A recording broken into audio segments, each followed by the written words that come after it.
So we're all good. Tuko settled kabisa. We're all settled. Let me go over the program so that we know what's happening.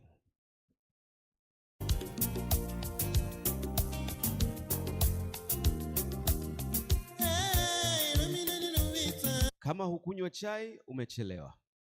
If you haven't had tea, you probably came in late.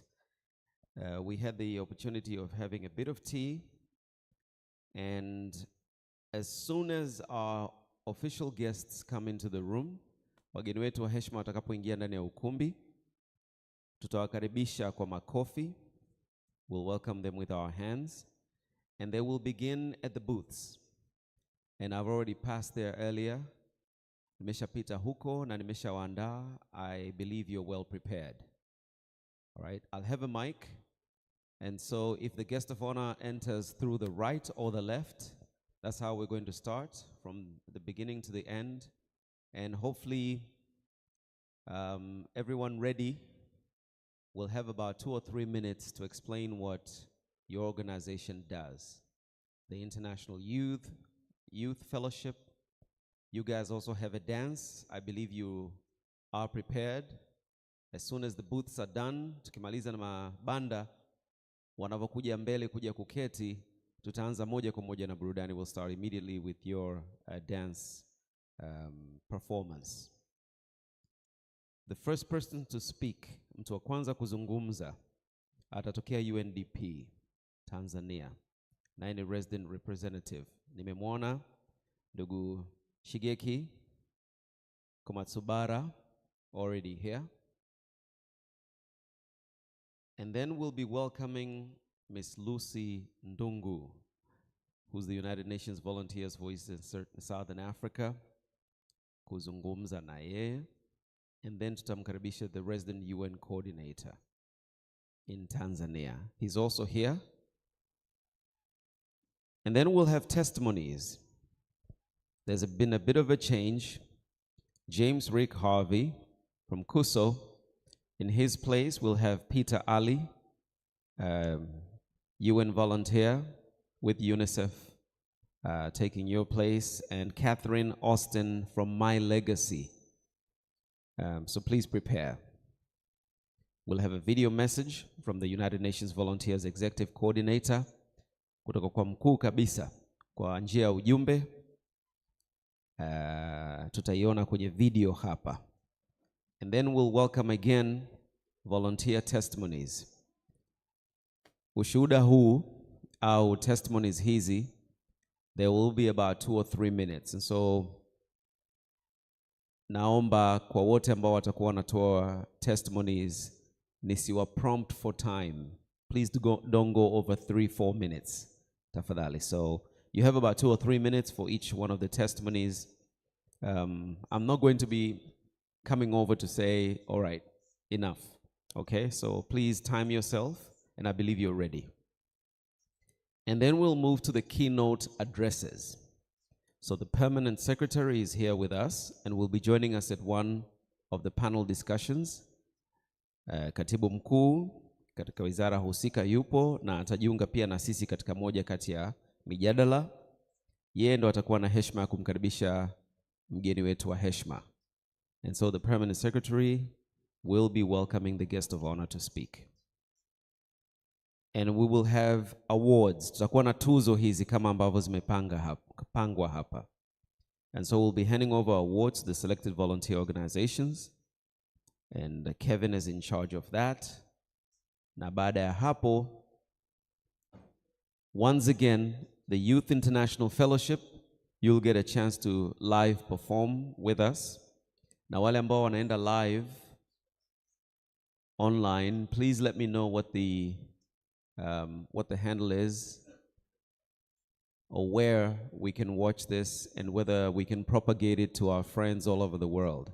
Tufahamisheni basi wapi tunaweza tukaangalia, kama kuna link, kama kuna QR code, au kuna jina naweza nikalitamka ili tuweze kuambia wenzetu waweze kushuhudia tukio hili.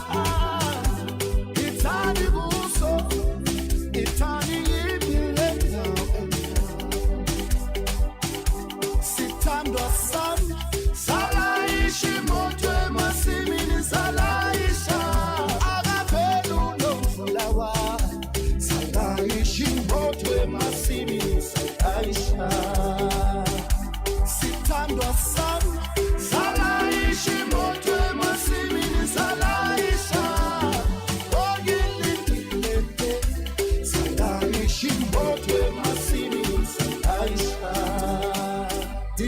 Bangathumela abadlula ngendlela awuphenduli novula wami Bangathumela izihlobo zakho awuphenduli novula wami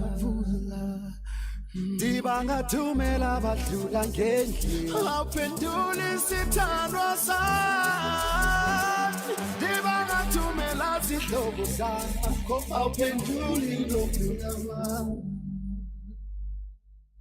Basaliba ngibizeleni unomvula wami Thethani naye ithani yimbile now and now Basaliba ngibizeleni sithandwa sami ngithani kuso ithani yimbile now and now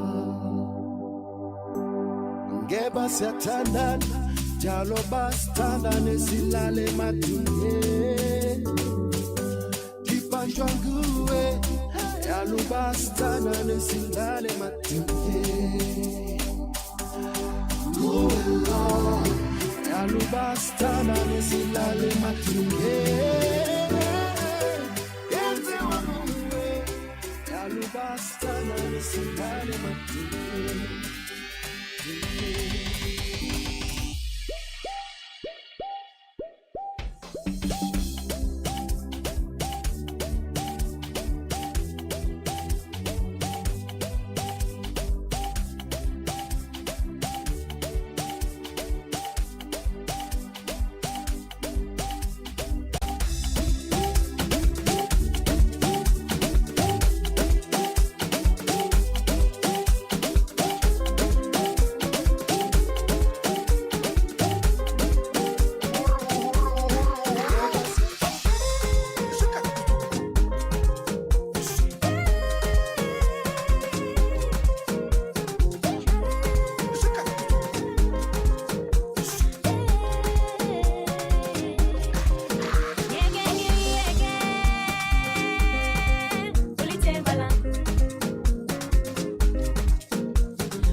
kufa hivi akupendaye kweli akuache uteseke hivi la la la la la la la la la la la kupenda ni uchizi wengine wanakufa hivi akupendaye kweli akuache uteseke hivi la la la la la la la la la la la la ulitembala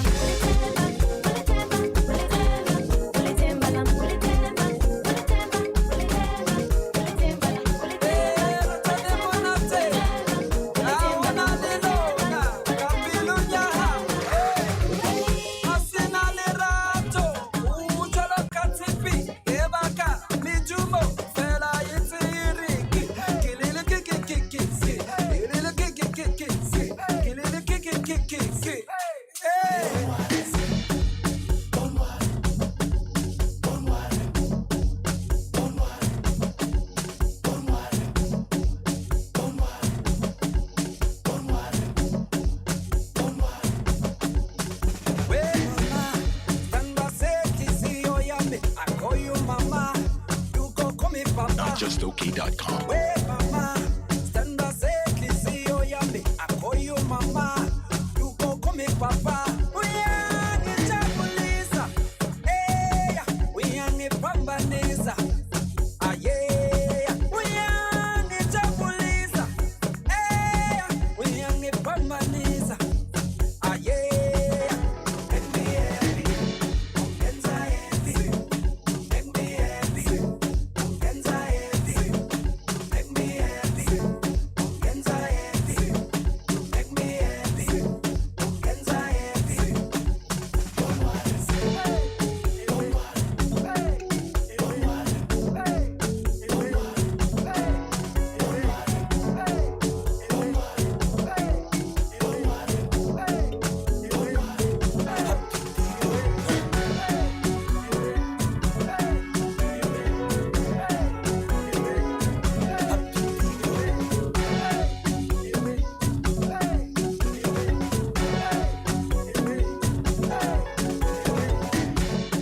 If you're happy, I am happy. We are happy, happy people.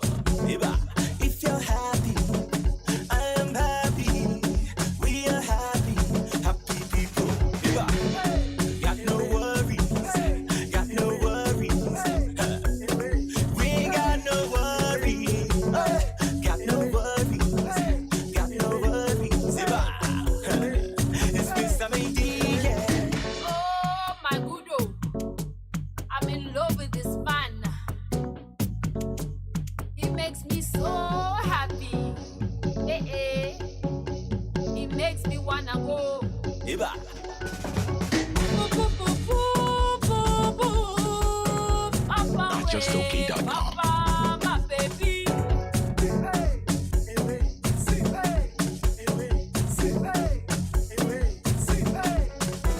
Tira todo mundo aqui. Ah, não, não, não, cabelo, minha. Tira todo mundo aqui. Ah, não, não, não, cabelo, minha. House na lirato, jolo ka TV, eba kami tumo fella.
lako itinone ngatiteka kivale kingodo salayo kawan salayo kawan.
But she do me something that time.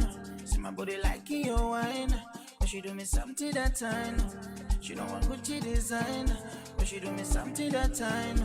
My body like your wine. But she do me something that time. I go loco. Give me a chop, me I go solo.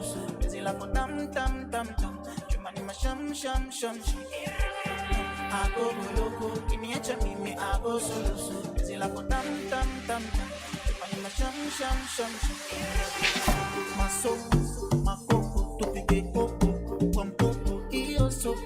My coco, my soul, my soul, my soul, my coco, to pique coco, one coco, io so. My coco, my soul, my soul. A DJ, din cinema, a din cinema, a DJ, we sell a din cinema, a DJ man, some din cinema, a DJ man,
She don't wanna Gucci designer, cause she do me something that I know. See my body liking your wine, cause she do me something that I know.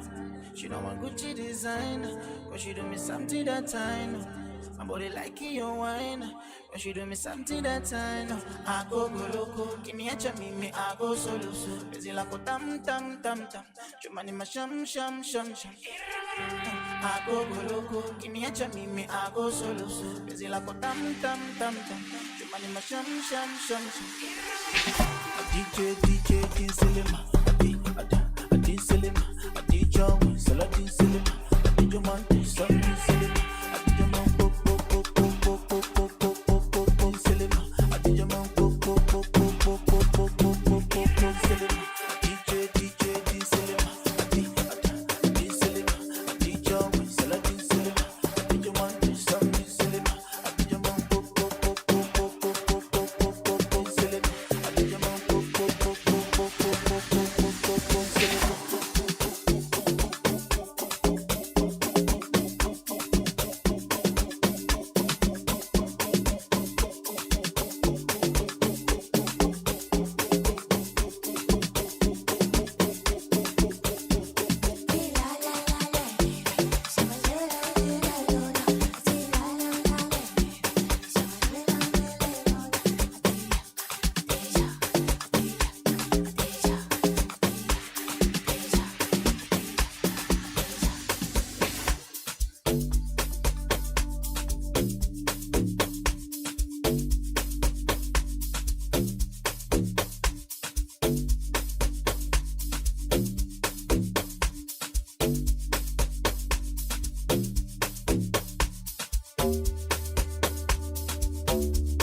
Alright everyone, please rise. Naomba tusimame tafadhali. Please rise na tupige makofi mengi sana. Please put your hands together tunapomkaribisha Mheshimiwa mgeni rasmi anakuja kwenye mabanda. And so the guest of honor is now going to be visiting the booths. Thank you for your hands and please take your seats. Karibuni mkae.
VSO, karibu sana.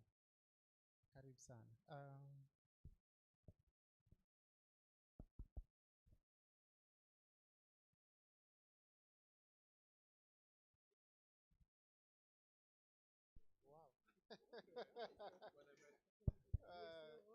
VSO. Sawa, karibuni sana. Kwa majina naitwa Frank Jirabi, ni mwakilishi wa VSO hapa Tanzania, lakini pia ni msimamizi wa program za VSO. Labda kushare na nyie kuhusu VSO.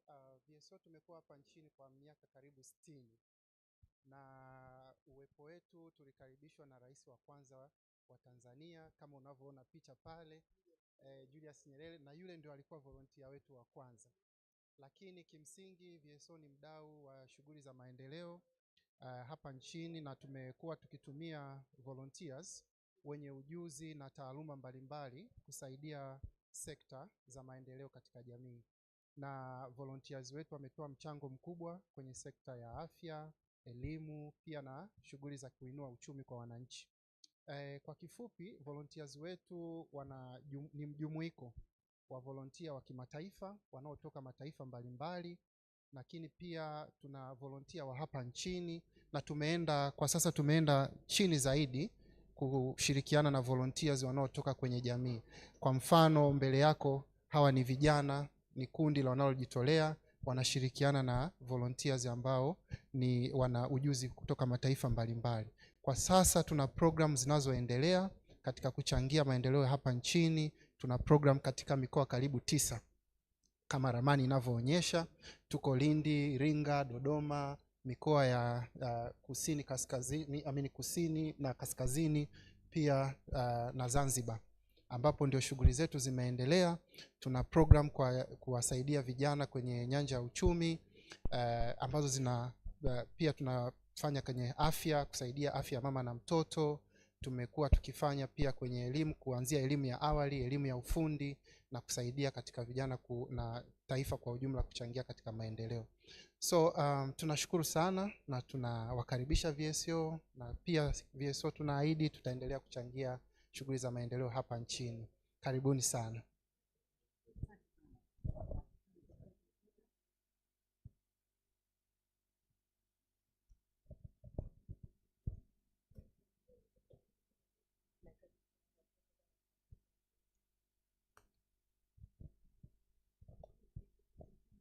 Ndio, karibu.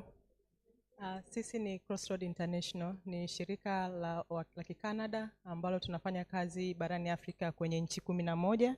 Kwa upande wa East na Southern tuko nchi 5 ambazo ni Ethiopia, Uganda, Tanzania, Zambia na Eswatini. Tanzania ni headquarter ambayo inasimamia nchi zote. Sisi tunafanya kazi moja kwa moja na partner organization, mojawapo ni huyu hapa kutoka Zanzibar ambaye wamewakilisha wenzao. Tunafanya kazi na mashirika ambayo yanafanya kazi kwa upande wa wanawake na wasichana kwa ajili ya kuleta gender equality. Huwa tunawaletea volunteer ambao ni expertise kutoka Canada kuja Tanzania ama barani Afrika kwa ujumla, na hawa partner organization wanapata nafasi ya kwenda kujifunza Canada. Na pia tunafanya nao miradi mbalimbali baada ya volunteer kuidentify mapungufu yao ama sehemu ambao wanataka kujiendeleza zaidi. Tunakuwa tuna miradi nao maalum. Asante sana. Ndio, kuna wanatoka Canada wanakuja barani Afrika kwenye hizi nchi, na pia hizi nchi za Afrika zinaweza zikaenda Canada ama ndani ya zile nchi za Afrika katika hizi exchange program zote za volunteer. Ina take place kwa hizi zote nje pamoja na Canada. Asante.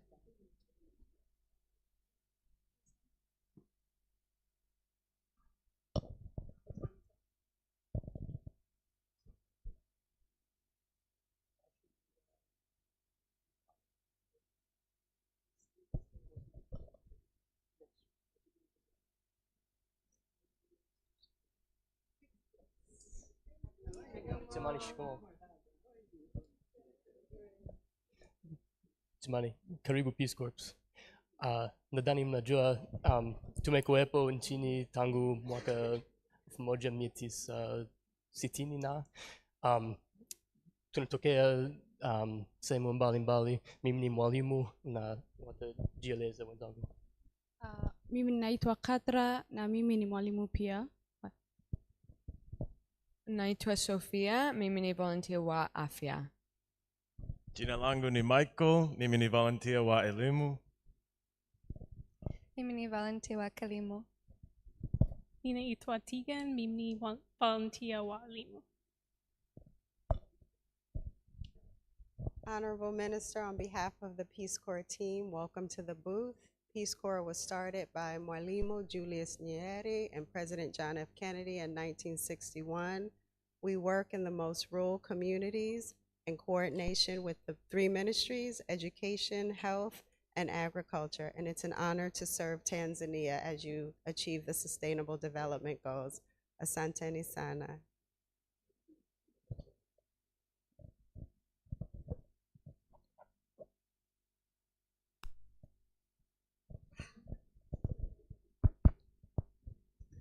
Mheshimiwa Waziri, karibu katika banda la Kuswa International.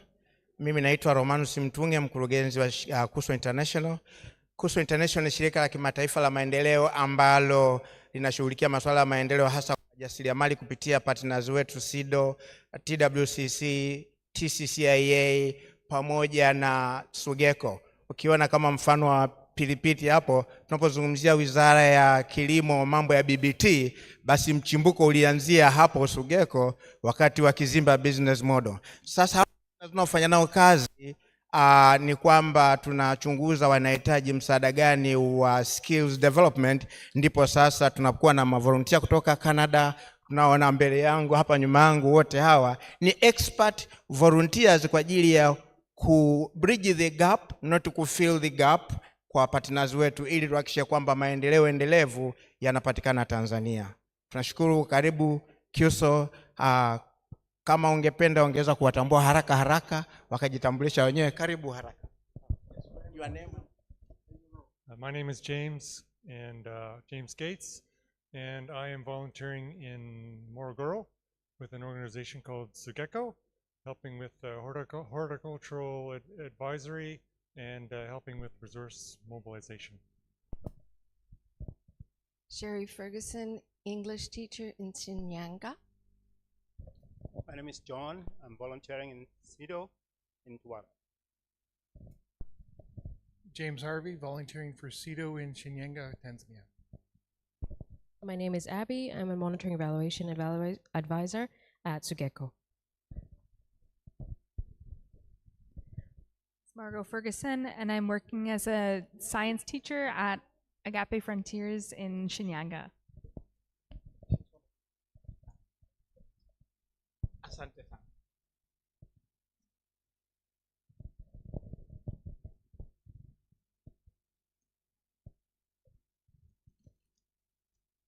Karibu sana mheshimiwa. Karibu sana mheshimiwa waziri. Yes, sisi ni My Legacy, ni shirika la Kitanzania kabisa, na dira yetu ni kuona jamii zikiondokana na umaskini uliokithiri na kuishi maisha yenye staha. Na ili kuwezesha hilo, basi tunafanya kazi kabisa na jamii. Tunafanya kazi na jamii, na humo kwenye jamii ndiko tuliko na volunteers wetu. Kwa sababu lengo letu ni kuziwezesha jamii ziweze kuona changamoto na kuzigeuza zikawa fursa. Na ili ziweze kugeuza changamoto kuwa fursa, basi lazima tufanye nao kazi, tuwafundishe waweze kupata maarifa ya kuweza kuwa na mtizamo ambao ni chanya, wa kutokulalamika, na badala yake kuweza kujifanyia mambo wao wenyewe. Na ili haya yote yaweze kufanyika, basi tuna volunteers katika level hiyo ya community, lakini tuna volunteers wachache ambao ni wanafunzi wanao graduate toka kwenye vyuo, na tunawapa fursa sasa waje waweze kupata uzoefu ili waweze kwenda kufanya kazi na jamii. Na katika chumba hiki kuna volunteers wetu wengi tu, na ni wale community based majority. Na ukiangalia hapa nina team, na ningeomba haraka muweze kujifahamisha kwa mheshimiwa waziri. Asante mheshimiwa waziri, naitwa Amina Ali, mimi ni mratibu wa programs na ushirikishaji My Legacy. Kwa majina naitwa Catherine Austin, ni volunteer katika shirika la My Legacy. Kwa majina naitwa Hassan Bashir, ni volunteer katika My Legacy. Kwa majina naitwa Meshak Daniel, ni volunteer katika upande wa habari na mawasiliano. Kwa majina naitwa Agnes Agustino Haule, ni mfanyakazi wa My Legacy. Kwa majina naitwa Zainabu Thabiti, ni volunteer katika shirika la My Legacy. Kwa majina naitwa Deborah Elsante, ni mfanyakazi wa My Legacy.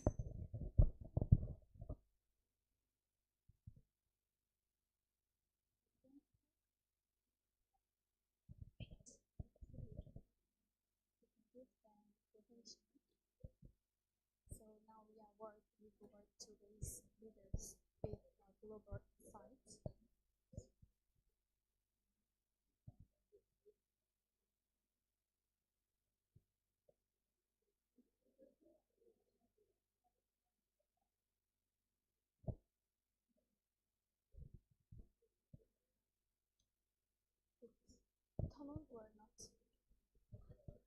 Shikamo. Karibu. I'm good. Yes. Sisi ni IYF. Sisi ni wote wanafunzi wa chuo. Kwa hiyo tumefanya kufanya kwa kujitolea. So nimekuza Tanzania kwa uzoefu mzuri sana kwa mwaka mmoja. Kwa hiyo we are IYF International Youth Fellowship. So there are missions, change and challenge and cohesion. So there are a lot of challenge in our life. So we can overcome like many kinds of challenge. So if we overcome our challenge, we can change by ourselves. So we can get cohesion. Like we've worked to raise leaders, a global insights through youth education and activities. So there are visions to a social service and raise leaders, international exchange. So we are all university students. So now we have taken time off from university for 1 year. So now we are here to volunteer work for 1 year. So yeah, thank you.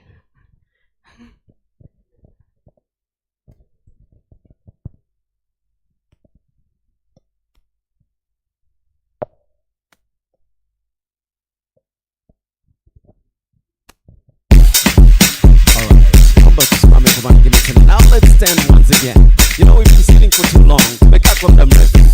And put your hands together. Piga makofi tafadhali. Piga makofi.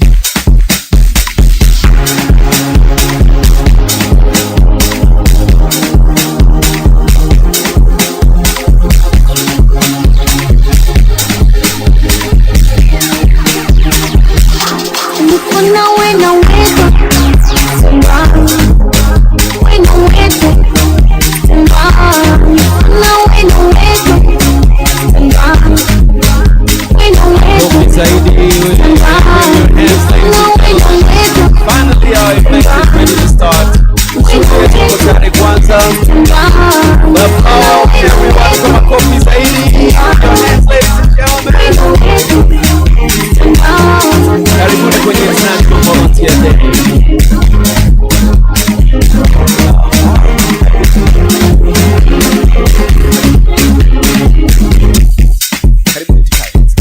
Let's take our seats. Karibuni sana.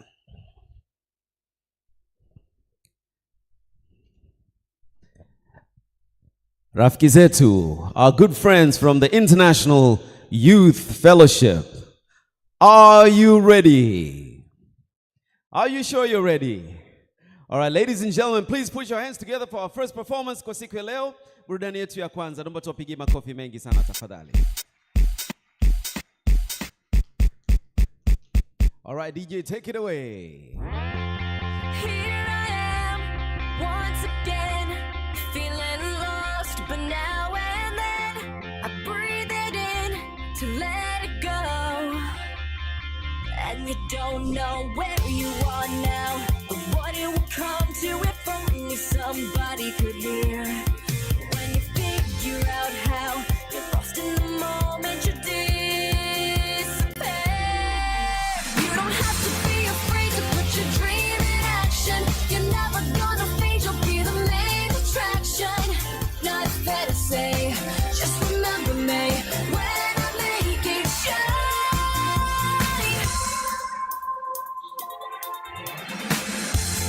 Reaching high, feeling low.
right, did you take a picture?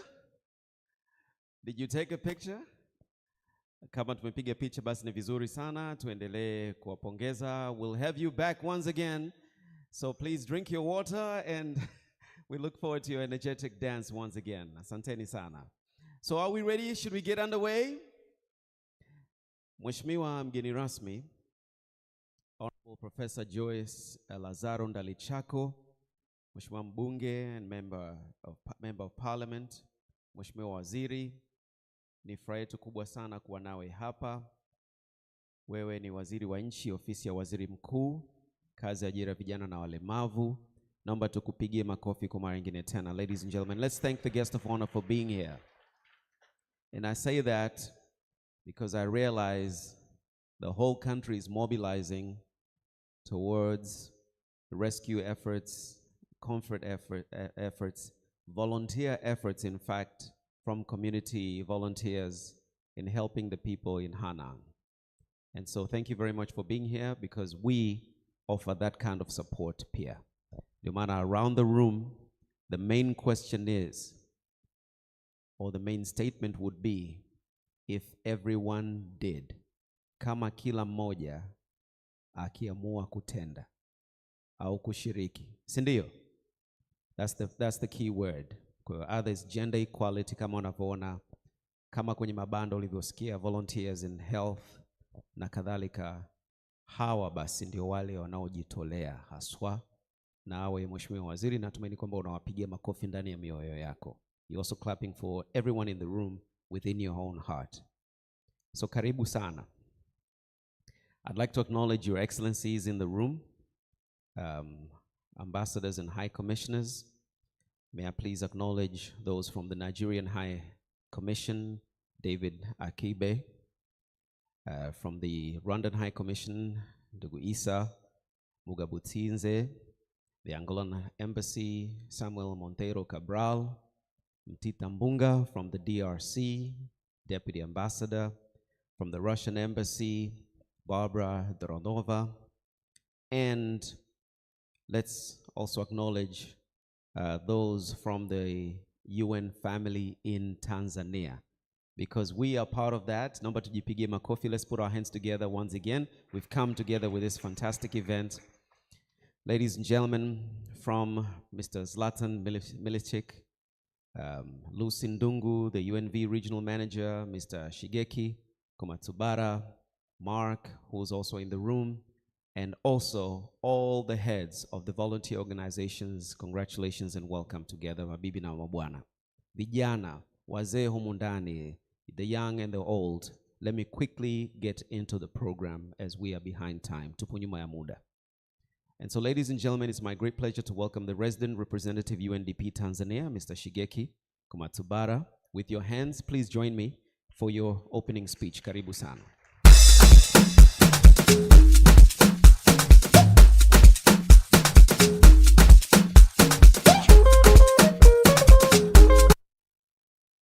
Honorable Minister for Labor, Youth Employment, and Persons with Disabilities, Honorable Professor Joyce Ndalichako, our honorable members of the diplomatic community, our resident coordinator, and our regional manager for UNV, and our all UN representatives present here, including Mark from UNFPA, Kulala from UNEP,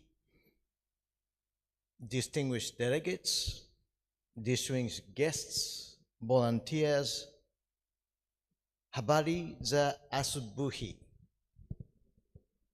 Volunteers, oh yeah! I'd like to extend my deepest condolence first for the tragic loss of over 60 lives in Hanan district, Manyala region, due to the devastating floods that occurred on Sunday. It is heartening at the same time to witness the outpouring support from people from all walks of life who are volunteering to aid in the rescue mission and assist the affected victims in all ways they can. Poleni sana. Today, I am truly delighted to be here and take this opportunity to salute the 63 UN volunteers present in Tanzania, serving across 13 UN agencies, serving in Kigoma, Dar es Salaam, and Zanzibar, as well as all the volunteer colleagues serving Tanzania. We are here celebrating you. We recognize your invaluable contributions and express our deepest gratitude for all the work you do. Hongereni sana. Let's celebrate them with a round of applause. Makofi tafadhali.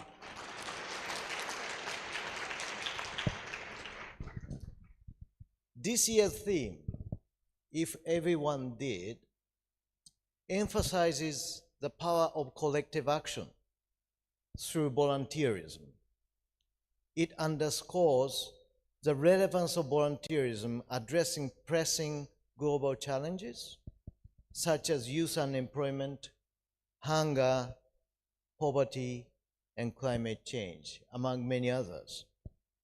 These challenges require urgent action, and if everyone plays their part diligently, we can overcome them. At the same time, it challenges all of us to work together to unleash potentials and go for our dreams, our moonshots. The role of UN volunteer is very important in working towards the achievement of national development goals, aligning with various development frameworks. Over the past decade, approximately 400 UN volunteers, mostly Tanzanians, have served across 18 UN agencies in the country. During the same period, about 420 Tanzanians have volunteered internationally beyond our borders. This underscores the increasing relevance of volunteerism for Tanzania's accelerated and inclusive development and continuing importance of Tanzania's contribution to regional and global peace, stability, and prosperity. Volunteers bring valuable diversity in terms of gender, ability, geographic origin, age, and language, and many others to our workforce. They offer a cost-effective talent solution in advancing progress and achievements toward SDGs and 2030 agenda. Volunteers are indeed global citizens who selflessly provide their expertise and dedication to change other lives for the better, sometimes in very difficult circumstances.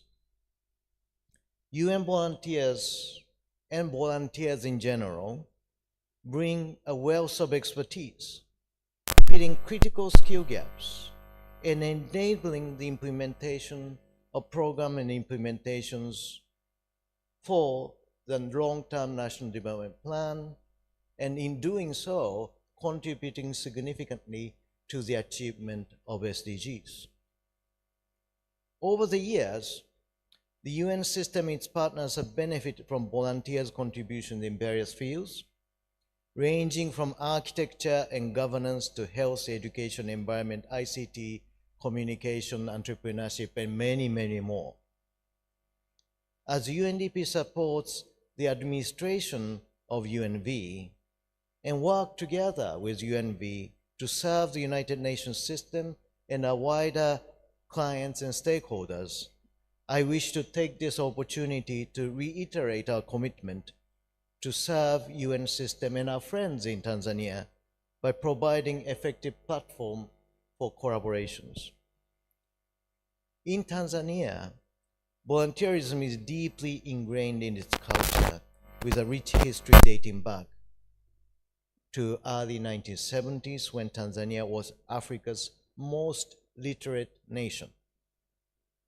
People volunteered their skills to impart literacy and numeracy skills, leading to this achievement.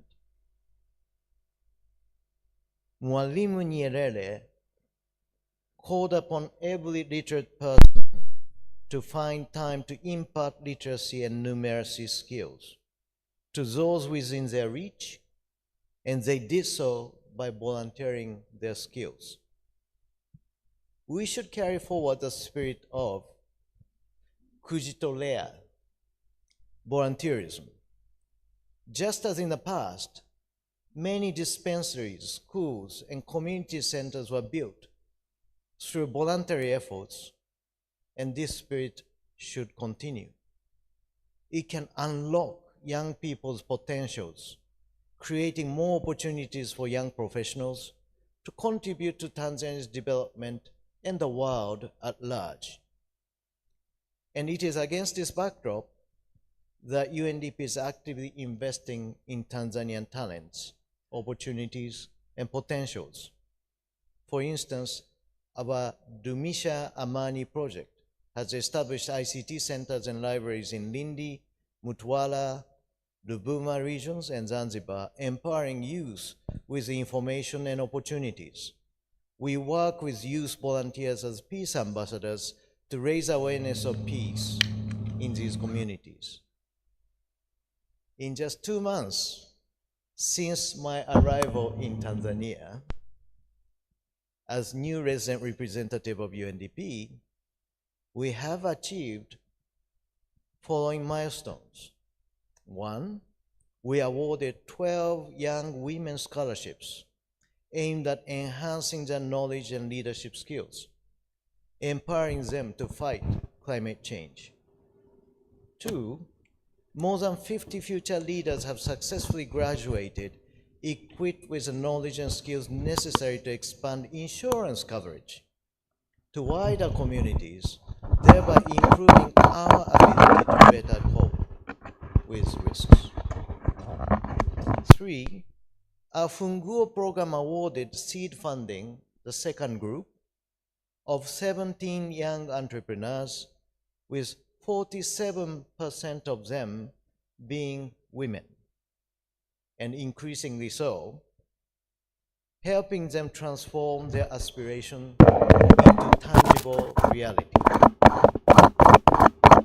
And 4, in Kigoma region, we celebrated the graduation of over 61 community members who completed fisheries education training, gaining expertise in fishery issues and income generation.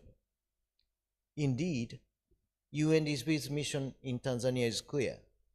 We are investing in the future of this great country. In this vein, I wish to express my sincere appreciation for a long-standing partnership between the government of the United Republic of Tanzania and UNDP, also dating back to the establishment of UNV in 1970s. I also wish to reiterate UNDP's commitment to playing key roles, including actively advocating for UNV and volunteerism, and liaising with the government of Tanzania on administrative operational issues, among others, on behalf of and in close collaboration with UNV in Tanzania, in Africa, and around the world. Asanteni sana. In addition, the importance of UNV is not only about deployment of professionals, it is also about spreading the spirit of volunteerism. In increasingly multipolar world we live in, volunteerism is becoming even more important reminder of the value of mutual help and multilateralism. Tanzania's long cherished value and tradition remind all of us the critical value of solidarity, collaboration, and stability as a foundation for peace and prosperity for all. We hope that not only receiving volunteers from abroad, Tanzania will continue to produce more and more national and international volunteers who will not only add critically needed skills and expertise, but also to spread the important value of volunteerism based on Tanzania's rich tradition and the position of respect and influence.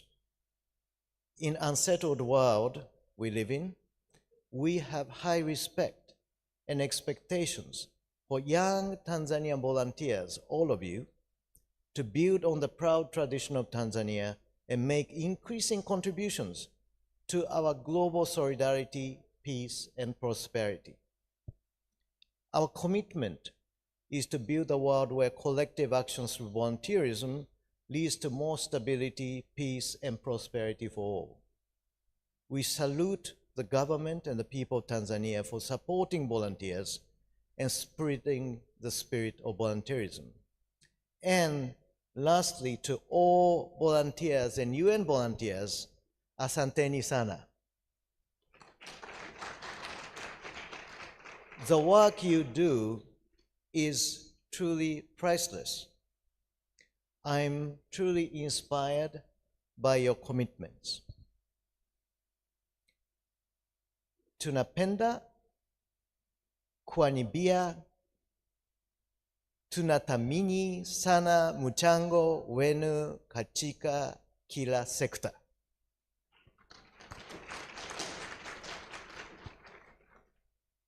Asanteni kwa kunisikiliza. Thank you very much for listening, and I wish you a very good meeting today. Thank you. Asanteni sana. Tushukuru kwa makofi mengi. Let's put our hands together. Fantastic speech. You know, the others following you will have a really hard time beating that speech. It is so well crafted, and the Swahili also is commendable. Asante sana. May I please acknowledge two others in the room that are somehow skipped. The first one is the permanent secretary, Mheshimiwa Engineer Cyprian Luhemeja. Let's put our hands together for the permanent secretary. And Stephanie Joseph de Gos, please may I also acknowledge your presence. Many will skip your other part of the name. I ran over to the booth to ask, and they told me just say Stephanie Joseph. But I tried. All right. And please, may we please continue to acknowledge others in the room as we come to speak. And so after the first speech, baada ya hotuba yetu ya kwanza, my great pleasure now to welcome Ms. Lucy Ndungu, who will later do the panel discussion, ambaye baadaye atajumuika nasi katika jopo lile la majadiliano. The Regional Manager, United Nations Volunteers for East and Southern Africa, UNVSRO. Please put your hands together for her remarks. Karibu sana.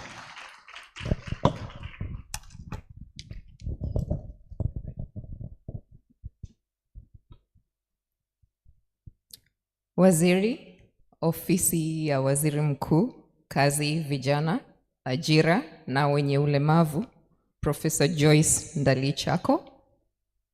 Permanent Secretary, Waziri ya Ofisi ya Waziri Mkuu, UN Resident Coordinator, members of the diplomatic community, fellow UN colleagues, colleagues from the volunteer involving organizations, dear volunteers, ndugu na mabibi, habari ya asubuhi. Happy International Volunteer Day.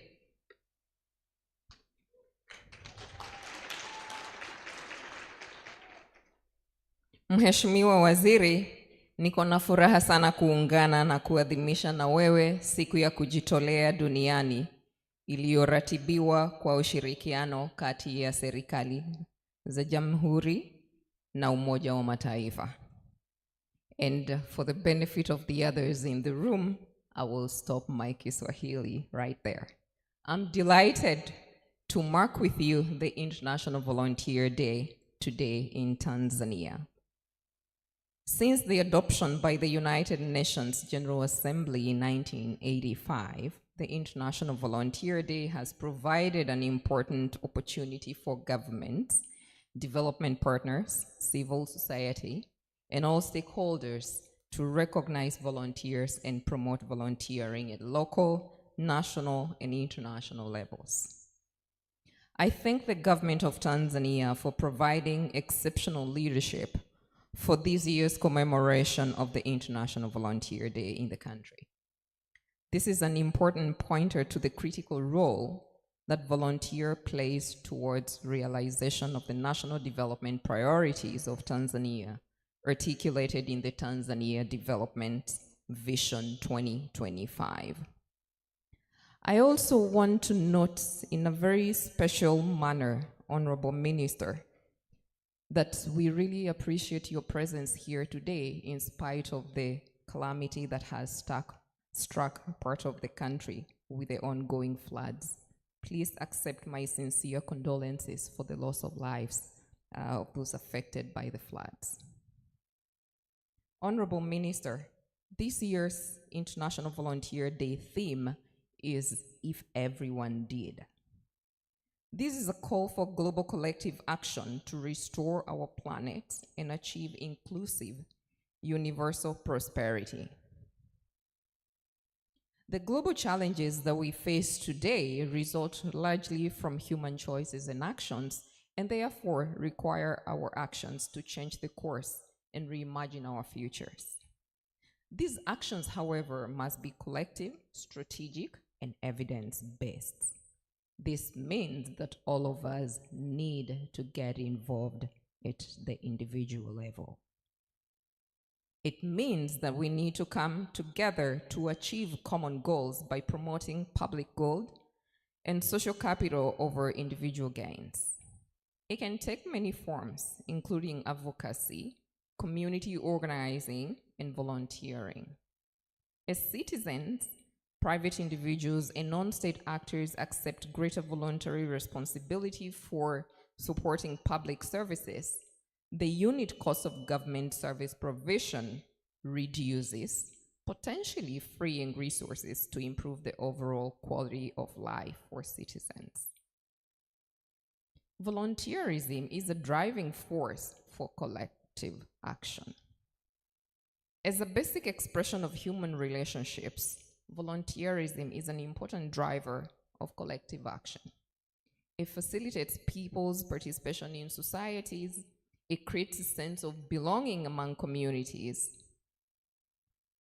Volunteerism is infused with values such as solidarity, reciprocity, collaboration, cooperation, mutual trust, belonging, and empowerment, all of which contribute significantly to the quality of life and peaceful, harmonious societies.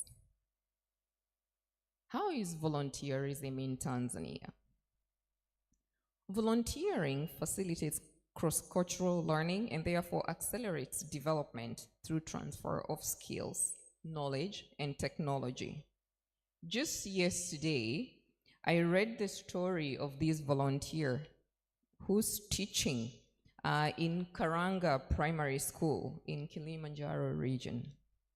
Through very unique teaching methods, she has earned praise for helping improve the performance in mathematics among the pupils in the school.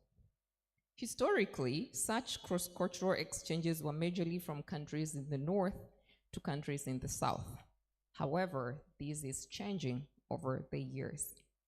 A case in point, 85% of UN volunteers are currently from the global south. Most of them being national UN volunteers serving in their own countries. A considerable number of Tanzanian nationals, over 420, have also been serving as international UN volunteers in several countries across the globe. Through their service, they contributed to development outcomes in other regions of the world while gaining important experience and skills. Today is therefore an opportunity to reflect on the crucial role that volunteers play in our societies. For a moment, let us reflect on today's theme. What if everyone did? What does it mean to be a volunteer? In an increasingly materialistic world, Why do people choose to volunteer? Why should you choose to volunteer? What impact does the work of the volunteers make in this world? And what lessons can we pick from their choices and their values that can help build better communities, better Tanzania? Let us all commit to volunteer for a better future. Let me leave you with the words of the founding president of Tanzania, Julius Nyerere. If real development is to take place, the people must be involved. Asanteni sana. Once again, happy International Volunteer Day.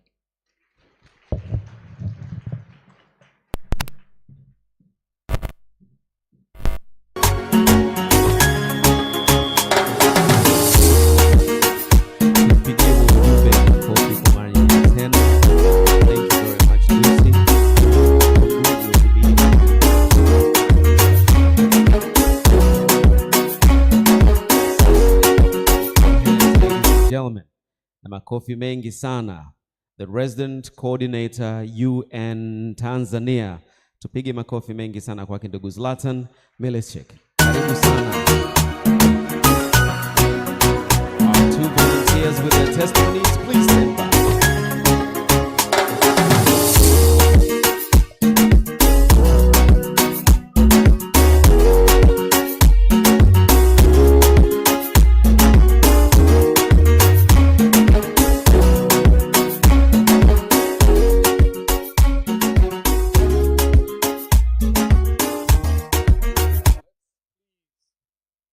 Stand up in silence, pay respect to the victims of the tragic disaster in Anan Manyara, but also to recognize the work as we speak of volunteers who are looking for survivors, helping others, providing life-saving aid to them.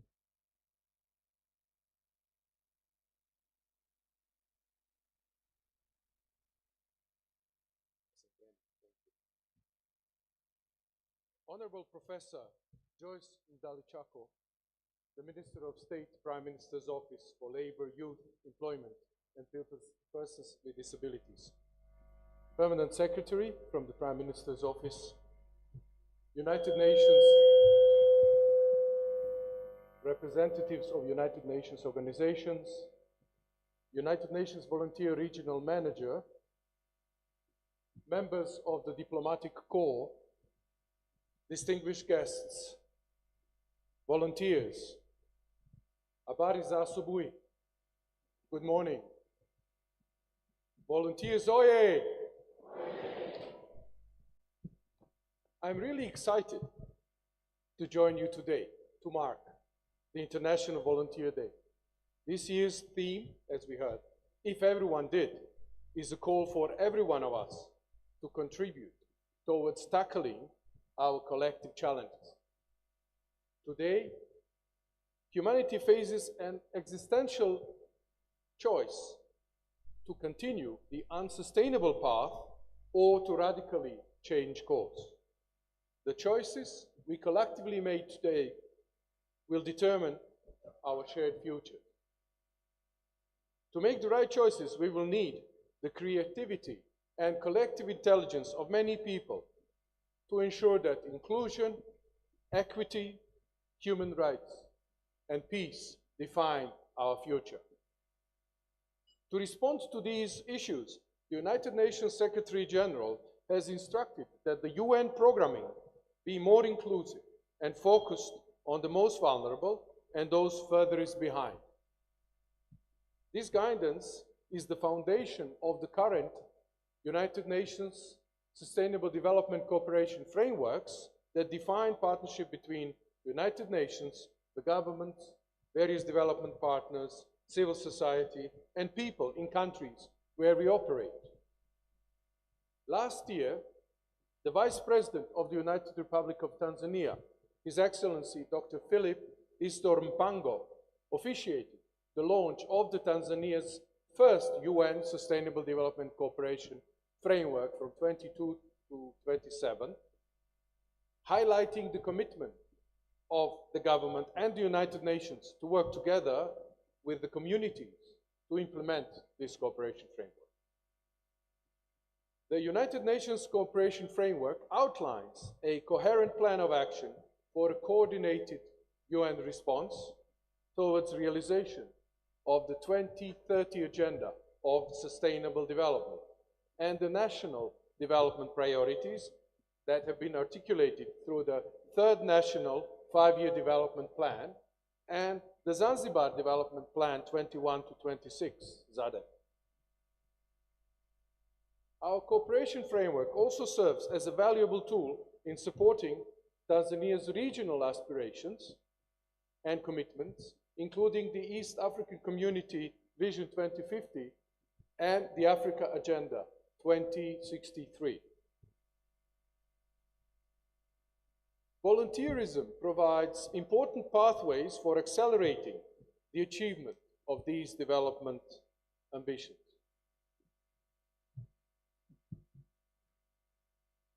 The first pathway is the role of volunteers in strengthening social cohesion. By bringing people together to act for the good of the community, voluntary action creates bonds of trust and encourages cooperation. It creates social capital. Secondly, volunteers bridge the gap between governments and communities, helping complement government efforts in service delivery and engagement of local communities. Volunteering also helps to bring marginalized groups of people back into the mainstream of the society. Third, volunteerism helps unlock the public imagination and collective intelligence of communities, giving agency and voice to and supporting a larger number of individuals in the society. This leads to better socio-political decision-making among communities, and it also improved the governance outcome. Last but not least, volunteerism is a tool for reallocating resources to meet community needs. A defining challenge of our time are dwindling resources against multiple competing needs. However, the universe has abundance of resources, and the challenge is just to find a way how to reallocate resources, and voluntary resources are very important in this. I'm proud that we currently have 63 UN volunteers serving with 13 UN organizations in Tanzania, with this number set to grow. We also have hundreds of Tanzanians who are serving as volunteers with various organizations, including the United Nations, across the world. I look forward to hearing today stories of some of these volunteers today, and also learning about the impact that they are making. Having highlighted just a few pathways for leveraging the power of volunteerism, I ask a question. How can we join the dots and build future better and further?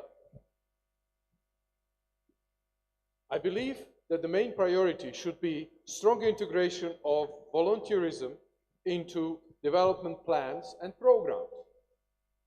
It is encouraging that governments across Africa, including in Tanzania, are already increasing integration of volunteering into national development initiatives.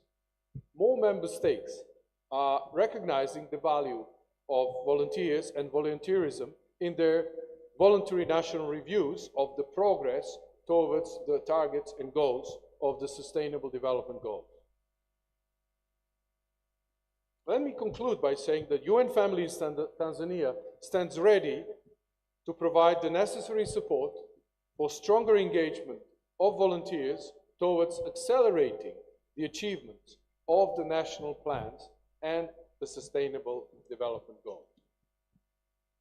Asanteni sana. Thank you very much.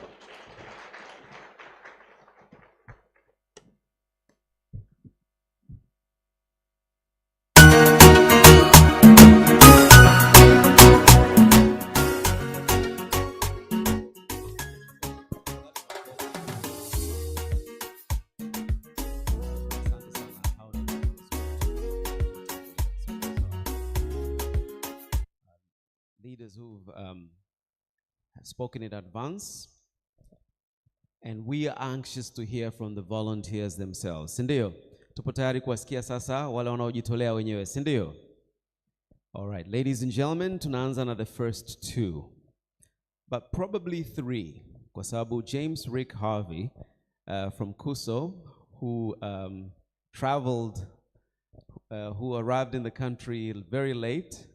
I understand you've just got to boost a little bit as the day has begun, and you're also ready to say something. Why don't I welcome you first? Karibu sana. So let's put our hands together, ladies and gentlemen, to our very first speaker. For a quick testimony, you have about 2 minutes, 2.5 minutes or so.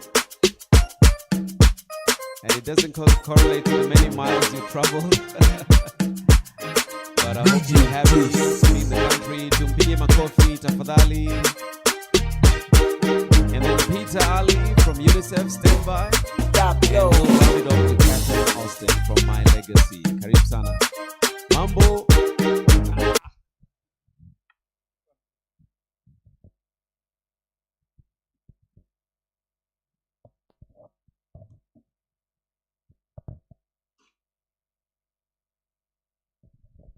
Good morning, distinguished guests, fellow volunteers, and resilient community of Tanzania. I stand before you today with a heart full of gratitude and a deep sense of purpose as we come together to mark International Volunteer Day. I am James Harvey, a proud representative of KUSA International Shares Program, currently engaged in a transformative journey in Shinyanga, Tanzania. Our mission, in collaboration with SIDO Shinyanga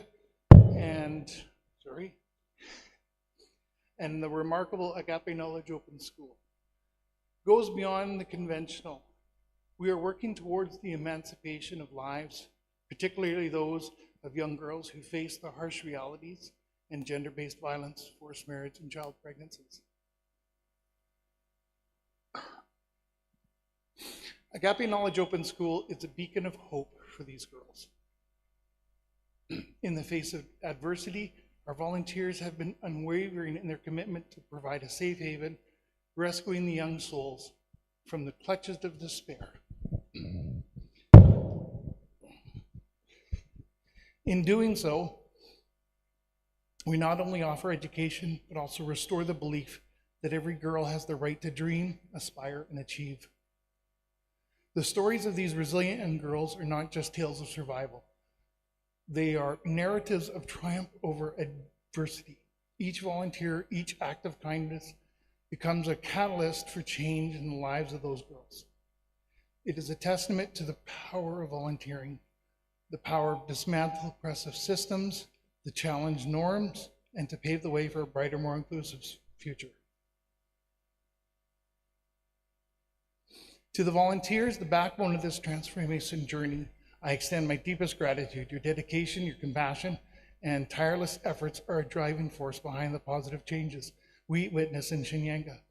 To the local community members who welcome us with open arms, thank you for being our partners in this noble cause. As we commemorate International Day, let us renew the commitment to the cause. Together, let us continue to be a beacon of hope, champions of justice, and builders of the world where every girl, every child can thrive and reach their full potential. Happy International Volunteer. Asante sana.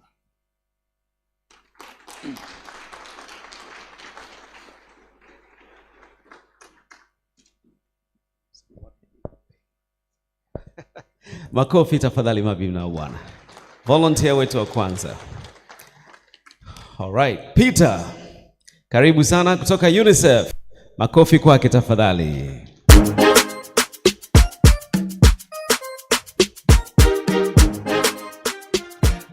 Peter, nikuletee maji na wewe.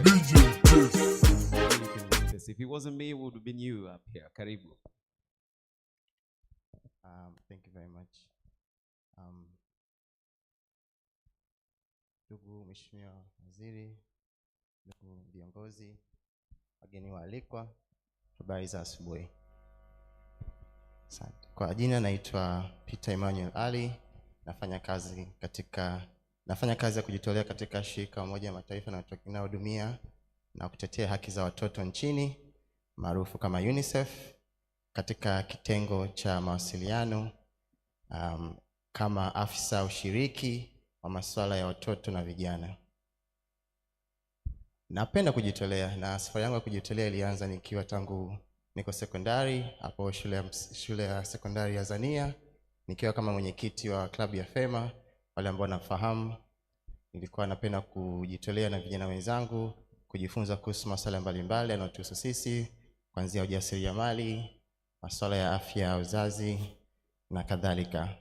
Lakini baada ya hapo nikahitimu stashahada ya lishe katika chuo kikuu cha Sokoine Morogoro, na pia nikaanza pia shughuli za ujasiriamali na vijana wenzangu kutoka SUA. Nilikuwa na kaanga chipsi huku naendelea kutuma maombi ya kazi ya kuomba fursa ya kujitolea.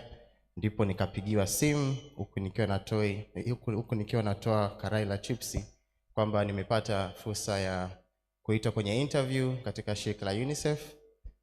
Na baada ya hapo ilikuwa mwaka 2018 na nimeweza kufanya kazi mbalimbali ikiwemo kuwajengea uwezo watoto na vijana kupaza sauti juu ya changamoto wanazozipitia kwa kupitia kampeni mbalimbali, vikao kazi vya kuwajengea uwezo, pamoja na kuhakikisha kwamba wanapaza sauti na kuibua changamoto zao kwa viongozi husika kwa tamasha mbalimbali kama siku ya watoto duniani, siku ya vijana duniani, ili waweze kushughulikia masuala ya watoto ambayo mengi wao yalikuwa na lenga kwenye masuala ya elimu bora, afya bora, lakini pia masuala ya ajira kwa vijana. Kwa hiyo namshukuru pia Mwenyezi Mungu kwamba kwenye baadhi ya mafanikio tumeweza kuendesha kampeni mbalimbali, lakini moja ambayo inaweza kuisema iliweza kuzaa mafanikio ni mnamo mwaka 2021 kwenye sherehe ya siku ya watoto duniani, tukiwa na ugeni rasmi wa Mheshimiwa Waziri Mkuu. Watoto waliibua changamoto zao na wakaahidi kuifanyia kazi maboresho ya mtaala wa elimu ambayo ndio zoezi linaloendelea kwa sasa hivi. Lakini hamna kazi ambayo haikosi changamoto. Kwa hiyo changamoto kubwa ambayo nimekutana nayo kwenye kazi hii yangu ni kwamba hatujashirikisha kikamilifu watoto na vijana wanaoishi na ulemavu. Yaani kitu ambacho tunakifanyia kazi, tunajaribu kuboresha kila kadri siku zinavyozidi kwenda. Bila kusema mengi, ninaomba tu kuchukua nafasi hii kwa kweli kuwashukuru shirika la Umoja Mataifa la kujitolea au maarufu kama UNV kunipa nafasi hii tangu nilipomaliza chuo kikuu cha Sokoine Morogoro kwa stashahada ya lishe. Kama volunteer kijana mpaka sasa hivi nimekuwa kidogo specialist.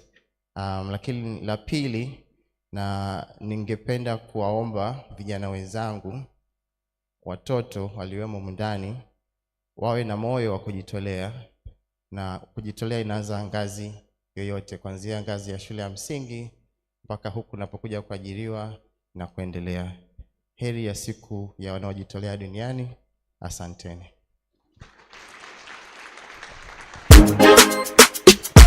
Naomba pia kumkaribisha mwenzangu. Karibu sana Catherine.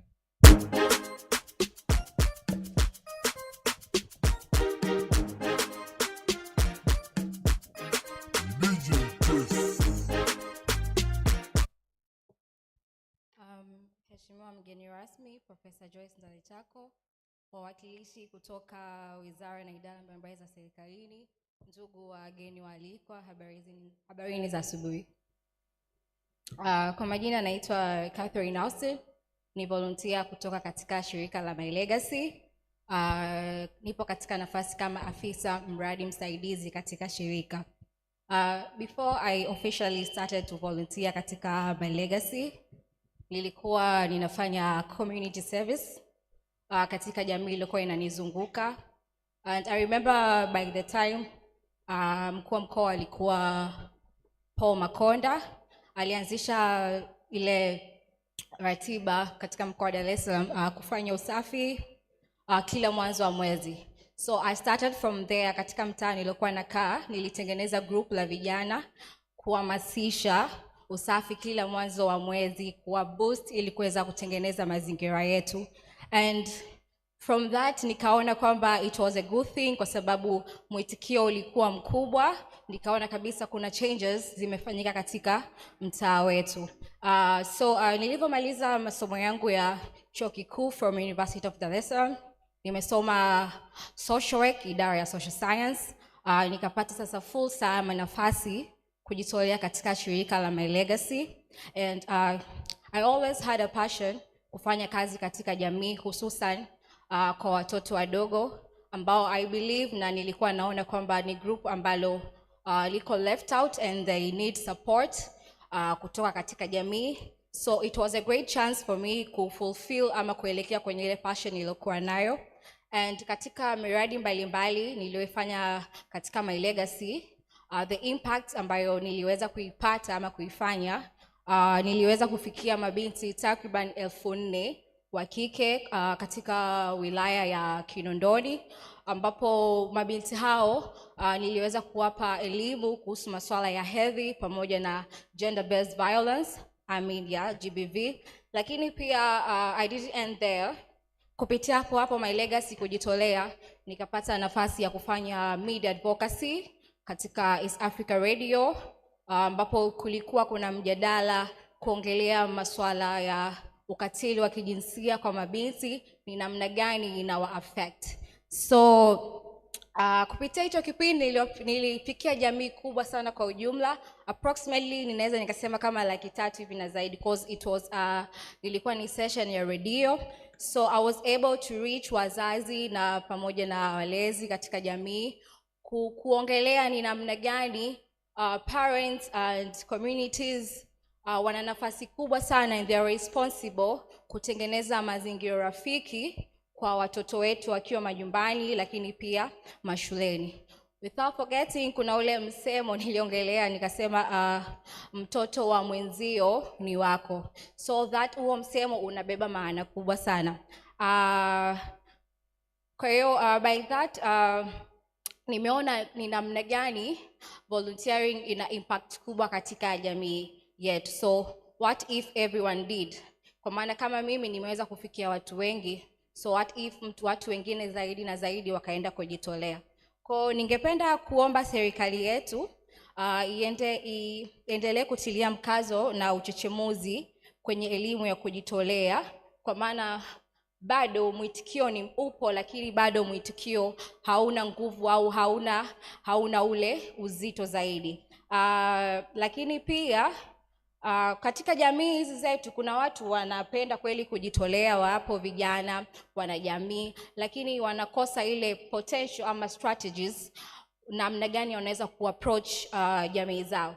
So ningeomba ama ningependekeza kikitokea kama online programs ambazo zitakuwa zinatengeneza strategy kwa hao ambao wangependa kujitolea, ni namna gani wanaweza kufikia kufanya marekebisho kwenye yale masuala ambayo kuna zile nafasi chache zilizobakia ili kutengeneza taifa bora katika nchi yetu. Asanteni sana kwa kunisikiliza. Mungu ibariki Tanzania, Mungu ibariki Afrika. Happy International Volunteer Day. Makofi kwa volunteers wetu. Our hands to our volunteers. Congratulations, each one of you in different areas. Peter, you're very much supportive with young people through UNICEF. And it's interesting to note that you were frying chips. Hey, what a history. It's good to note that you were in your community and you decided to work on environmental issues, in particular hygiene and keeping your streets clean. Congratulations. But moving on to child education, one of the if everyone did areas that we think is very important. Congratulations. Hongera sana. All right, we'll hear from others as we proceed. Mheshimiwa mgeni rasmi, sasa, I don't have another screen, lakini I'm going to use the main screen for the following. It's a video message from the United Nations Volunteers Executive Coordinator, Mr. Toili Kurbanov, and hopefully if you would just turn your head a little bit, We should have had a screen in front of you. Are you a volunteer bringing life support to families in war zones? Or helping migrants and refugees who had to leave their homes? Or lending a hand to villagers coping with climate change? Or are you volunteering today to bring education to boys and girls in the most remote part of your country? Then chances are you won't see this message until after some days when you can catch your breath and check internet.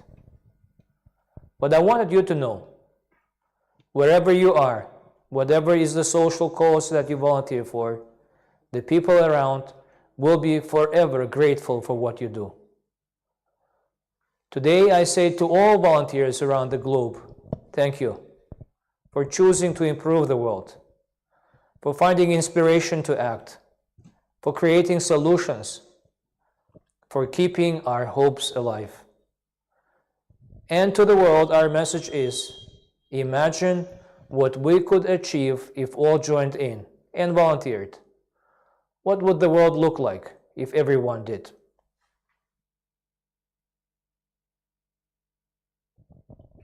Makofi, mabibi na bwana.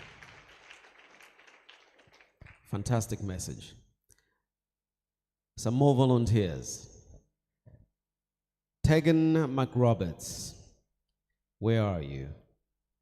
From the Peace Corps. Makofi kwake tafadhali. Let's put our hands together as Tegan comes forward.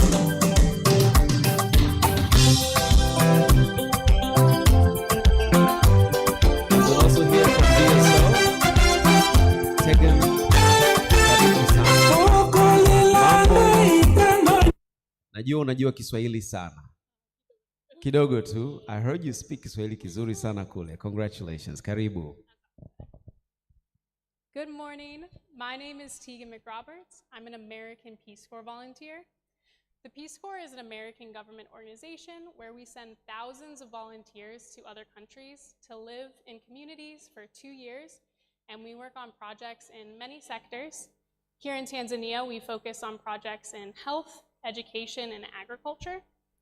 From July of 2018 until March of 2020, I was an education volunteer living in Rukwa. There I taught Form 1 mathematics and worked on several community projects. Some of those projects include a math club where 50% of my students passed their Form 2 NECTA. We did a food security and nutrition club where we built a 60-bed garden, and even to this day, that garden produces food for the students. And we did a reproductive health project where we provided reusable menstrual kits for the girls so that they don't have to miss school because of their periods. After COVID, I returned to America, and I always felt the urge that I wanted to come back to Tanzania. So in August of 2023, I was invited by the Zanzibar Library Services Board to come back and work with them. Since I've been here, we've worked on a Girls' Life Skills Club, as well as a mobile library project, where we go to local orphanages and hospitals, and we bring them books and resources to encourage reading and a reading culture. Our goal is to show that the library is more than just a building with books, but it's a place that you can learn a variety of different topics.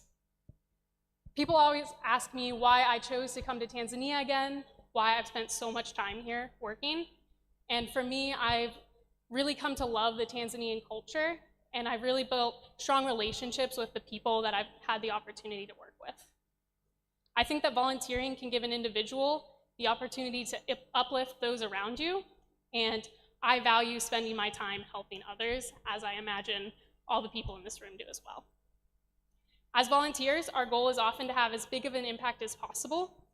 Ultimately, I have found that projects that are most successful are community-based, where you learn about the community and you tailor your project specifically to help those in the community. Your project should have input from people that are being directly impacted by what you're doing. I think that if a community is directly involved, then your impact will be greater.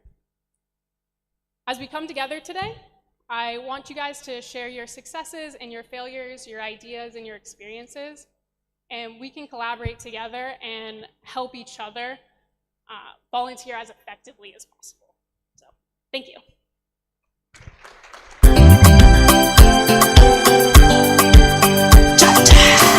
Asante. Makofi kwake. So that's Tegan, and I have David from VSO. Tumpigie makofi mengi sana David. Karibu sana.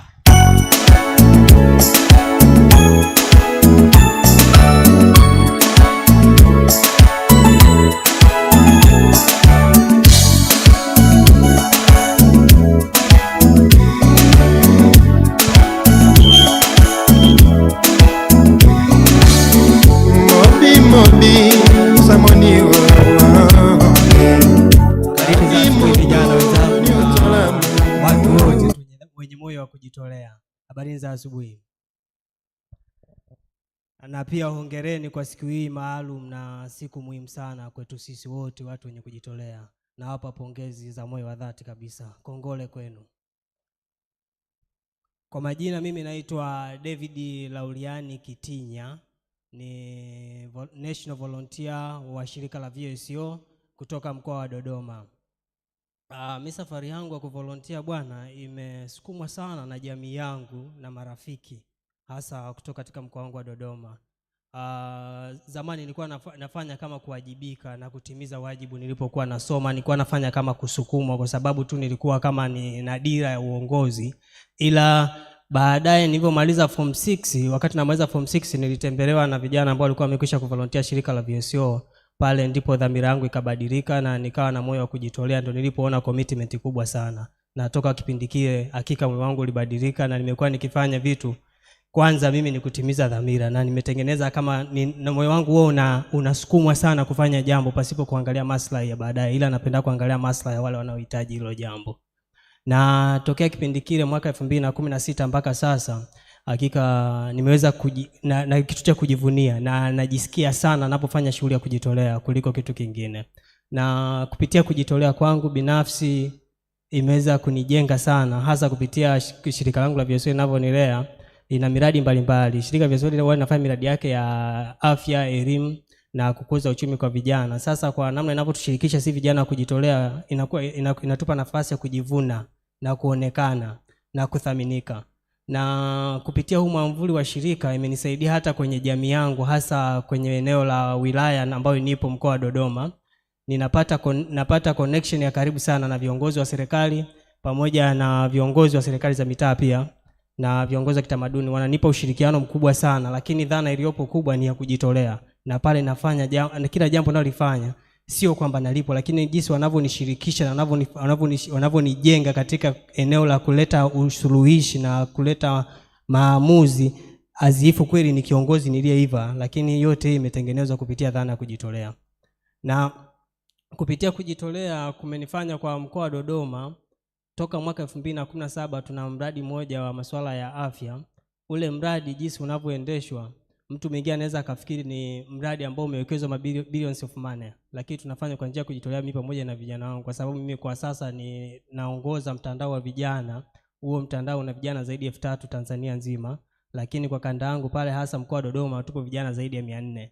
Sasa ukiangalia jinsi tunavyoifikia jamii na tunavyoenda as team, sometimes tunavyojiorganize na kuenda kuivamia eneo ambalo tumekusudia either kutoa elimu au kuenda kuhamasisha kitu mabadiliko. Sasa tumefocus kwenye kuchechemua mabadiliko ya afya ya uzazi. Sasa hivi kwa huu mwezi toka Januari tumekuwa tukisukuma upatikanaji wa huduma rafiki ya afya ya uzazi kwa vijana. Hasa jinsi tulivyokuwa tunapushi hichi kitu kwa pale Dodoma, mtu anaweza akafikiri backup iliyopo hii basi tumeagizwa na wizara kwamba kwenda kulitimiza hili jambo, lakini wote vijana pale wana passion ya kujitolea, na hakuna mtu ambaye tuseme kwamba huwa tunalipwa au tunafanyaje, lakini inakuwa ni extra miles endapo shirika liko limekuja pale. Sasa na huu msukumo wetu ulifanya DMO wa jiji la Dodoma Dr. Andrew akatuambia kwa dhamira yenu basi inabidi mfikie lengo. Akatupa chumba kipo pale Makole, akasema hichi chumba kwa sababu nyinyi mmesha pushi kwa namna yake mpate basi kama one stop center, hichi chumba ni maalum kwa ajili ya kutoa huduma ya afya uzazi ambayo itakuwa vijana. Na akatupa room. Hiyo room itakuwa facilitated na wahudumu ambao ni wa serikali, lakini sisi vijana tutakuwa tupo pale kama vile kutimiza ile haja yetu ya kutoa elimu kwa wote. hasa kwa vijana, jinsi wajisikie free waende wakapate ile huduma ile afya uzazi. Hichi kitu ni sehemu ya mafanikio kwangu ambayo ni ya kujivunia sana sana, mimi na timu yangu, hasa vijana wale 4 ambao nawakilisha hivi sasa. Mbali na hivyo, pia kupitia kujitolea imenihamasisha sana kwa namna tunavyo deliver kule kwenye jiji la Dodoma, hasa kwenye kuwa push hawa startup wanaoanza wajasiriamali wadogo, tunavyowasaidia na kuwasaidia kuandika maandiko wale wanaotaka kupata mikopo 442. Hakika hii imekuwa ni jongefu. Ukija kukuta timu yangu, hasa tunavyovolunteer kupitia mtandao wetu wa vijana wale kwa wale wa Dodoma ambao zaidi ya 400 na national ambao tupo zaidi ya 3000. Ukiangalia unaweza kufikiri ni professional, lakini of course we have a professional. Hata mimi hapa ni mwalimu by profession, lakini mimi inspiration yangu kubwa kwenye kujitolea. Japokuwa walimu nao ni wito ambao unaweza ukajitolea, lakini mimi nimebase zaidi, napenda kuifikia community na dhamira yangu ipo hivyo, napenda kufanya na cross culture. Sijapenda kulimit sehemu moja. Na hata nilivyosikia kuna sio kujitolea na baadaye shirika langu lilivyoniambia kuna ujio huku, basi niliona sehemu yangu kama ya kujivunia na kwenda kuonyesha chochote kile ambacho nacho, nishirikishe hii furaha yangu ambayo ninayo, na kuona hii siku kweli nimeheshimika na imetuheshimisha wale wote tuliokuwa na moyo wa kujitolea. Na mimi nasema happy volunteer day. Na nasema naona kuna t-shirt ambazo zimeandikwa nasema kila mmoja akifanya kwa udogo wake wa dhamira kujitoa, basi tunaweza tukaleta mabadiliko chanya sana. Hongereni na watakieni sherehe njema.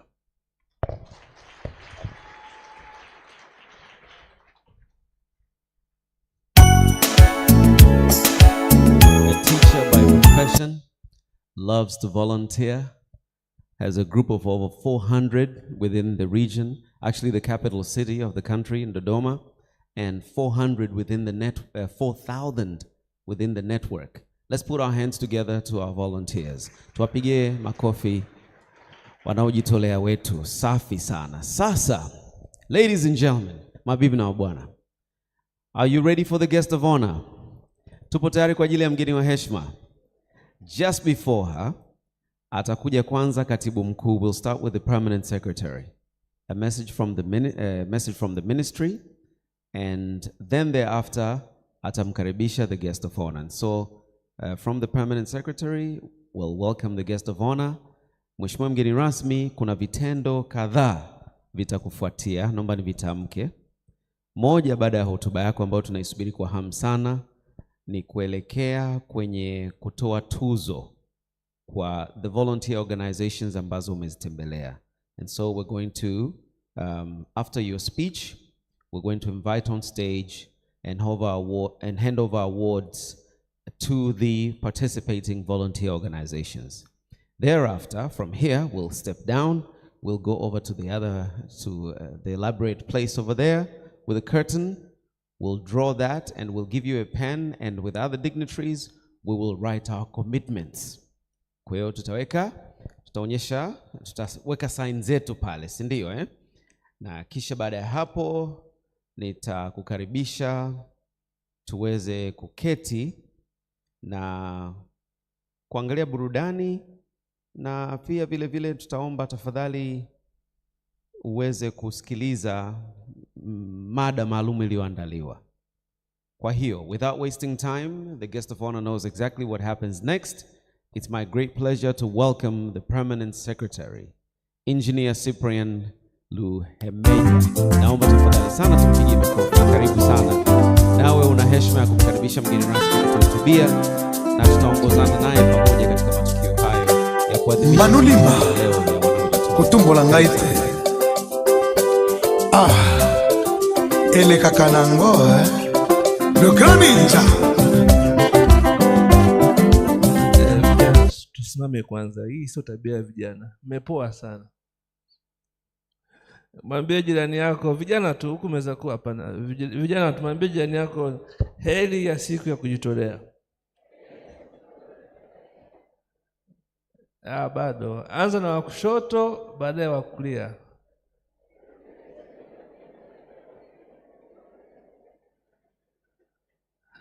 Siku ya kujitolea hoye. Basi tukae. Mheshimiwa Waziri, kwa ruhusa yako na mimi na story ya siku ya kujitolea. Sasa kabla sijatoa speech baada ya kutoa speech ya serikali, na mimi nitabidi nitoe testimony ya kujitolea. Na mimi ni mmoja wa volunteer ambaye aligraduate mpaka akawa CEO, akawa naibu katibu mkuu, sasa ni katibu mkuu. From volunteering thinking. Mheshimiwa Waziri wa Nchi, Ofisi ya Waziri Mkuu, Profesa Joyce Ndalichako, ndugu Zlatan Milsik, mratibu mkazi wa Umoja wa Mataifa nchini, waheshimiwa balozi wa diplomasia mliopo, Mheshimiwa Shigeki Komasubara, mwakilishi mkazi wa UNDP, dada Lucy Ndungu, meneja UNV Kanda Afrika Mashariki na Kusini, Mark Brian Schneider, mwakilishi mkazi wa UNFPA, Dr. Dinyebi Tipo, mwakilishi mkazi wa FAO, wakilishi wote wa Umoja wa Mataifa mliopo, mabibi na mabwana, ninawasalimu kwa jina la Jamhuri ya Muungano wa Tanzania. Mheshimiwa Waziri, awali ya yote napenda kumshukuru Mwenyezi Mungu na pia nichukue fursa hii kuwapa pole sana Watanzania wenzangu na ndugu zetu wa kule Hanang waliopata matatizo yanayotokana na maporomoko na landscape iliyochangiwa na mvua. Mvua ni baraka, lakini tunapoharibu mazingira pia mvua inaleta maafa. Najua mwenzetu alishatusimamisha kwa maana ya kumaun, lakini niwaombe sasa kwa niaba ya Ofisi ya Waziri Mkuu na kwa niaba ya serikali tuliyopo hapa, basi tusimame rasmi kwa maana ya kuomboleza wenzetu waliopata matatizo kule Hanang kwa dakika moja.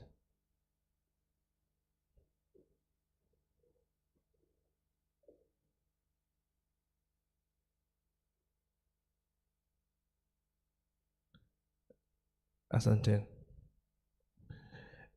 Mheshimiwa Waziri, kipekee ni kushukuru kwa kufika mahali hapa.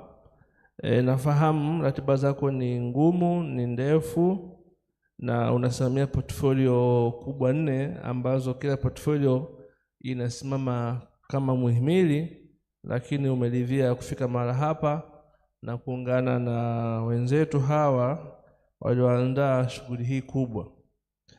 Siku ya kimataifa ya kuchorea itangazwa na Baraza Kuu la Umoja wa Mataifa mwaka 2001 kupitia azimio namba A/Res/40/212/ ya tarehe 17 mwezi wa 12 mwaka 85, ambalo linazitaka nchi na wanachama mbalimbali duniani pamoja na mashirika ya Umoja wa Mataifa kuwa wanaadhimisha siku hii tarehe 5 mwezi Disemba kila mwaka.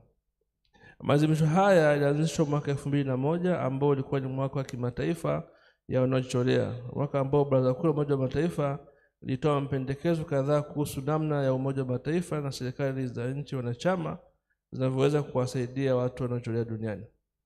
Katika kufanikisha hili, Baraza Kuu lilipendekeza kuwepo kwa mjadala juu ya uwepo wa sera za kujitolea katika ngazi za kitaifa na kimataifa, na kuhamasisha, kutetea, kutambua, kufanikisha, kujenga mitandao na kukuza moyo wa kujitolea katika jamii zetu hasa vijana.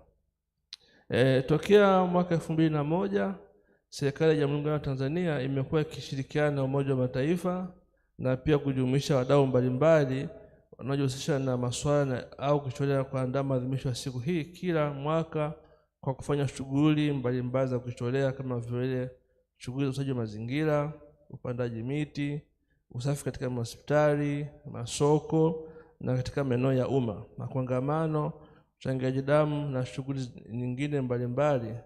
Pia sanaa, michezo na burudani hutumika katika kuadhimisha siku hii. Mheshimiwa Waziri, shughuli hizi hufanywa na vijana pamoja na watu wote wanaojihusisha masuala ya kujitolea nchini. Pamoja na shughuli zinazotajwa hapo juu, pia mafunzo na elimu mbalimbali tofauti hutolewa na wataalamu wa kujitolea kwa faida ya jamii ya Tanzania kwa ujumla. Mheshimiwa Waziri, siku ya leo inatarajiwa kuongeza ufahamu kwa watu kuhusu mchango wanaojitolea. Sambamba na hilo, Siku hii inakusudiwa kuhamasisha watu kujitolea katika shughuli mbalimbali ndani na nje ya nchi. Katika hili naomba niongee na vijana na niongee na UN coordinator bwana Christian. Bado tunaadhimisha leo, lakini ufahamu na uelewa kwa vijana wengi bado sio mkubwa. Nimependa speech ya Emmanuel Ali alisema bado hatujaweza kuwafikia vijana wengi. Niombe sasa kupitia ofisi yangu, ofisi ya Waziri Mkuu inayoshirikiana na vijana, kazi, ajira wenye ulemavu, kupitia idara ya vijana tuje na mpango mkakati wa kutoa elimu nchi nzima. Sababu vijana wako tayari kuvolunteer, lakini nadhani somewhere hatujafika mahala pa kutoa taarifa kwa kubwa. Tumeongea pale kwenye booth. Mheshimiwa Waziri, kwa miaka mingi sasa serikali sasa inafanya biashara na watu mbalimbali wameweza kuchangia kwa njia ya kutolea katika shughuli kama kuanzisha miradi ya kijamii, kutoa tuzo kwa wale wafanya vizuri katika kujitolea, kutoa muda wao ili kufanya kampeni juu ya swala muhimu kwa maendeleo ya jamii, kujitolea katika shughuli za maendeleo ya jamii kama sehemu ya utamaduni wao na kuandaa mashindano ya kujitolea. Shughuli na matukio ya kujitolea siku ya maadhimisho husaidia kukuza hamasa ya kujitolea na kufikia malengo ya maendeleo endelevu kama vile juhudi za kupiga vita umasikini, kufikia lengo la upatikanaji wa elimu kwa wote, kuhamasisha usawa wa kijinsia na kuwawezesha wanawake, kupunguza idadi ya vifo vya watoto chini ya miaka 5 na kuboresha afya ya uzazi kwa kina mama, kupunguza kasi ya kuenea ugonjwa wa ukimwi na kuwa na mazingira endelevu. Mheshimiwa Waziri, maadhimisho haya ya leo Umoja wa Mataifa na wadau wamekutana ili kuadhimisha siku hii muhimu ili kubadilishana mawazo kwa lengo la kuboresha masuala mbalimbali yanayohusu kujitolea. Kwa maelezo mafupi, napenda kabla sijakaribisha Mheshimiwa Waziri niwatie moyo vijana. Nilivyokuwa napata maelezo pale kwenye booth tulikuwa na mgeni rasmi, kuna elimu imetolewa pale. Kuna UN volunteer experts ambao wanatakiwa miaka 35 and above na at least au na experience ya miaka 15. Kuna UN volunteer specialist ambao at least wana experience miaka 3 and above, lakini kwa international wanatakiwa kuwa na miaka 27 na local pia miaka 27. Lakini pia kuna UN youth volunteers ambao kwa maana ya youth wana encourage miaka 18 mpaka 26 ya kuzaliwa, na hapa experience sio issue sana, lakini wana encourage from 0 experience to 3 years experience. Lakini pia kwenye youth volunteers kuna issue ya university students ambao umri wao kati ya miaka 18 mpaka 26, na hapa pia kuna experience inatakiwa zaidi ya showcase. Naomba tupeleke taarifa kwa vijana wengi waweze kuvolunteer. Mimi nilipotoka chuo kikuu, Mheshimiwa Waziri, nilianza kuvolunteer kama expert wa maji kwenye shirika moja la maji Dar es Salaam, City Water. Kwa hiyo nilipotoka chuo nikaenda pale nikasema naomba ni volunteer ni practice elimu yangu katika sekta ya maji. Kwa wale management ikashangaa kwamba inawezekanaje unakuja kuvolunteer. Nikasema mimi nataka ni volunteer nionyeshe ujuzi wangu katika sekta ya maji. Kwa hiyo nika volunteer kwa mwezi wa kwanza, kwa mwezi wa pili. Mwezi wa 3 wakanipa ajira. Mnipigie makofi. Baada ya kunipa ajira mwezi wa 3, mwezi uliofuata nikapewa cheo. Nilikuwa manager wa miradi. Baada ya kuwa manager wa miradi miaka 2 nikawa manager wa kanda. Miaka 6 baadaye nikawa mkurugenzi mkuu. Na miaka mingi baadaye nikawa naibu katibu mkuu. Na 5 baadaye nikawa katibu mkuu. Sasa dhana ya kuvolunteer ndio dhana pekee na ajenda kwa kizazi cha sasa.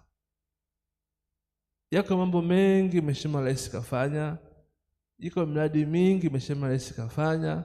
Sasa katika ile miradi sustainability yake iko wapi?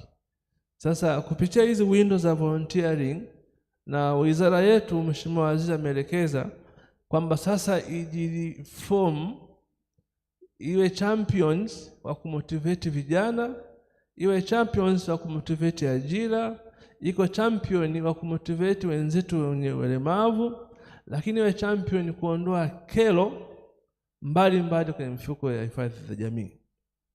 Sasa najua Mheshimiwa Waziri atasema baadaye, tunaandaa mkutano wa kitaifa wa vijana wa siku 3 Dodoma. Ni mkutano wa vijana. Vijana wanakutana Dodoma kuongea mambo yao.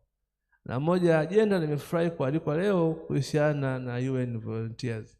Ninaomba coordinator wa UN volunteer tuwasiliane. Katika moja ya agenda za Dodoma ni kumotivate vijana nchi nzima kuwa na moyo wa kujitolea. Sababu katika hii leaf paper lonipa inatoa window kwa kila kijana ambaye ana elimu ya 7, ana elimu ya form 4, ana elimu ya form 6, ana graduate, experts, yani kila kijana yumo ndani yumo. Isipokuwa sisi wazee. Mnipiga makofi. Sasa hii ni hoja nzuri sana na nitawashirikisha wenzetu wa UN washiriki katika ule mkutano. Tayari UNFPA ameshaonyesha interest na ametunganisha na UN family. Kwa hiyo nishukuru sana kwa mkutano huu, na vijana niwatie moyo. Volunteering inalipa. If ever kama kila mmoja atafanya, then tutafika mbali. Mheshimiwa Waziri, kwa maelezo haya mafupi napenda sasa kukaribisha ili uweze kuongea na umma huo Tanzania kupitia wadau mbalimbali walioko hapa, na niwaombe vijana sasa tukae mkao wa kula, tusikilize hotuba ya Mheshimiwa Waziri, hotuba ya serikali inaongea nini kuhusu UN volunteering. Mheshimiwa Waziri, karibu sana.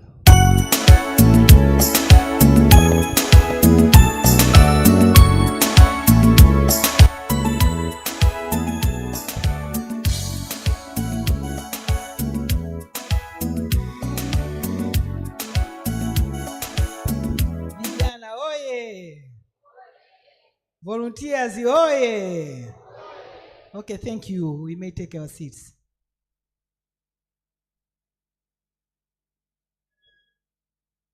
Vijana mpo? Kama mmepoa vile. Vijana mpo? Sijasikia vibe ya vijana. Vijana mpo? Vijana oye! Rais wetu Samia Suluhu Hassan oye! Hapo sasa naweza nikaendelea, maana nilikuwa nasema au nikakae, lakini kwa vibe hiyo mmenipa nguvu vijana wangu. Mr. Zlatan Miliski, United Nations Resident Coordinator, Miss Lucy Ndungu, UNV Regional Manager East and Southern Africa, Engineer Cyprian John Luhemeja, Permanent Secretary, Minister of Labor, Youth, Employment and Persons with Disability, and he is also a volunteer.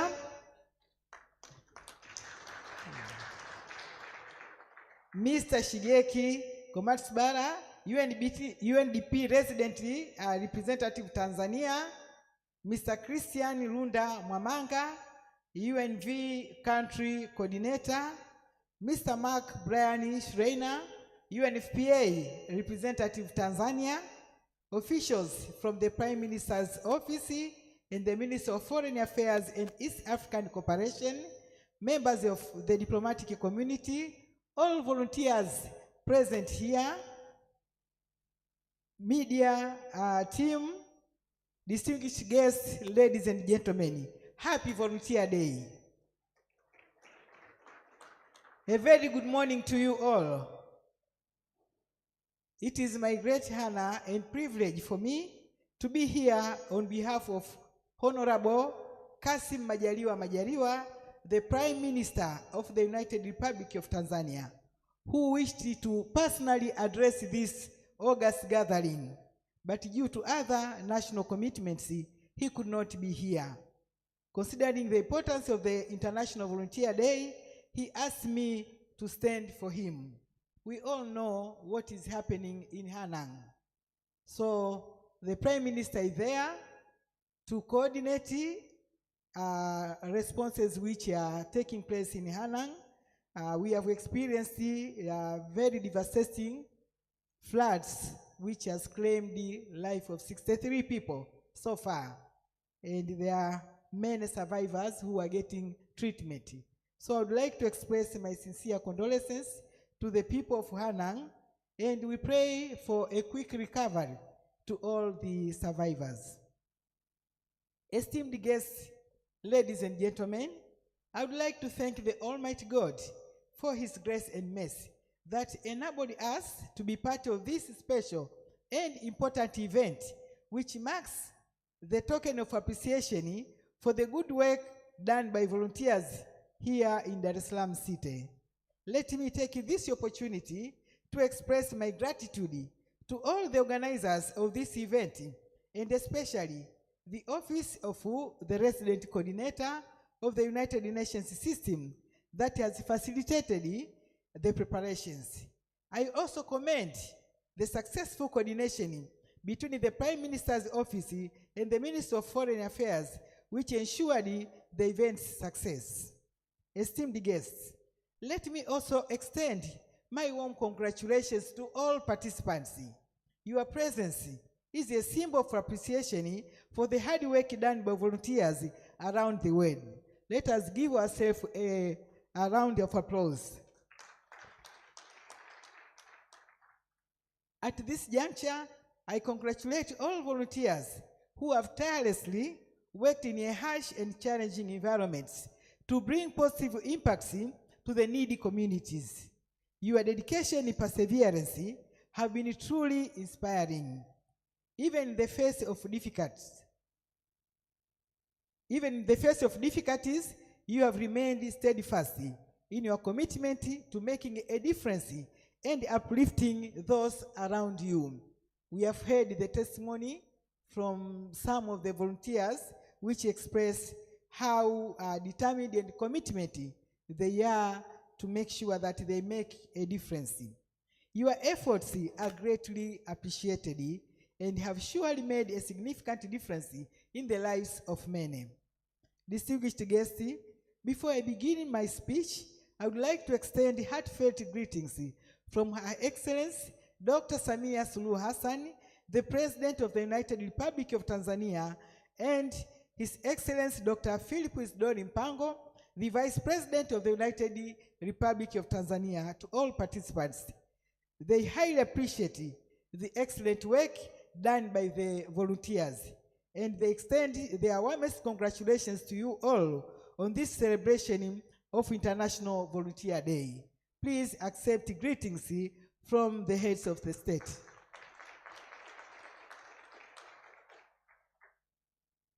Esteemed guests, I'm so delighted to join you for the commemoration of this year's International Volunteer Day, which was mandated in 1985 by the United Nations General Assembly to be commemorated annually under the leadership of UN member states. The observance of this day aims at increasing awareness of the importance attached to volunteer services, thereby stimulating more people to offer their volunteer services at home and abroad. On behalf of the government of the United Republic of Tanzania and on my own behalf, I would like to take this opportunity to recognize the important role and contribution of volunteers in Tanzania and across the world. I congratulate you for the work that you do tirelessly in volunteering. I am informed that, according to the estimates by the United Nations, 1 billion people volunteer every year globally. This demonstrates the inherent strength of the human spirit. Congratulations once again. Esteemed guests, ladies and gentlemen, volunteerism in Tanzania, like in many other African countries, has deep roots in traditional, cultural, and community practices. Since gaining independence, volunteerism has been mainly practiced in the form of ujamaa, a communal practice where people live and work together for the common good. Ujamaa, translated as familyhood or brotherhood, emphasizes that a person becomes whole through a spirit of community and service to others. Through the spirit of ujamaa, families in Tanzania have come together in both good and bad times. And even now, what is happening in Manyara, there are a lot of people who are volunteering to save and comfort those who have been affected by the devastating floods. So this has been the spirit to come together in both good and bad times, cultivating unity and love. Furthermore, the spirit of volunteerism has been one of the key pillars on which we have built one of the most stable democracies in the world. Esteemed guests, ladies and gentlemen, after Tanzania gained its independence, there was a significant increase in the demand for teachers in public primary schools through the country. This was due to the implementation of the universal primary education, famously known as the UPE, in the 1970s by the government. To meet the demand, citizens from different regions were mobilized by the government to provide voluntary teaching services. This initiative has had a long-lasting impact, and today, access to education in Tanzania is among the highest in the region. Esteemed guests, it is important to acknowledge that volunteers are playing a crucial role in supporting the government's efforts to engage more people in national development. By involving more individuals, development efforts become more people-driven and sustainable. Additionally, volunteerism is an essential way of building the capacity of local communities. It is important to note that Tanzania Mainland National 5-Year Development Plan has identified low human capital as a significant obstacle to national development. As a result, volunteerism has been prioritized as a means to achieve the National Development Plan.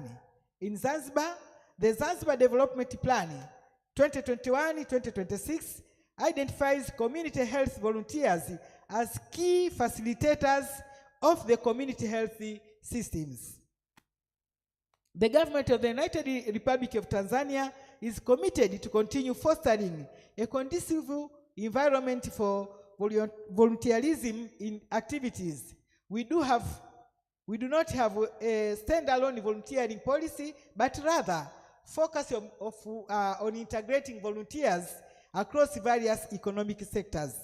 A national disaster management strategy 2022 to 2027 mandates the establishment and strengthening of multi-sectoral disaster response teams and volunteers at the national and local levels. It calls for establishment of social safety nets for volunteers within communities for effective disaster risk management, thus providing an enabling environment for volunteers' operations in Tanzania.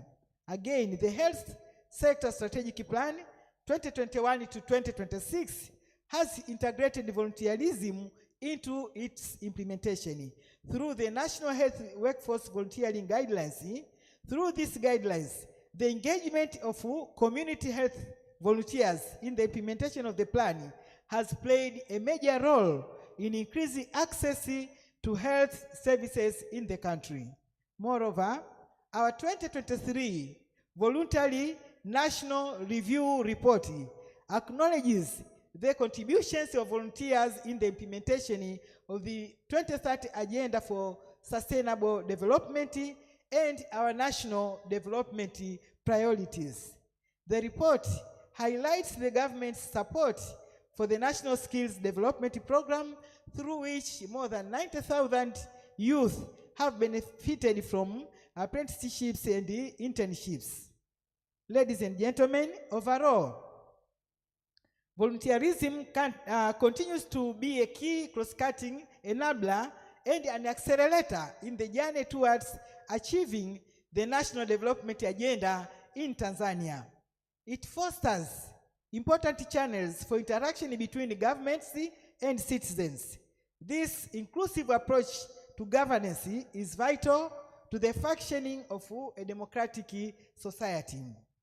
Tanzania has not yet developed a specific volunteering policy, but it has taken significant steps towards utilizing volunteers in various sectors of economy. The country has formed various guidelines, strategies, and plans, as well as enacted several legislations to support integrated volunteerism. This includes the 2017 Internship Guidelines, National Health Workforce Volunteering Guidelines of 2021, the National 5-Year Development Plan of 2021-22 to 2025-26. Moreover, the Sungusungu Communal Justice Voluntary Organization was legalized in 1990. Farmers Act Cap 311 of 2011, Dental and Allied Health Professionals Act of 2017, Ministry of Agriculture, Building a Better Tomorrow Strategy of 2022 to 2030, Zanzibar Development Plan 2021-2026, and Health Sector Strategic Plan of July 2021-2026 are just some of the initiatives that Tanzania has implemented to promote volunteerism. Esteemed guests, the commemoration of International Volunteer Day 2023 in Tanzania is therefore a significant event and an important opportunity to highlight our commitment to sustainable development through the integration of volunteerism in the development agenda. Before I conclude my speech, I would like to emphasize on the following points once again. First, the government of Tanzania is committed to promoting volunteerism and creating an enabling environment for volunteers. The Tanzanian government will continue to collaborate with all relevant stakeholders to promote and integrate volunteering as a means of achieving our vision of hope and inspiration for the people of Tanzania. Third, as a regional hub for the East African community, we will collaborate with the neighboring countries to promote a strong culture of volunteering to achieve prosperity for all. Fourth, the global community should support volunteers to perform their best. Fifth, active engagement with traditions and culture helps international volunteers feel at home away from home. Distinguished guests, as I come to the end of my speech, I would like to express my gratitude to all the dedicated volunteers who demonstrate the best of humanity, especially during these challenging times. Your decision to use your time and energy to improve the communities is truly inspiring and a shining example for others. Your selfless service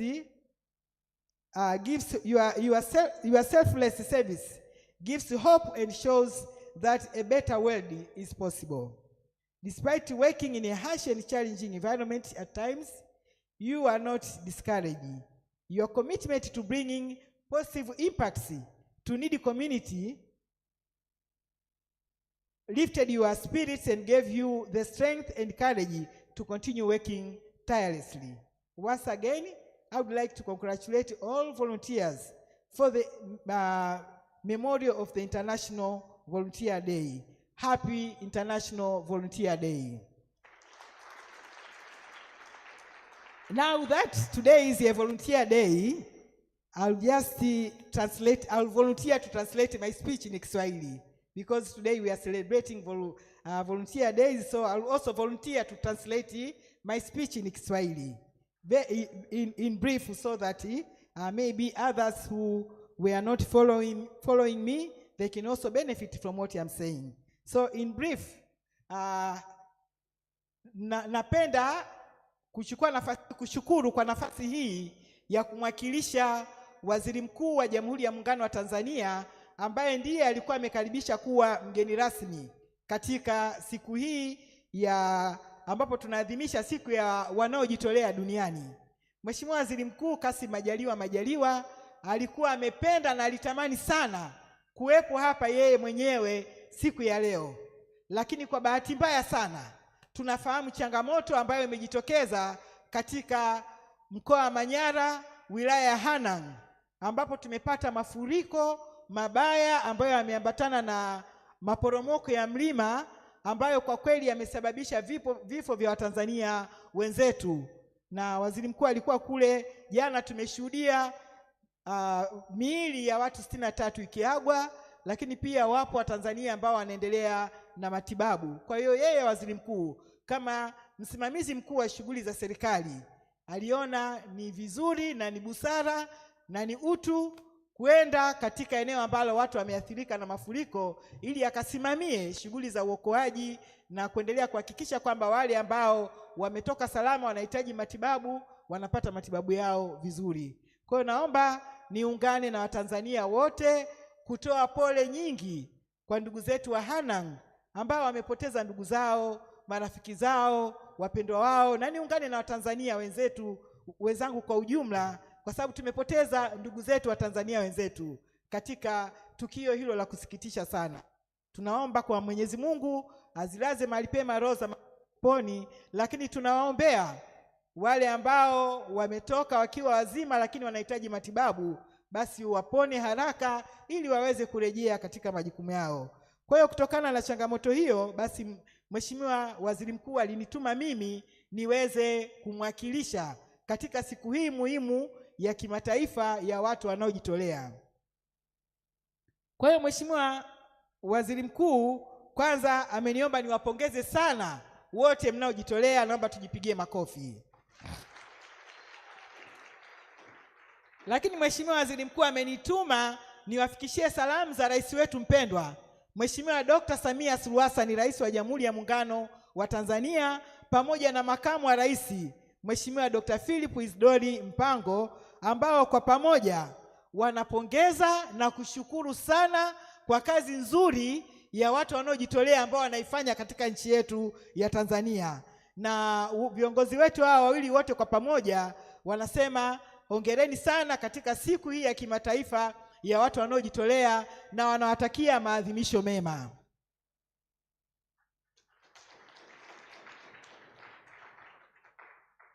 Kwa hiyo kama nilivyosema, najitolea lakini kwa kifupi, sijitolei yote. Najitolea kwa kifupi tu kupitisha kitu gani nimesema. Kwa hiyo kwa niaba ya serikali na kwa niaba ya Mheshimiwa Waziri Mkuu, na mimi naomba nichukue nafasi hii kutambua mchango mkubwa wa watu wanaojitolea katika taifa letu la Tanzania. Kwa kweli wamekuwa wakifanya kazi kubwa na nzuri bila kuchoka. Na tunaambiwa takwimu zinaonyesha kwamba takribani watu bilioni 1 duniani wamekuwa wakijitolea. Hii ni kwa mujibu wa data za Umoja wa Mataifa. Na hii inaonyesha kwamba ni jinsi gani watu wamekuwa na mwamko na wamekuwa na moyo wa kibinadamu kuangalia mahali ambapo kuna uhitaji na wakaweza kujitolea kama ni ujuzi wao. Tumeangalia kwamba watu wanaojitolea wapo ambao wengine ni wataalamu, wapo wengine ambao wako katika ngazi ya jumuiya, kwa hiyo wako mchanganyiko, lakini wote tunasema hongereni sana kwa kazi nzuri ambayo mnafanya. Kwa hiyo katika nchi yetu ya Tanzania, swala la kujitolea linaendana na mila na desturi na mambo ambayo yanatokea katika jamii yetu, na swala la kujitolea limekuwepo tangu tumepata uhuru. Na ndio maana ukipitia kwenye mabanda, ukienda kwenye banda la VSO utaona kwamba ilianza mwaka 61 na mwasisi ni hayati baba wa taifa Mwalimu Julius Kambarage Nyerere. Ukienda kwenye Peace Corps nao pia wameanza mwaka 61 baada ya kupata uhuru. Kwa hiyo hili swala la kujitolea lina historia ambayo inaendana na umri wa taifa letu la Tanzania. Limeanza kuwepo pale tangu tumepata uhuru. Lakini pia kujitolea kuliendelea kushika kasi katika kipindi ambacho tulianza kufanya masuala ya ujamaa. Tunafahamu wote mambo ya ujamaa yalitufanya Watanzania tukawa tunasema sisi sote ni ndugu. Kwa hiyo kama sisi sote ni ndugu, ina maana kunapokuwa na shida ya mwenzako ni ya kwako. Na ndio maana hata kuna usemi mtu anasema mtoto wa mwenzako ni wa kwako. Kwa hiyo ina maana kwamba ukiona mwenzako ana tatizo, hii ujamaa ilitujengea utamaduni na tabia ya kujitolea na kusaidia wenye uhitaji. Kwa hiyo hii spirit ya ujamaa ilitufanya Watanzania kujenga utamaduni wa kuwa pamoja katika kipindi cha shida na kipindi cha raha.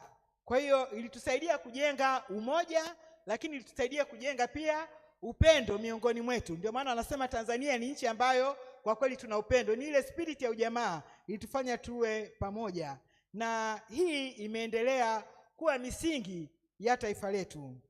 Kwa hiyo Tanzania imeendelea kuwa na mambo mengi ambayo yanafanywa kwa kujitolea.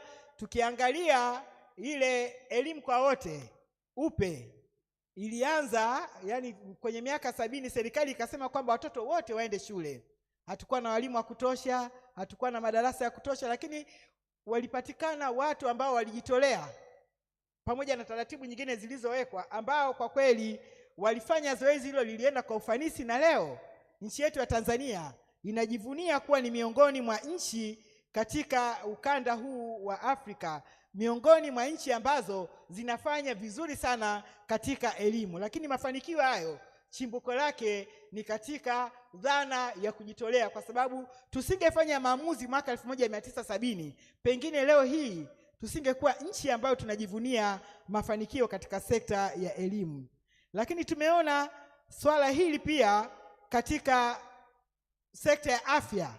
Katika sekta ya afya tumekuwa na watu ambao wanajitolea sana.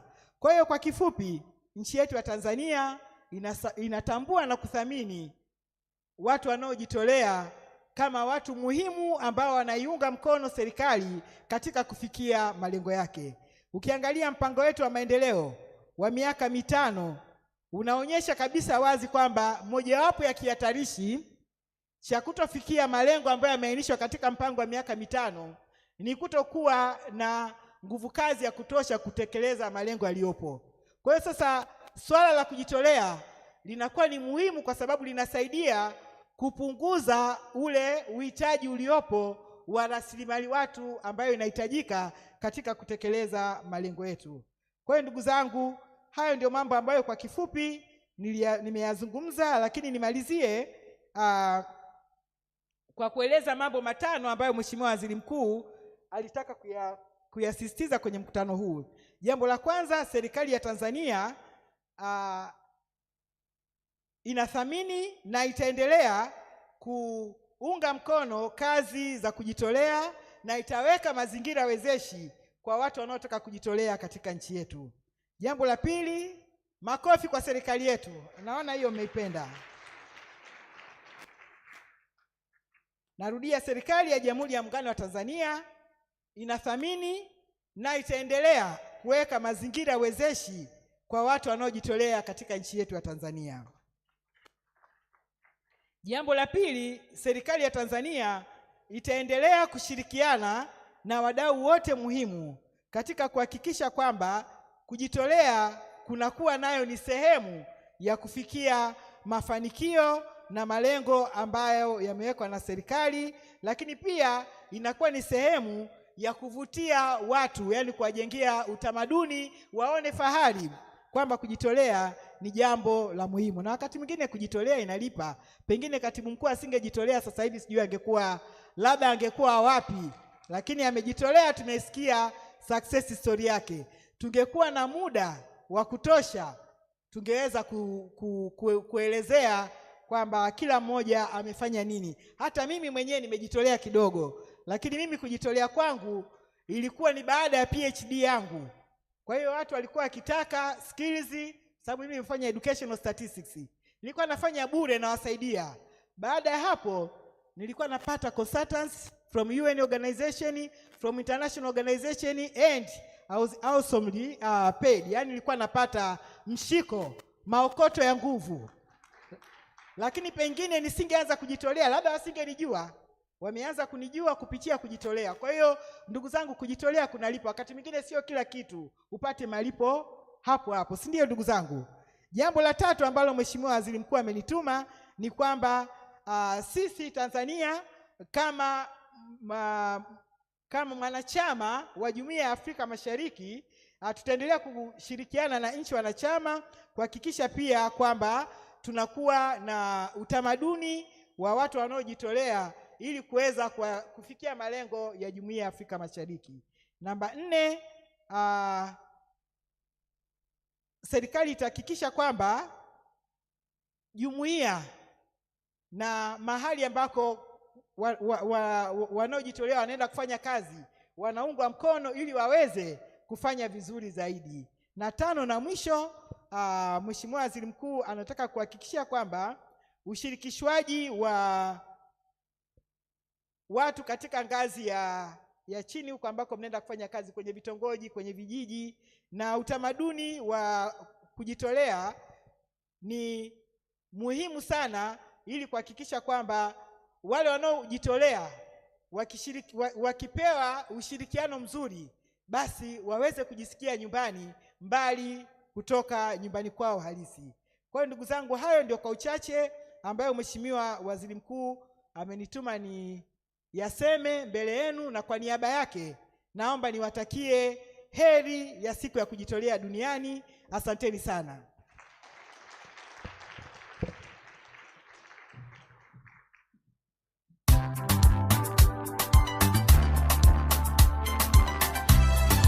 Jamhuri ya Muungano wa Tanzania. Hayo makofi ya kutosha, naomba tupige makofi mengi sana. Makofi mara ya pili tena kwa kujitolea kutafsiri hotuba nzima kwa Kiswahili. Mheshimiwa, naona mpaka unafuta jasho, si mchezo. Safi kabisa, yalikuwa ni mazito sana. Hotuba ya Waziri Mkuu mara nyingi huwa inakuwa na ukina, alafu inakuwa na points. Kwa hiyo kila neno ukilitafuta lazima unakuta jambo la kushughulikia kabisa. Kwa hiyo asante sana, umewaweka Watanzania sawa na dunia sasa inatuelewa vizuri siku hii ambapo tunaadhimisha siku hii muhimu sana. All right, ladies and gentlemen, justice done to the Honorable Prime Minister's speech, and now we'll move to the following. First of all, we're doing the awards ceremony. Tunatoa tuzo hapa kwa wafuatao. Kwa naomba mabinti ambao nimekaa nao katika meza hiyo, naomba mjiunge na mimi hapa tafadhali. Na kakaangu Christian, badala ya kukaa hapo chini, ukishamaliza kukagua, naomba nawe ujiunge nami hapa juu.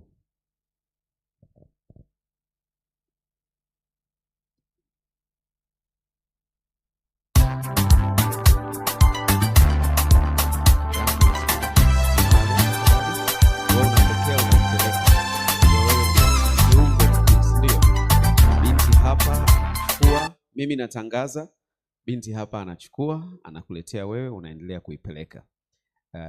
Dignitaries, VIPs, please rise. And you may place your documents on the chairs or on the tables beside you. All right? Naomba tushangilie sana kwa organizations zote ambazo tunaziita, tafadhali.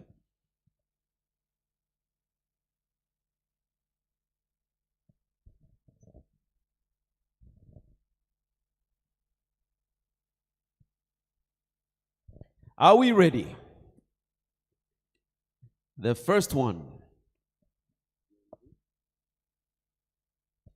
United Nations Volunteers, UNV. Mwakilishi tafadhali, representative tafadhali. Don't sleep, wake up. Collect your money, wake up. Collect your money, DJ nitakutia instrumental. Tusipige muziki ambao una maneno, okay? All right, tupige makofi mengi sana kwa United Nations Volunteers na mwakilishi huyo.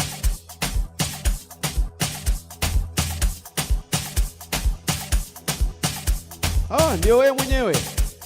All right, very well.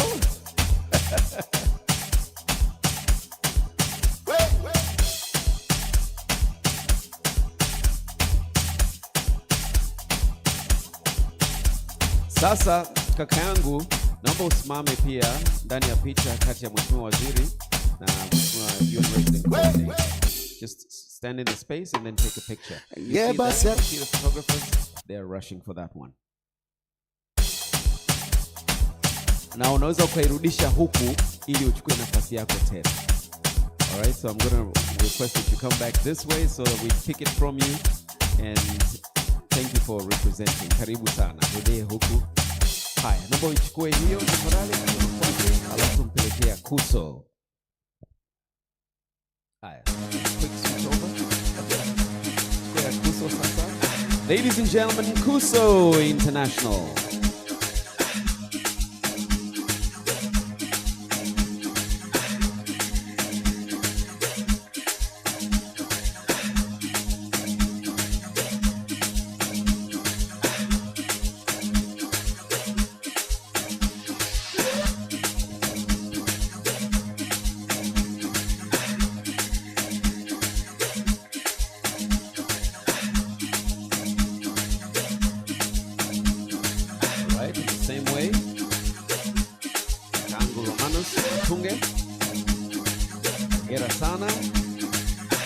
Peace Corps Tanzania, you're next.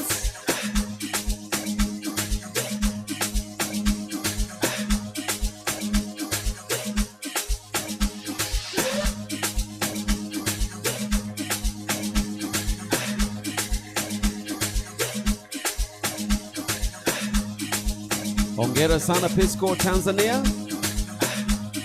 Next is DSW Tanzania.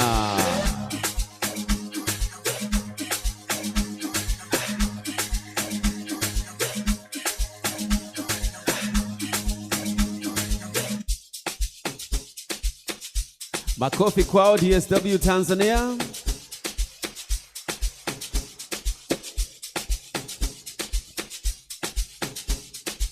Super. Sasa imekaa vizuri kabisa. That's the way we're going to do it.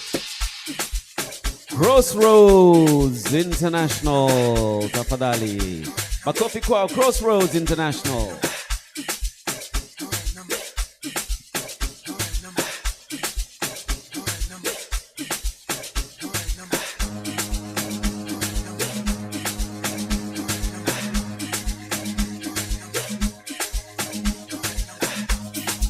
Congratulations. Thank you for taking active part. Crossroads International. We'll have 2 photos. One after this one after the wall of action. Next will be VSO. Congratulations, VSO. Taratibu.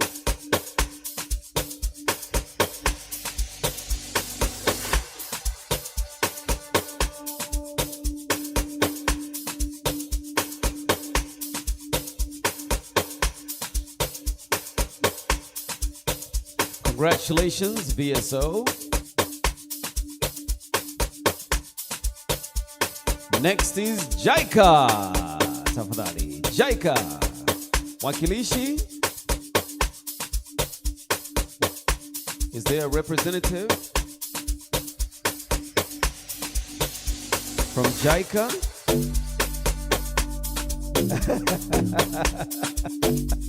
That caption would probably not read right. It'll either be a promotion of some sort. All right, but not a bad idea. Makofi mabibi na bwana, makofi mabibi na bwana, kwa sababu ni shirika letu la maendeleo la watu wa Japani.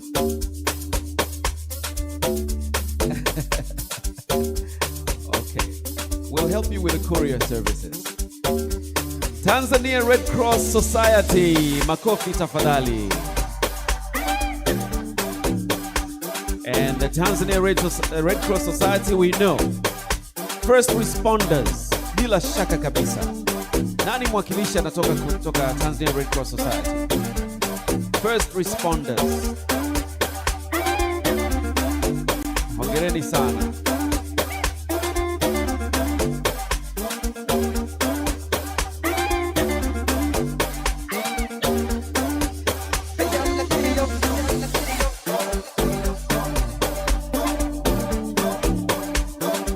Congratulations, hongera Tanzania Red Cross Society. And now my legacy.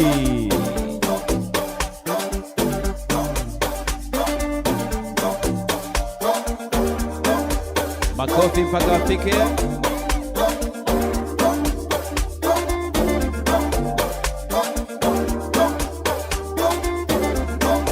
Urithi wangu, nchi yangu. Hongereni sana, my legacy.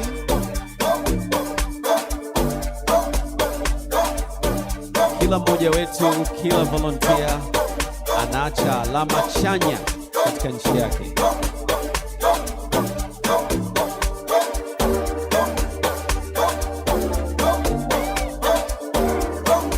And finally, whoop. I should have been a gentleman. International Youth Fellowship.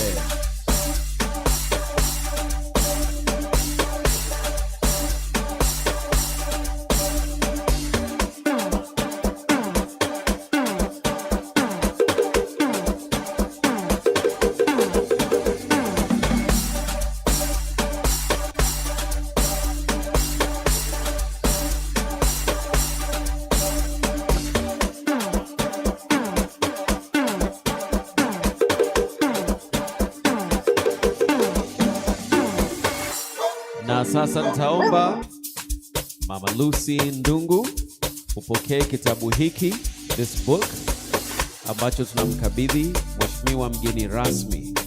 This is the UNV 50 photo book, the UNV Diversity Inclusion book. Naomba tafadhali tupige makofi mengi sana. Mheshimiwa mgeni rasmi, naomba upokee kitabu hiki. Na tupige makofi kwa United Nations Volunteers, KUSO International, makofi, makofi, makofi. Peace Corps Tanzania, DSW Tanzania, Crossroads International, makofi zaidi, more. BSO, JICA, Tanzania Red Cross Society, makofi. My Legacy, na International Youth Fellowship. Congratulations to all of you. All right, now, please follow me. And Christian, karibu pia. Mark, please, come.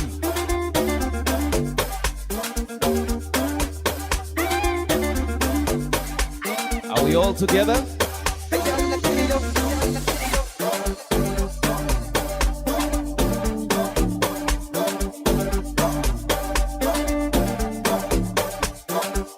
Mheshimiwa mgeni rasmi, hatubonyezi kitu, hakuna kitu kitakacholipuka wala kutoa moto. Kwa naomba nikukaribishe hapa tafadhali. Na Bi Lucy, karibu hapa. And then everyone else can, Mheshimiwa yes, karibu hapa. And then everyone else please fall through. Left and right. Left and right. Mheshimiwa usichungulie kwanza. All right. May I please, Mark, may I request you come of this side, and then yeah, let's flank each other like that. I know you can't see, najua hamwezi kuona vizuri, lakini naomba tuwe na kauli mbiu moja, tuseme kitu kimoja, sawa? Inasemaje? If everyone did, sawa? Mimi nitasema the power of everyone, na nyie mtajibu mna njaa, maana kuna chakula baadaye. Kwa hiyo kwa nini msijikamue sasa hivi? Kunyweni maji basi, sawa? Tukishasema hivyo mgeni rasmi anafungua pazia, si ndio? Are you ready? The power of one. The power of one. Mheshimiwa mgeni rasmi, please fungua pazia letu on this International Volunteer Day. Please fungua. International Volunteer Day. is a moment to recognize volunteers and the value of volunteerism in advancing peace and development. I'll let you read the rest, right? So, the possibilities are limitless for sustainable development, education for everyone in the area, clean environments and good health, inclusive peaceful societies, and more. And please, if you see your name there, except for the very top one at the very top, ukiona jina lako hapo, charaza tafadhali.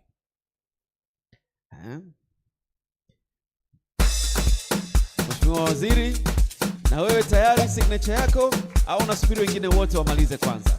Mark Bryan, this is your wall of commitment.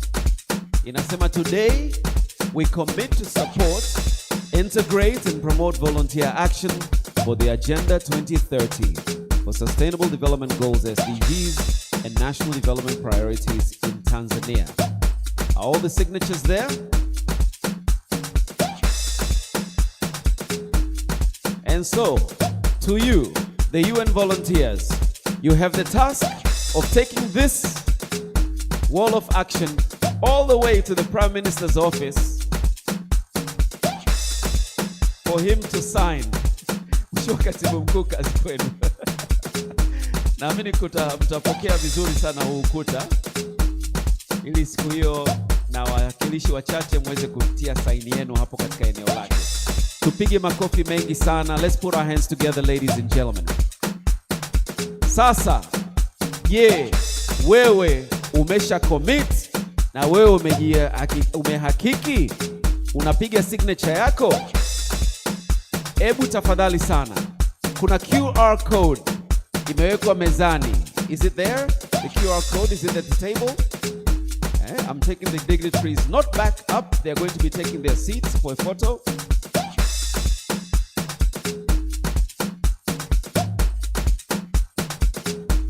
Let me lead you in making your commitment.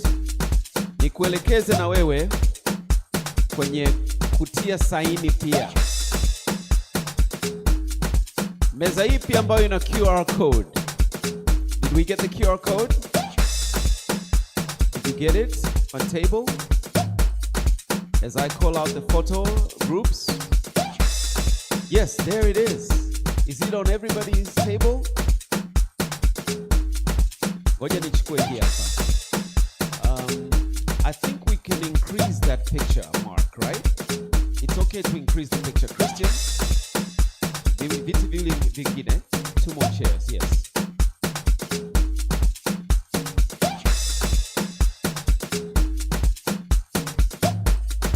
May I have this? Have you scanned it? Please scan it with your phone. Okay? All right, scan it with your phone, but let me show everyone first.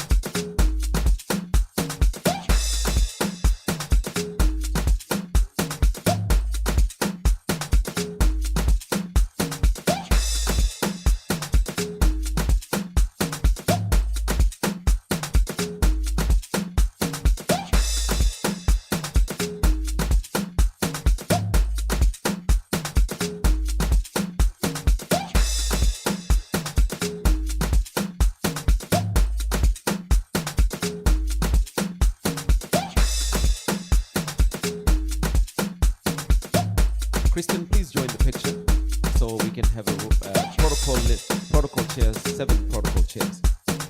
You are the main man, sindio? Okay, I'm going to call the group pictures. Nitaitisha picha, lakini at the same time, can we put on the screen the QR code so that everyone in the room anaweza kucommit? Hii code, nitawaelekeza wakati mgeni anatoka how to do it. So here are the pictures. All right, put it on a little bit later so we can have the screen as it is. So, all our volunteering groups that receive the award, please come forward. Tafadhali. United Nations volunteers, come with your award. Kuso International, Peace Corps Tanzania, DSW Tanzania, Crossroads Tanzania, please come forward and stand behind the high table. Please come with your awards, please. Karibu sana kakangu. Feel free.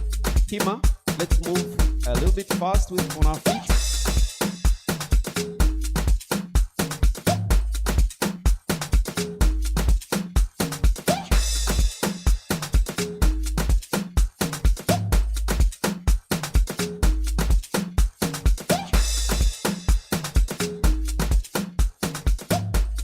For those who came up and have the award in hand, all right, we'll begin with that picture first. And then we'll do the group photos.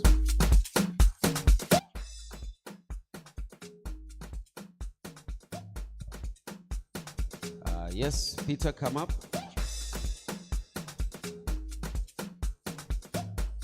Waliopokea tuzo kwanza. Kisha naomba niende kwa panelists wetu wa session zote mbili. Ya sasa hivi inayofuata, panelists please. Wa session inayofuata na session ya baadaye. All our panelists from the first session and the final session later in the afternoon. Panelists, please. And then and Lucy's already there. There's only 2 at the present. Okay, that's not bad. Naomba our dignitaries at the high table representing our embassies and high commissions, please may I request you to come for a photo. Your Excellencies, please.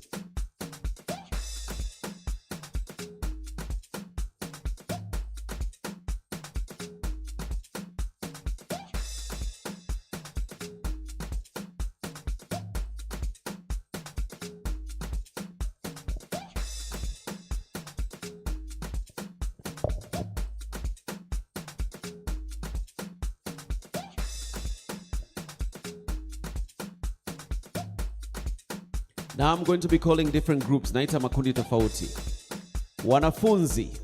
Wanafunzi tafadhali. Kama umevaa uniform. If you're in uniform, please come forward. Naomba mje Hima. Faster. Vijana. Njoni faster. Hata jog kidogo. Ingia kwenye nafasi.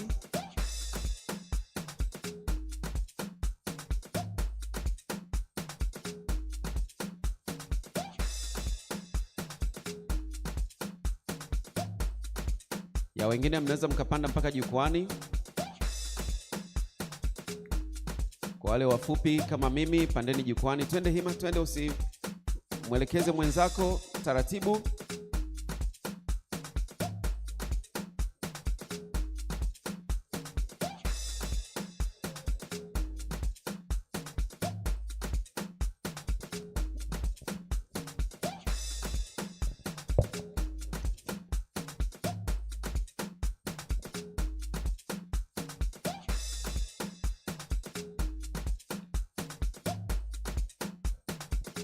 Vijana oye!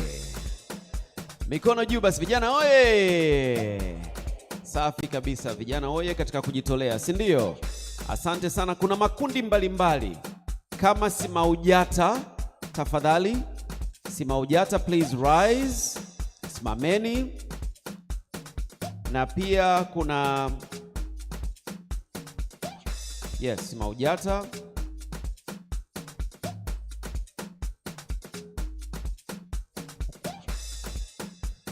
Nyinyi wote ni Simaujata, sio? Mpo zaidi ya 60 ndani ya ukumbi huu, si ndio? Alright, wengine mtapanda jukwani.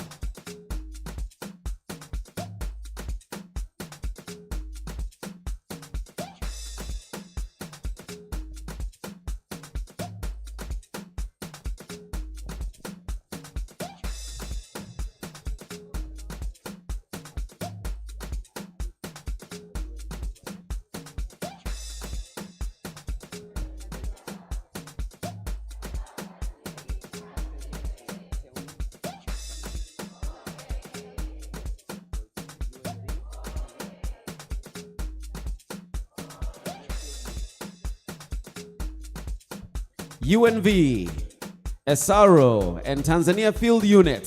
UNV, the organizers, please. SRO and Tanzania Field Unit, please come through very quickly. Alafu kuna nyie mliovaa kijani huko You're next. UNV, please come through. SRO unit.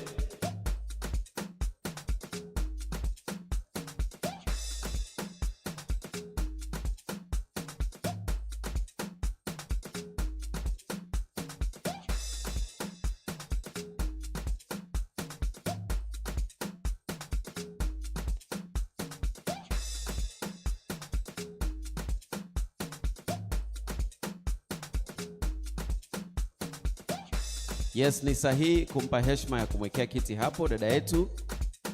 Sahihi kabisa. UNV oye! SRO oye! Hampo ukumbini eh? Okay. Mliovaa kijani kule, naomba msimame kama kundi, please. Karibuni mbele. Hongereni sana UNV. Njoni hima. Na nyinyi kwa pamoja nikiwaita mnaitwa nani? Siwasikii bwana, mnaitwa Vikiuta. Alright, tujipange. The volunteers, mpo? Ushers and volunteers. Kaini tayari, from all corners, ushers and volunteers, all in orange. Kaini, huyu dada mfupi sana, mbona amekaa nyuma kabisa? Njoo huku pembeni. Yaani hapo hautaonekana. Mimi ndio nimekuona huku nyuma. Haya, hapo. Yeah, there you go. Jamani. Volunteerism for sustainable development. Ushers wetu and our volunteers today. Please. Come into the picture.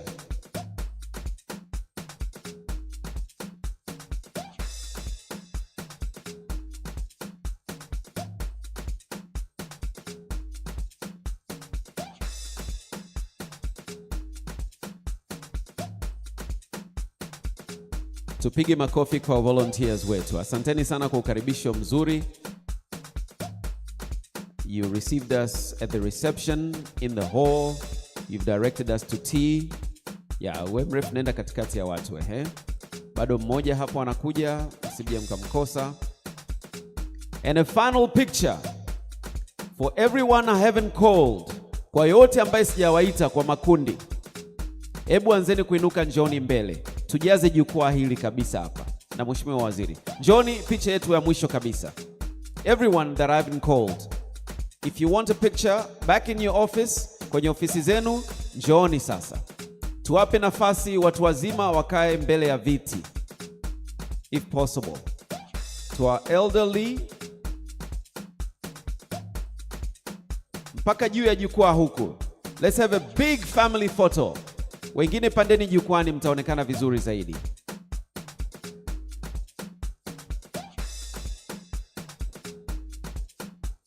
Kujitolea oye! Profesa Ndalichako oye! Mama Samia Suluhu Hassan oye! Kassim Majaliwa oye! Mheshimiwa Mpango oye! Safi sana.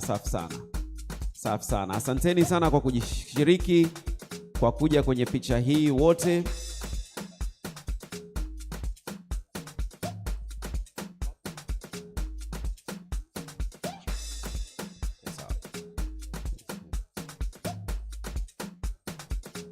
Mheshimiwa ndugu yangu, ndugu Eliakim Mtawa, before we disperse a final picture of our government dignitaries, viongozi wa serikali, naomba niwape nafasi ya kuja nanyi mpige picha.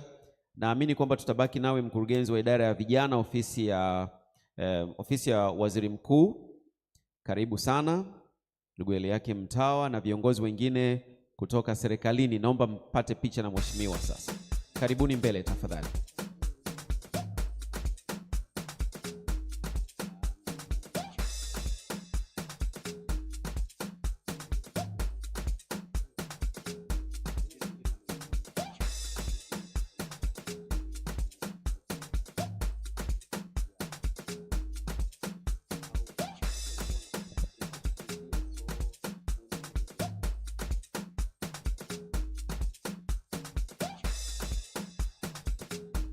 All right, it's just been pointed out to me, nimeelekezwa kwamba wenye mabanda kama International Youth Fellowship as a group, you would like a picture.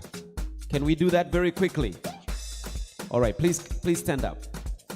Legacy, move forward. Kuso, move forward.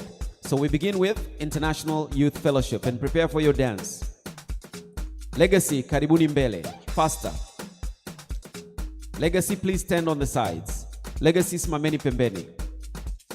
Kuso, please come up. Kuso, mesimama hapo. Kuso, njoni mbele. Please stand either to the, as a team. All right, thank you. Legacy, my legacy. My legacy, you're next. Kuso International, you're next. Wanaoingia kwenye picha ni my legacy. My legacy.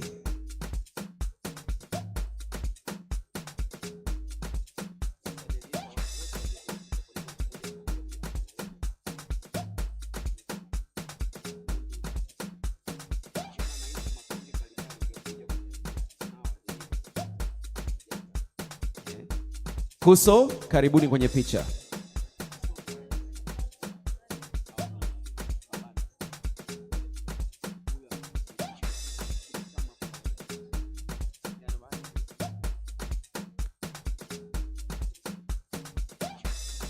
All right.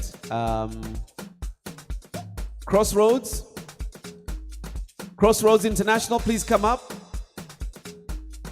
VSO, please come up very quickly.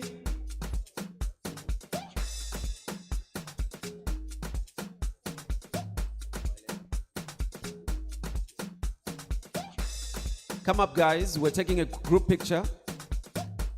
Kona VSO. Naomba msimame.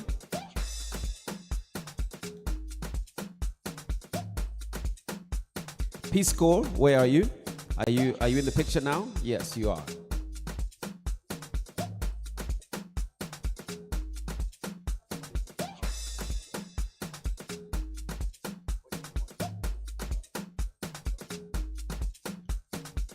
Asante sana. VSO, please come into the picture. Tunamalizia.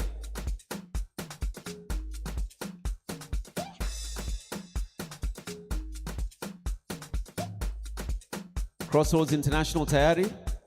Okay, Peace Corps, please stand by.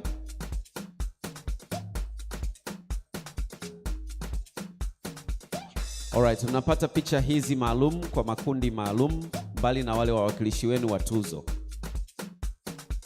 Alright, please stand into the picture and alright, the next group. Naomba tutokee kulia. And this is the final group. Maki nimechukua muda wa mkuu. Yes, take your smiles along in the photo, yes. Red Cross Society, mmepiga picha? Mbona mmekaa sasa jamani? Mbona mmekaa?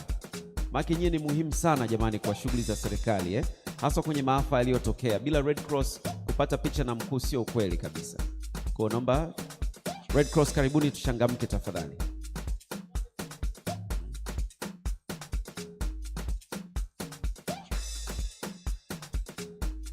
Nashukuru sana kwa support yenu.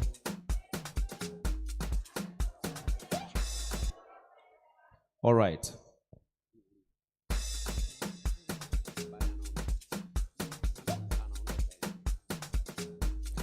Ndugu zangu, Jamhuri ya Muungano wa Tanzania, tunamruhusu Mheshimiwa Waziri aendelee kwenye kazi. Angependa sana kubaki na sisi kusikiliza mdahalo unaofuata, lakini naomba tusimame. Let's please rise. The honorable guest of honor, she has done her duties on behalf of the Prime Minister. When we say the United Republic of Tanzania, we say kazi endelee. The work continues. We allow her to continue with further work in the day. We will remain for the panel discussion that follows next, and that will be preceded by the entertainment. Tupige makofi mengi sana. Let's put our hands together. Asante sana Mheshimiwa Professor Joyce Ndalichako. Siku njema, Mungu akubariki sana. Twende kwenye kazi ya kujenga taifa hili na kuokoa Watanzania na kuwaweka salama zaidi. Nashukuru sana. Naomba tukutoe ndani ya ukumbi huu. Vijana, naomba tutoe hivi viti.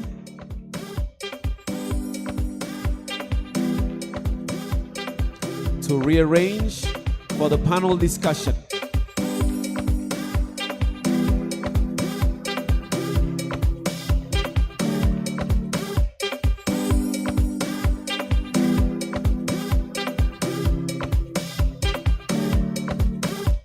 Asante DJ. All right, everyone. Tuna rearrange for the panel discussion as well as for the entertainment break. Naomba unywe maji mezani. Tumekaa kwenye ukumbi huu ambao ni air conditioned. Hali ya hewa sio ya kawaida, inatengenezwa. Unaweza kuwa unajisikia joto kidogo somehow, unaweza kuwa unajisikia tofauti. Drink some of the water just to refresh.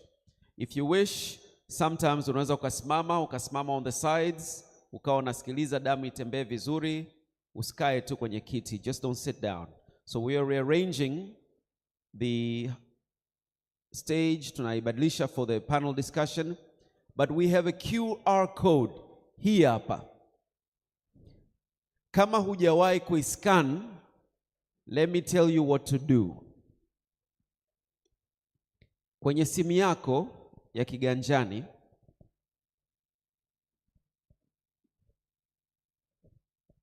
unaweza kutumia kamera yako. Hata hapo ulipokaa, you can use your camera. Let me see if mine works. Okay, point kwenye screen.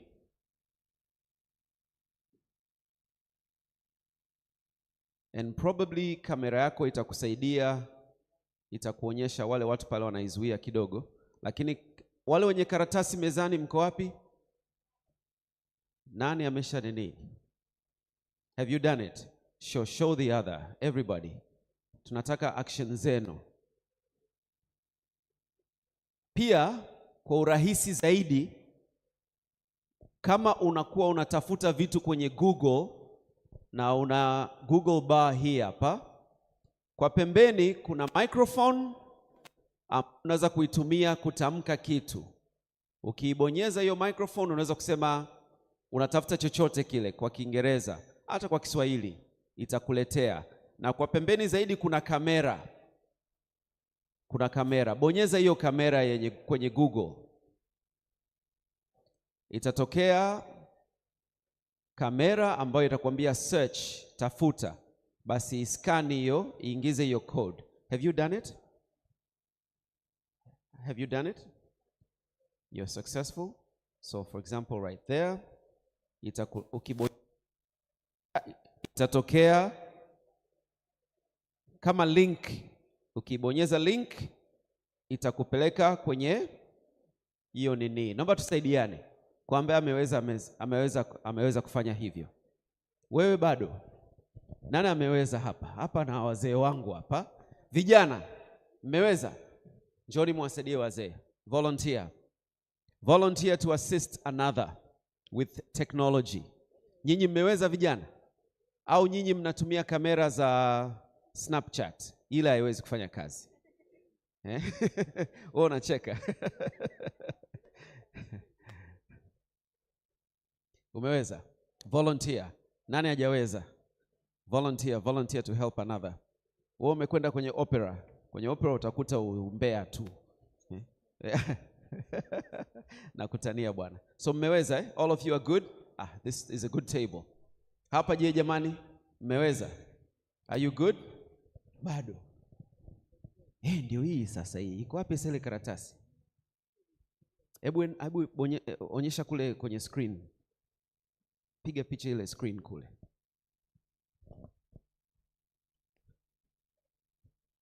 Should we continue? Volunteer to assist another in the room.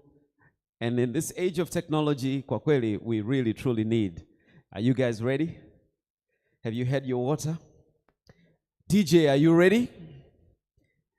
Put your phone down a little bit and put your hands together for our sensational dance unit once again from the International Youth Fellowship.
Stephanie.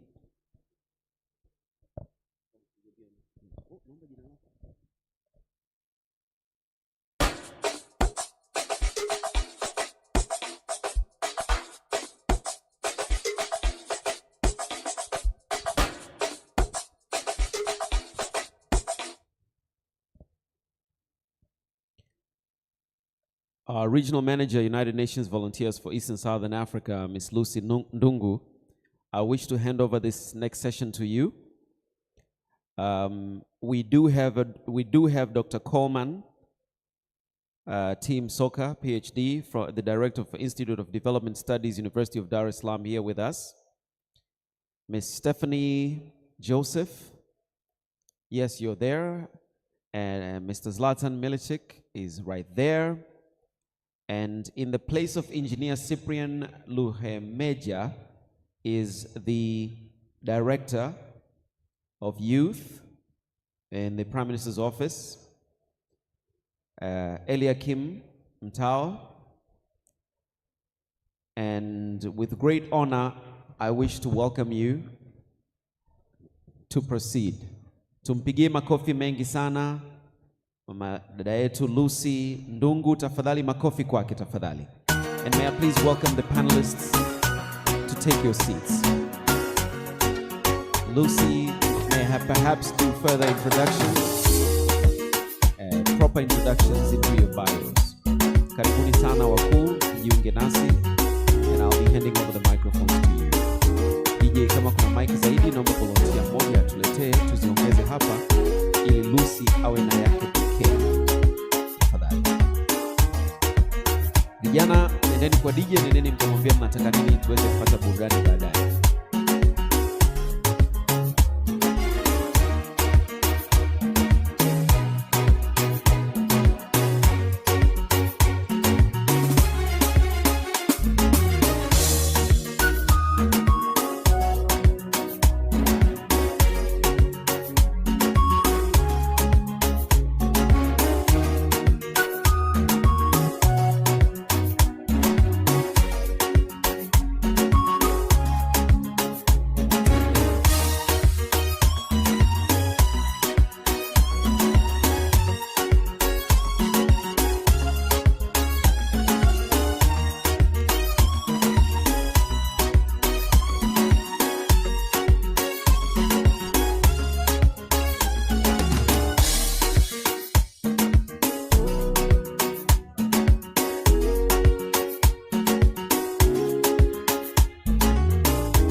United States Peace Corps in Tanzania. And Stephanie will also help us flesh out just some bits of what collective action through volunteerism really means from her perspective. To my extreme right, we have Dr. Coleman Soka. Dr. Coleman is from the Institute of Development Studies, University of Dar es Salaam, and here we're going to be exploring the academic or the theory of volunteerism and how that can also support us in understanding more about volunteerism and building the body of knowledge on volunteerism. Lastly, to my extreme left, We have Eliakim Tawao, who's the Assistant Director, Youth Development in the Prime Minister's Office, who's going to be joining us to discuss the efforts of the government of Tanzania with regard to volunteerism.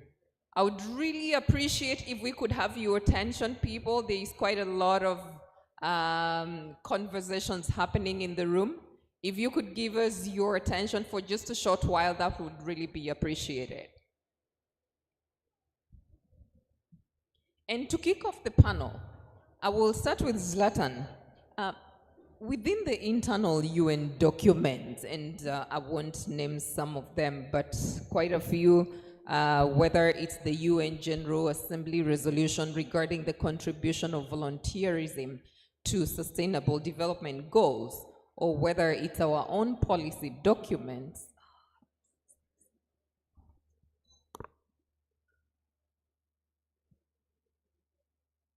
could we please have your attention? Thank you. Back to Zlatan with a question. Just very quickly, if you could tell us how volunteerism contributes to sustainable development goals. Of course, the UN General Assembly resolution has noted the strength of volunteerism towards SDGs. Our own policy documents also internally actually encourage the UN agencies to utilize the power of volunteerism towards sustainable development goals. But where you stand as the head of UN in Tanzania, how do you see the power of volunteerism contributing to the sustainable development goals and the national development priorities of Tanzania? Thank you, Lucy, and thank you for having me at the panel today. Good afternoon. Well, as you said, there are UN resolutions and other resolutions, there are policy documents and so forth. But what is important is really the reality. What we can see makes difference. And clearly there is a major contribution by volunteers to the our strive to achieve the Sustainable Development Goals, all 17 of them across our society. Well, first of all, the governments, they usually focus on macro solution, macroeconomic solutions, you know, big picture. But where a lot of problems are, specific problems and big problems, are really at the micro level. So we need micro action, and it's usually volunteers who really step in to do those tasks, because they're the ones that are close to the society, to the communities, and to the people to do that. Besides, when we look at these Sustainable Development Goals, SDGs, some key ones, poverty, hunger, also the main principle of leaving no one behind, you know, they're not really financially viable. They're not sustainable to maintain because they need investments.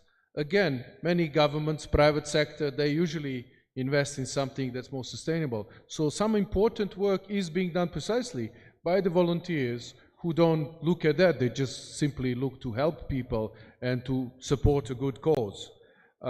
Furthermore, you know, when we look at who does what in terms of volunteering, we actually get a very good roadmap to the community's priorities, the specific or generally speaking.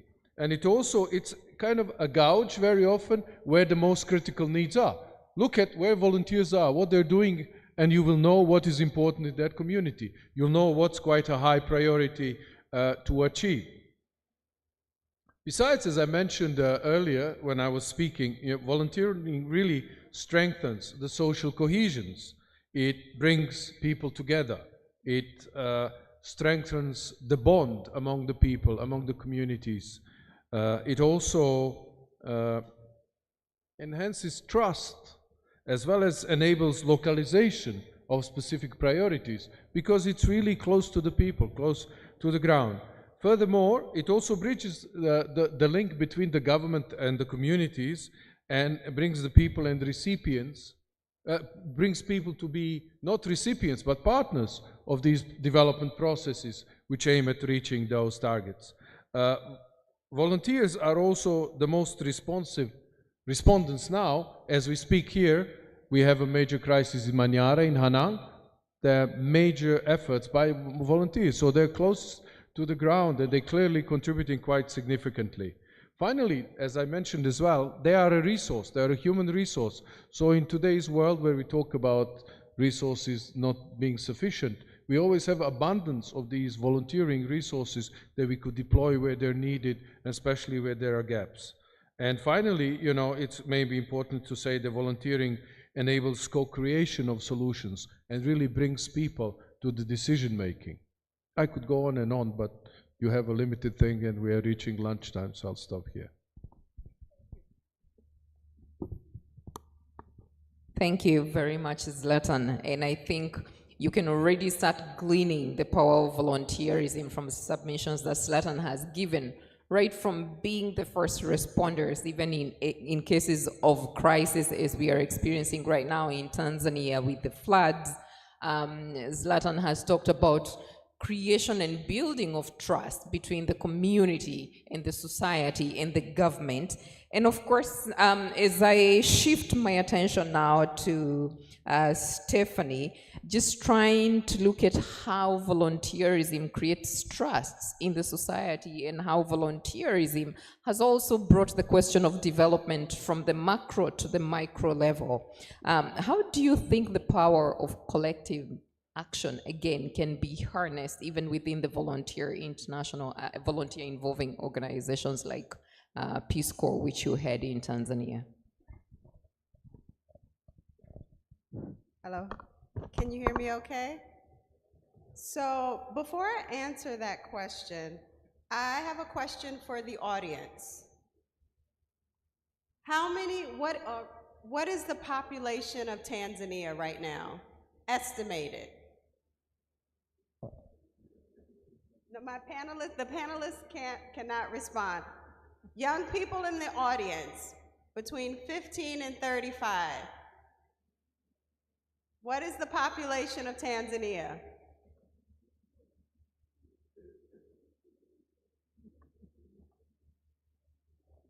One person. 40 million? If it's 40 million, raise your hand. No? Is it 50 million? Raise your hand. Yes. Okay. I've got the mic here. Is it 60 million? 63 million. Aha! Yes. Hongera, 60 million more or less. 63. 60, thank you. Yes. Now, of that 63, how many millions are 15 and older? 15 to 65. Tell me if you think it is 20 million.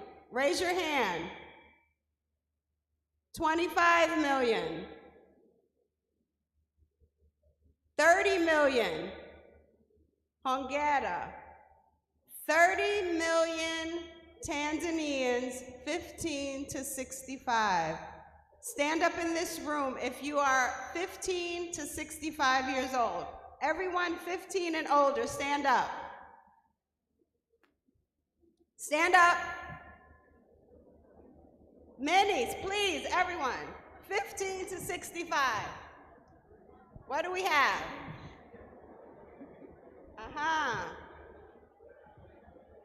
Okay, now, I want you to stay standing. In this room right now, this right here is the power of collective action. Right here, you are. So before I answer this question, I want you to think about what country do you want in 2 years? What country do you want to have in 5 years? What world do you want to live in 5 years? That is, the world you want is the world you have the power to create. One act leads to great possibilities. So we're here. We're your aunties, your uncles, we're old now. What you do today will impact your tomorrow. So as we talk, if you don't hear anything else, I want you to know that you are the power, you are the solution. If you want to address Sustainable Development Goal number 1, poverty, come up with a solution. If you want to address nutrition, how do you help the young kids at primary school have a good meal for the day? If you want to address health and well-being, what can you do? The Prime Minister said on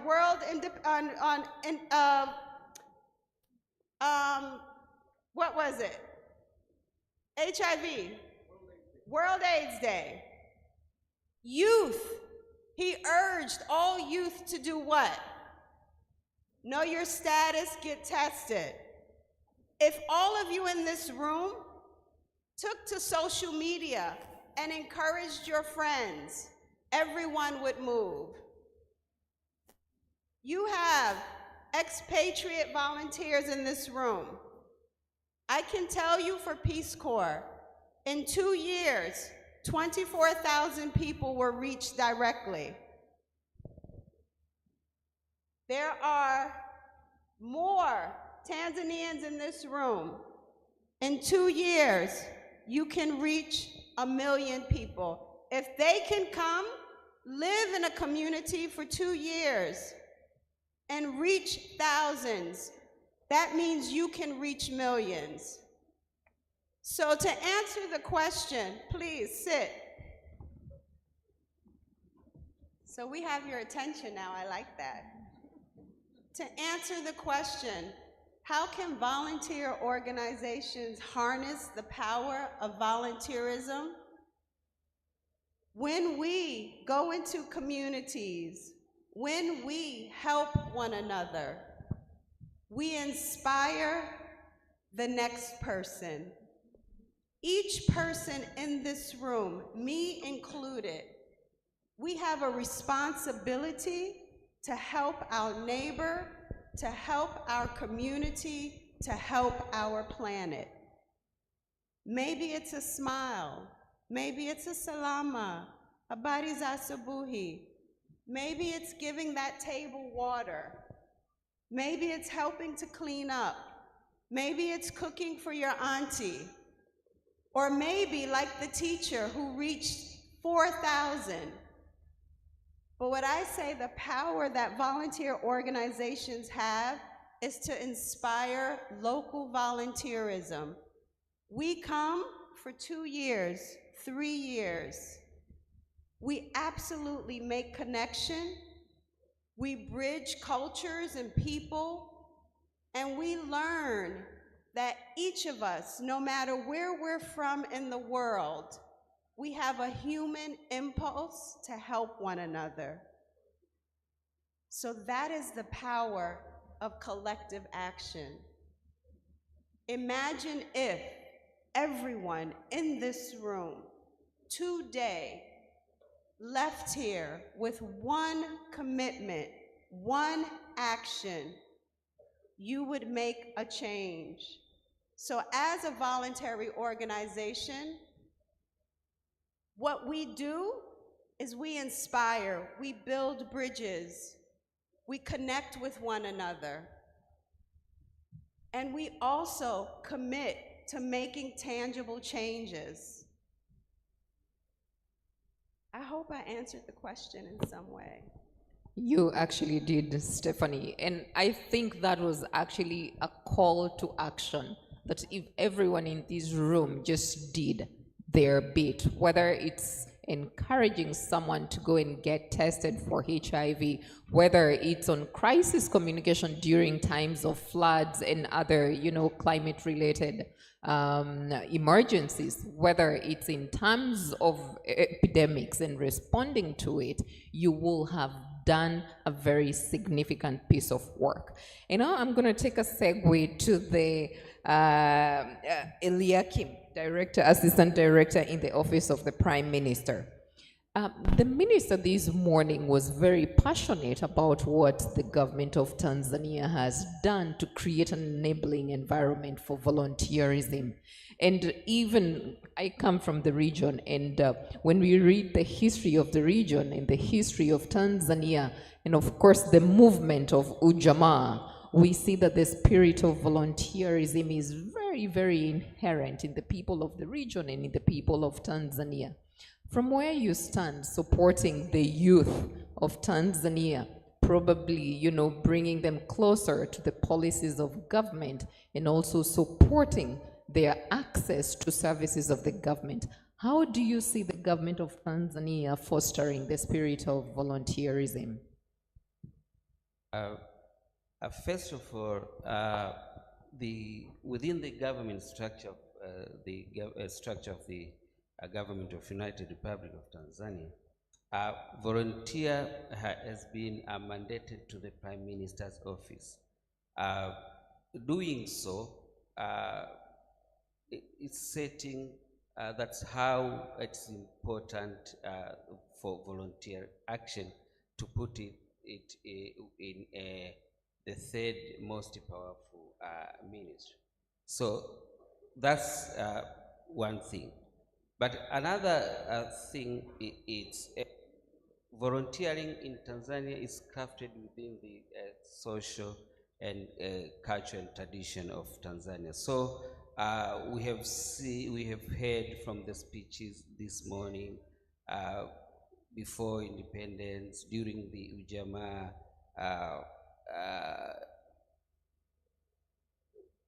all during this time, that's volunteering was considered is a very important action towards development of the country.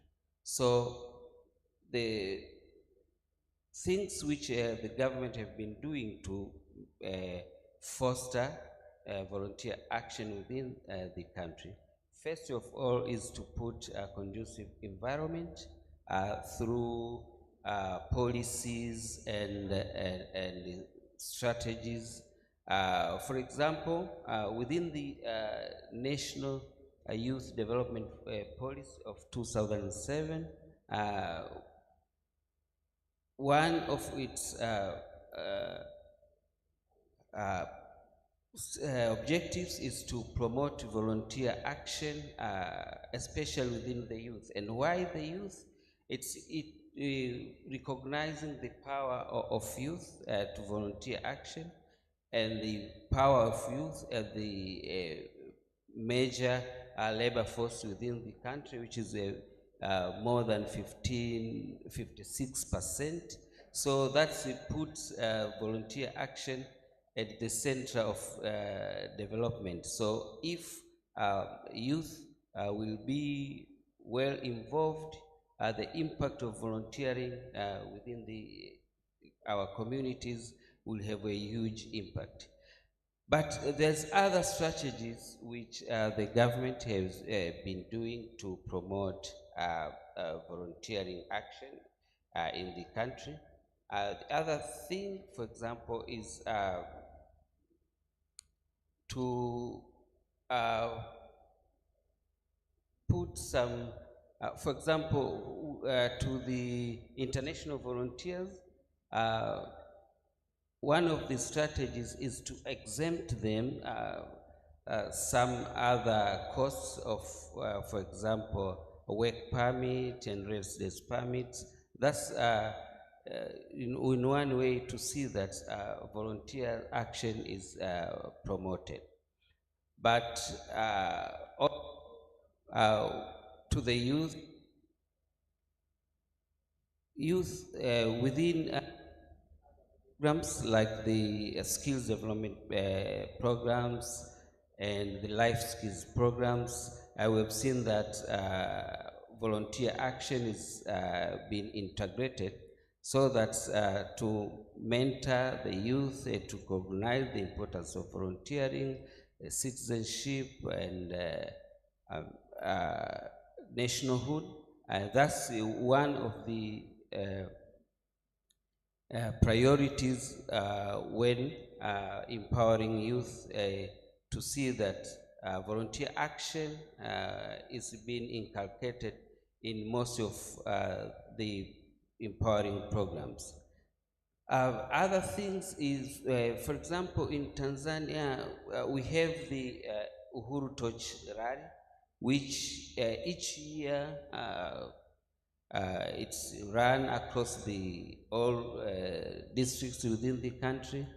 One of the important theme which is delivered to the communities is the spirit of volunteering and nationhood.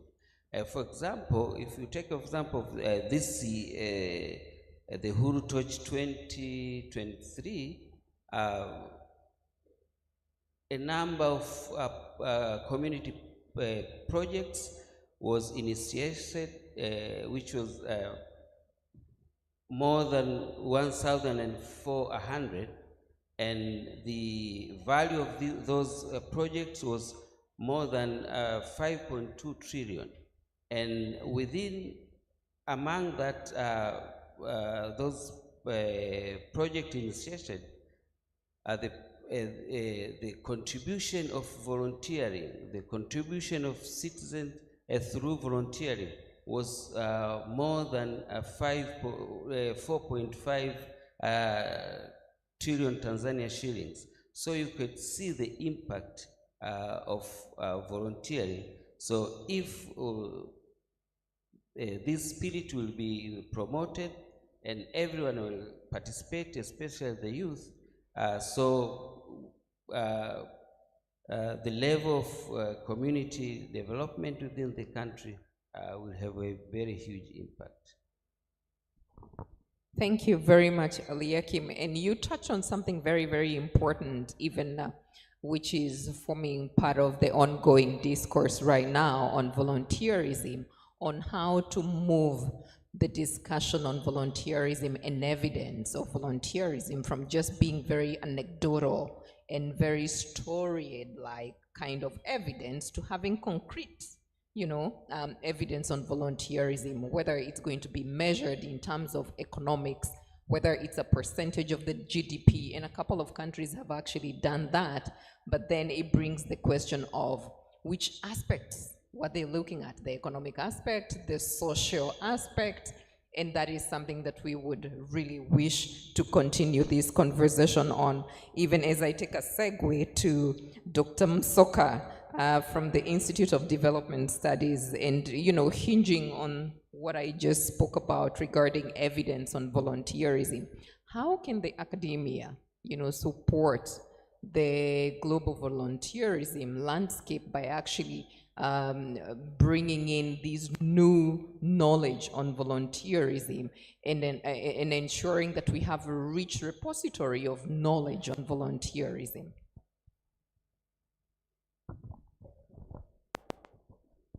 Thank you, Luz. Good question. Before I say a word, my thoughts goes to people in Hanang for what happened. Yes, in the academia,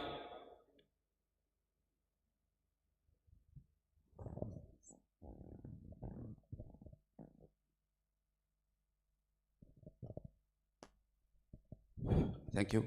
I was trying to say, in the academia, there's a lot of work that goes and touches the issues of volunteerism. I will talk from 2 points, theoretical one and really quick, and then the experience of Tanzania. In the academia, we have, I should declare I'm a sociologist. Studies that have been done have indicated the power of volunteerism. When people join and go into groups and support a particular cause, they make a difference. If you know the works of people like Robert Putnam, the Social Capital, James Coleman, etc., they've written a lot on the power of coming together, the power of joining a cause. Societies across the world, where they were, whether they joined a Bible reading club or newspaper reading, or women doing tie and dye, or helping people to register for votes or an association of any kind. They've made a difference. And through this joining associations, groups, community organizations, CBOs, etc., by joining, people they get information and they share information, they get the benefits of being members of that through reciprocity, etc. But also they develop trusts, they are known, they get an address, people give them support for any cause they make. And through that, they get a lot done in terms of work, in the areas that are pressing in the community, they are able to address the challenges. So in the academia, a lot of information exists that has indicated how when people volunteer, when they join groups, associations, communities, clubs, etc., they are able to address many challenges that we get. And quickly, when people speak about volunteering, they will say, you know, I'm getting a job. I volunteer so that I can get a job. But the benefits of volunteering goes beyond that. And they've been said since morning in this room. It is not only getting a job, but also, as I say, the trust, getting information, but also, you know, participating, engagement, involvement, reducing stress for out of employment, etc. Some people have joined volunteering activities, then they went home to start their companies or institutions, or, you know, organization of all kind.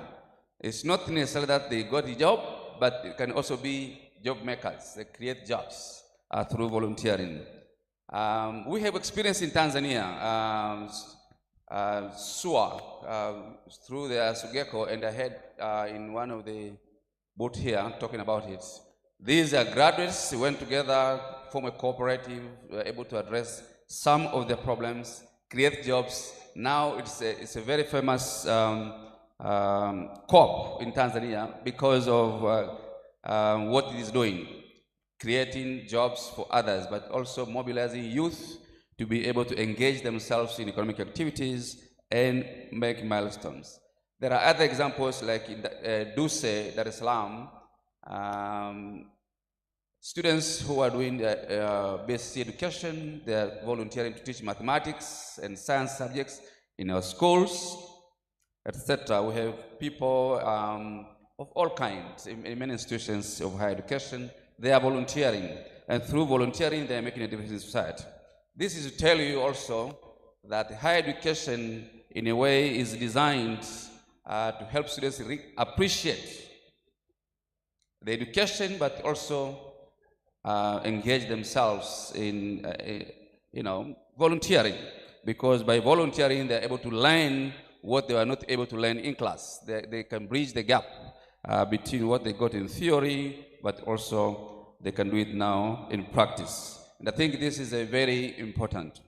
I also wanted to note here that historically, Tanzania has invested a lot in terms of trying to transform youth who are joining higher education to understand the power of volunteering, work with the community. And it's because higher education by its nature is designed to be public. You don't do higher education for your own benefit. You do higher education so that you can go out and give service. For example, you do research, or you public service, consultancy. It is serving the community, serving the public. And I hear this every time there are graduations. The vice chancellors will say, remember that your education must serve the community, must serve the public, because by nature, higher education is education that is meant to prepare young people, graduates, to be able to go and serve the community. And this is what, when I was hearing here from my legacy and all that, young people from the universities, they join those, it's because of the transformative power of higher education in creating the awareness. I'm not saying that we have enough awareness, but I think there's a room for us to make a difference, and higher education is being so. Studies are indicating there's a lot of inaction in our societies, and I think that can also be bridged through promoting volunteerism in our societies. Thank you. Thank you very much, Dr. Msoka. And you've heard how the different areas where the higher education institutions conduct research on, and how that can also be utilized in harnessing the power of volunteerism towards development. Just maybe very quickly, a follow-up question, Dr. Msoka. Currently, the UNV and a couple of the other global organizations that are involved in volunteering coming together to do what we call the State of the World Volunteerism Report, which is a flagship publication of the UNV program that we do every 3 to 4 years. The current theme for this iteration of the SWVR is actually on a volunteerism index, you know, because it has not been in existence before, trying to see what do we need to put in place to get an index on volunteerism. What do you think would be the contribution of academia towards developing a volunteer index that possibly could harness what I was talking about before, you know, trying to really crunch the evidence on volunteerism?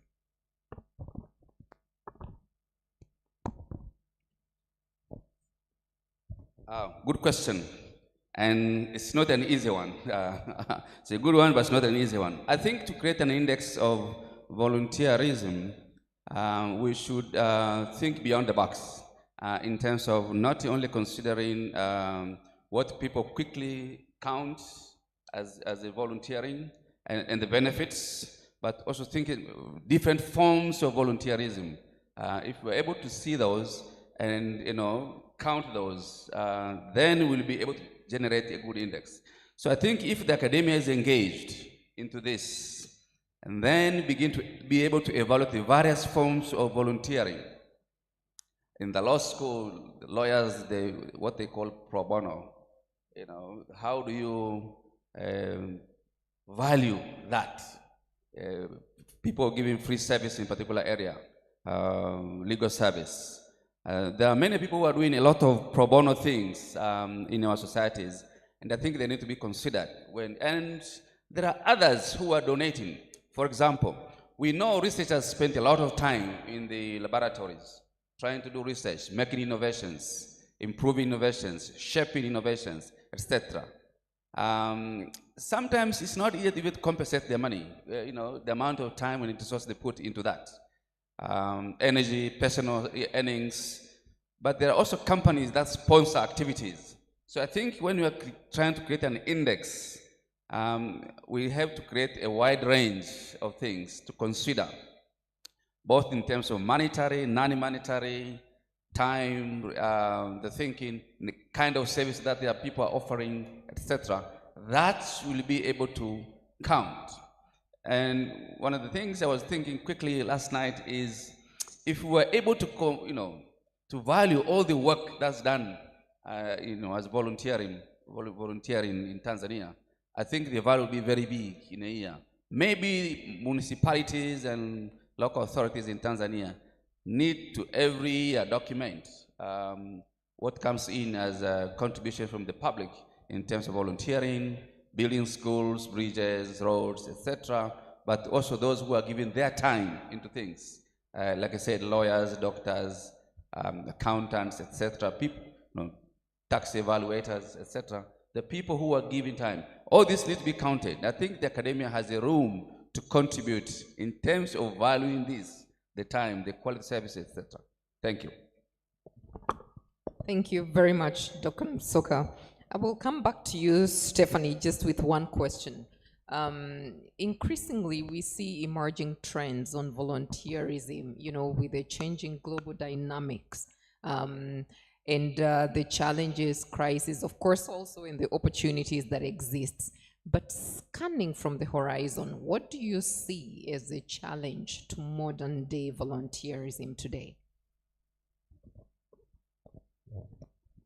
That is such a great question. One of the challenges I see with volunteerism today among Generation Z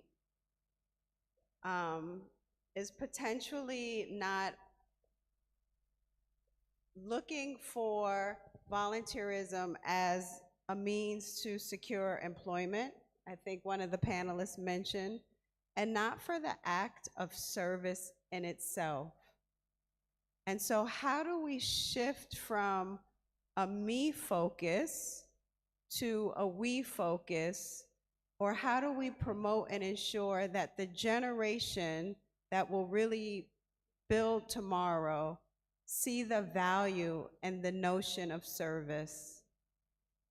More and more, we're becoming isolated as communities and homes because of internet and connectivity.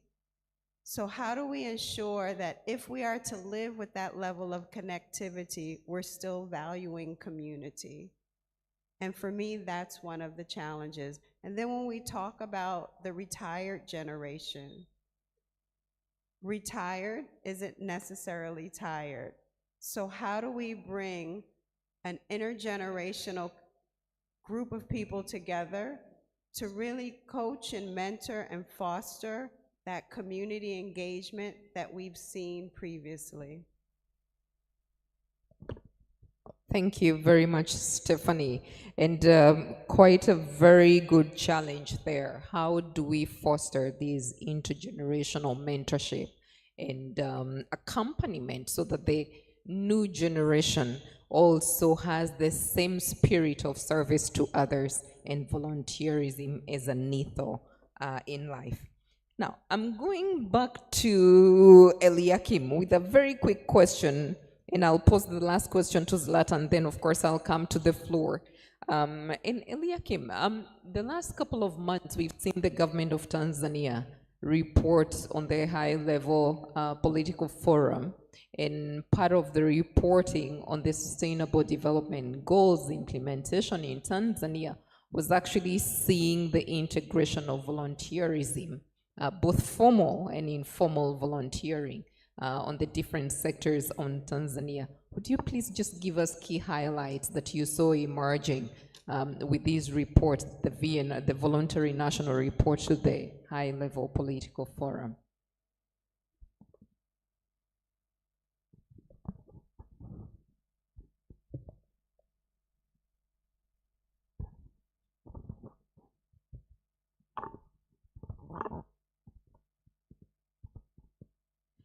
The government have been recognizing the importance of volunteering. That's why in a number of national development plans, the 5 years development plans, other plans and strategies, volunteering has been integrated as a means to contribute to the development. That's why, and it has been showing a great impact in most of the development sectors, such as health, education, and community development.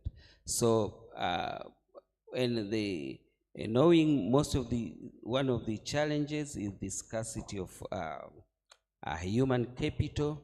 So volunteering has been replacing this vacuum to secure to secure these to fill the gaps of lack of human capital. So doing so, the government has been integrating this in a number of its strategies to see that the volunteer actions contribute to the development of the country.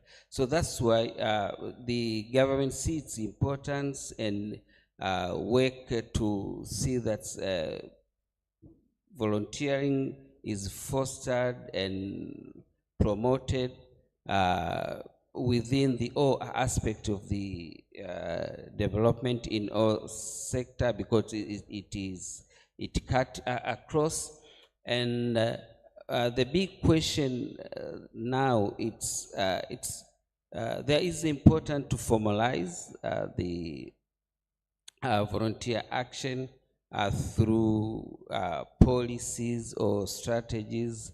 And for a number of years, there have been a discussion within the volunteering sector, that what do we want to have? Do we want to have a policy, or do we want to have a strategy for volunteering in Tanzania? So now it's a high time that all parties can come together and have fruitful discussion and to see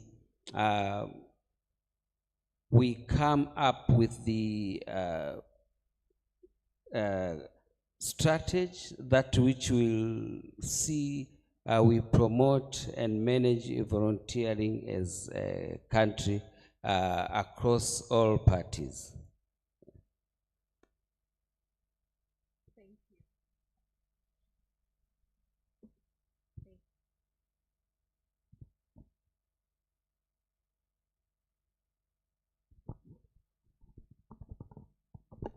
Now, we've heard from the panelists, the different perspectives regarding volunteerism, collective action, how the government plays a very pivotal role in creating an enabling environment for this to foster, how the academia contributes through, cutting edge research on volunteerism in the different sectors, how the United Nations system also sees volunteerism supporting the implementation of the Sustainable Development Goals, and how the different volunteer involving organizations can all come together jointly for collective action towards the achievement of the Sustainable Development Goals. I'm now going to look at the plenary, and if you have any questions, please very, very briefly, just say your name and to whom you're posing the question.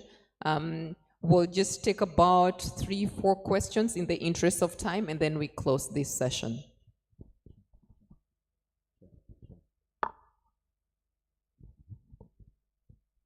Anyone who's helping with the roaming of the mic? Colleagues?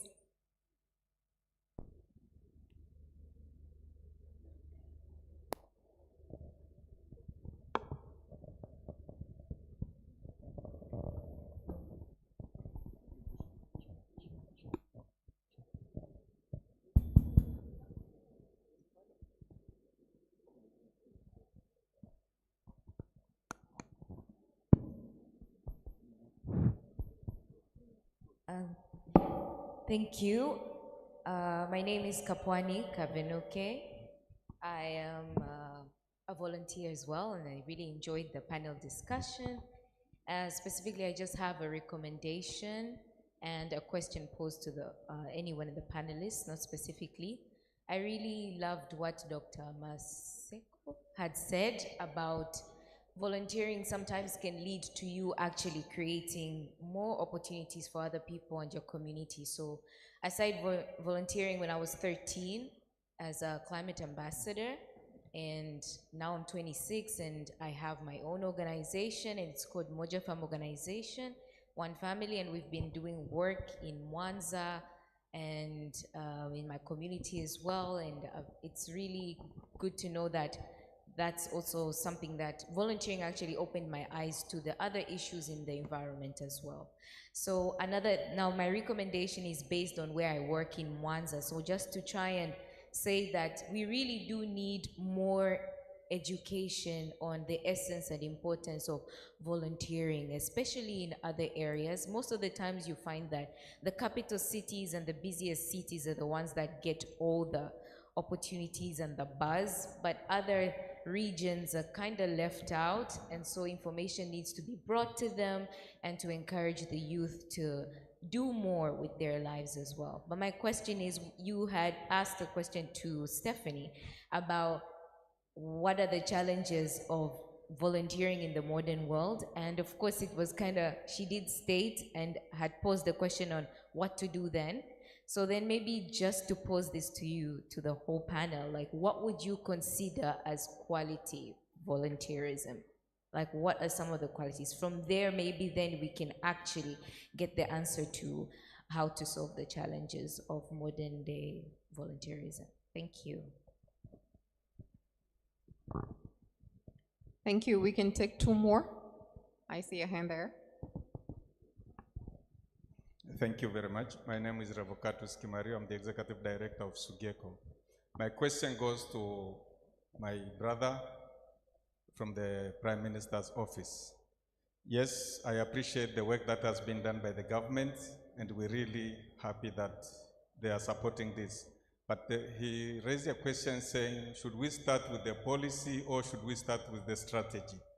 I understand we have a piecemeal in some of our strategies and policies, but I think, is the government now ready to come up with a standalone policy so that people can follow up by making strategies to implement that policy? And the second question is that we understand some of the companies are recruiting volunteers, but we don't have an incentive mechanism to support the organization or companies that are supporting the skills development through youth that gets the opportunity to work as volunteer. Because sometimes you receive volunteers, but other competent authorities may also demand a pay, like for instance, you are not the rules of OSHA or the workers' compensation and the like. Now, how should we sort out this challenge so that organizations and business companies can offer more opportunities to youth to participate in volunteerism positions?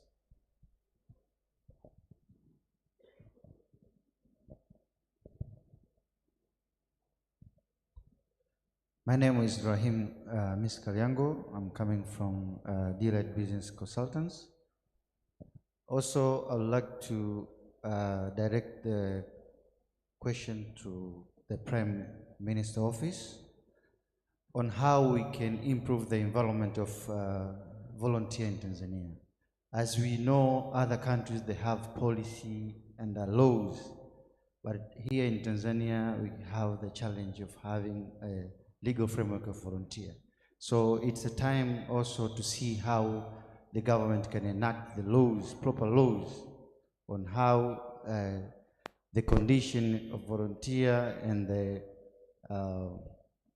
benefit of the work that he or she is going to work. So the legal framework is going to be vital, important to guide the volunteer work in Tanzania. So this is what I'm thinking. And also, as we know that some volunteers are working in very dangerous areas, or they can face a lot of challenges. But the government also should also try to see how can intervene and formulate guidelines and policy that they can be followed by non-government organization and other civil organization. That's all. All right, so a couple of questions have been posed to different panelists. Eliakim from the Prime Minister's office, and I think there is one which was posed to all of us. So anyone can take the question and the other on the academia side.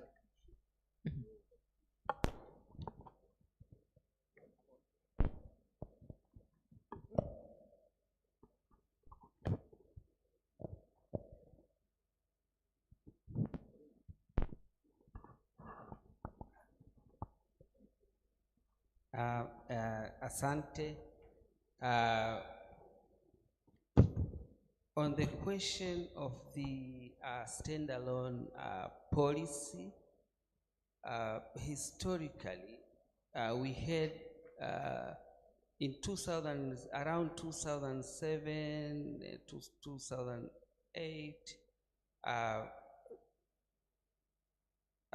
the government with partners developed a draft policy, but later on, that's where the debate came on whether we should have the policy or the strategies.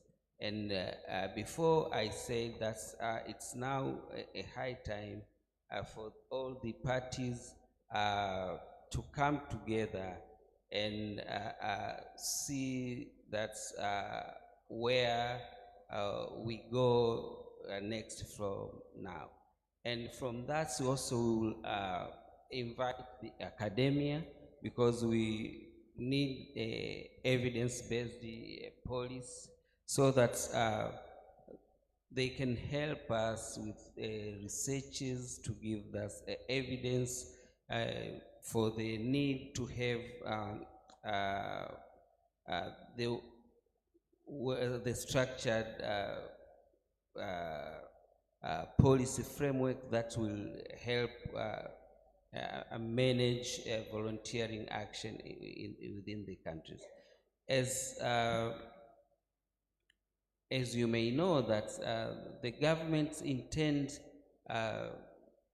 to promote volunteer action within the countries, but this is not the work of the government alone. Of course, the government will coordinate any processes which partners will come together and decided what should be done. So it's something it's for all parties to make sure that we sit together and develop these strategies or any policy framework that we may desire. Of course, the challenges now we have that we have some weaknesses in the whole coordination of volunteering action within the countries. So if we enhance the coordination mechanism through a well-structured policy framework, that will maybe give us the answers on many of the questions are now coming up on the challenges volunteers or volunteering involving organizations are getting. But on the incentive of some of volunteering involving organization or volunteering receiving agencies, the government has, as I said before, do give some incentives in some areas. For example, waiving and giving exemption on work permits to volunteering and residence permit. That's one of the incentives that the government is providing to volunteering involving organizations to enroll and support more volunteers within the country. So I think what should be done is it's now for all of us who are involved in volunteering action within the country to come together and have discussions on fostering volunteering action within the countries. I think from that point, we will have more impact, significant impact, especially on the management and promotion of volunteering within the country.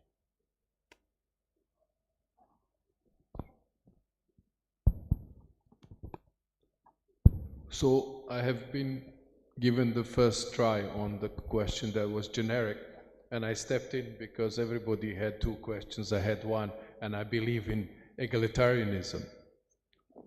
Shall I get everybody to stand up like Stephanie?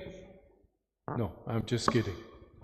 Well, you mentioned the question of quality volunteering or volunteerism, and I wanted to reflect on that. I think it's very important for us to take the volunteering for what it is, what's its purpose, what's its nature, and not try to frame it and shape it and design it and everything. Within organizations, people might need to kind of frame things, but volunteering is something very pure, very genuine, whereby one person is trying to help another person or people or do something worthy for a certain cause. Well, by definition, how it's supposed to be, and in most cases it is, and to a large extent it is. And let's leave it like that. Let's let people really decide where they want to invest their time and effort to do something worthwhile for themselves and hopefully for the others as well. And as long as we start doing policies and strategies and kind of start marking it, what's quality and volunteering, what's not, every volunteering, I believe, is quality volunteering. I think that everybody is a volunteer one way or another, and we should be. And some of us have more times than others to volunteer, but that's the good in us. We do the work, maybe sometimes because we love it. Many times people don't necessarily love it, but volunteering usually people do because they really believe in what they're doing, or they have the genuine commitment to do something. And I think that's what's important, and that's what brings the beauty in volunteering, and that's why we have International Volunteer Day, and that's why we all say what we say. When there is the biggest problem and the biggest need, volunteers very often are the biggest force in addressing that. So I would just keep it like that and not start marking it. This is quality volunteering, this is not. We give here a 7 and we give here a 6, you know. Just try to do what you can for others. Try to encourage others to do what they can for their community, for the society, for the planet as well. And as I said before, that is then indicating very clearly where the priorities are. You come to a village and see what people are volunteering for. That will most likely be the main priority in the village. 1 or 3 or 5, it doesn't matter. And also, it really helps bring people together. It also empowers people who might be marginalized when you let them be participating in some of these things. So, I just want to conclude by saying thank you for all of you who are volunteering one way or another, and I'm sure almost everybody in this room is. I think we all need to do more of it, because there is a lot that needs to be done in this world and in our societies that could be better than it is today. Thank you. Thank you. Thank you, Lucy, and all the people who have questions. I have one area that I will touch all the 3 questions that were posed. I think if we are able to give enough education, if we are able to give enough education about volunteering or volunteerism, if we are able to help people to appreciate volunteerism individually, to appreciate the value and contribution and the meanings of volunteerism, that will make a big difference. It will improve the quality of what they give in terms of volunteering. If people are not able to appreciate volunteerism, then the quality will not be good. Some people will say, well, I volunteer because I have no job. I know people who have refused to take a position and they continue volunteering because they enjoy it, they like it, they are gaining, they are learning out of it.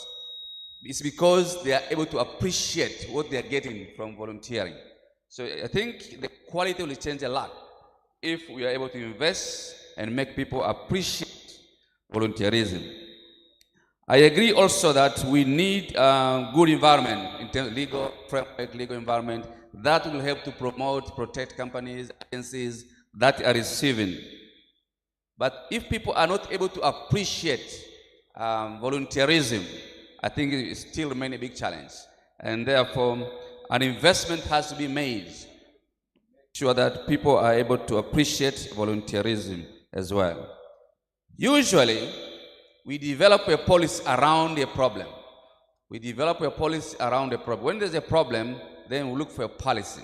So if we think in Tanzania that volunteerism is going down, then we need to create a policy so that we can promote it, because you're trying to curb a particular problem.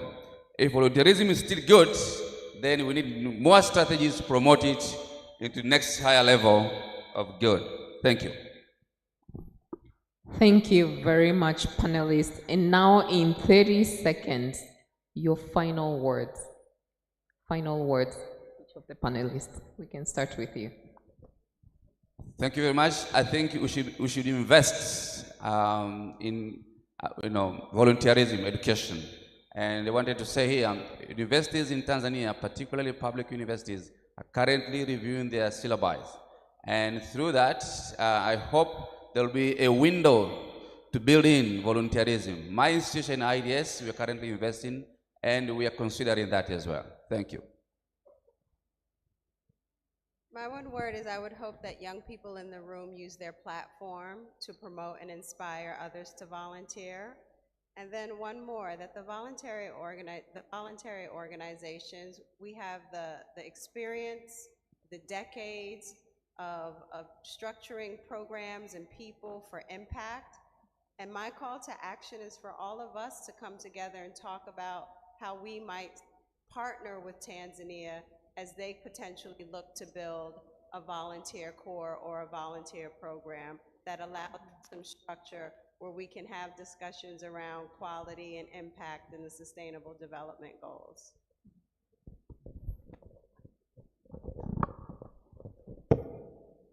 I already said my concluding words last time, so I will not repeat myself, and I'll pass the mic.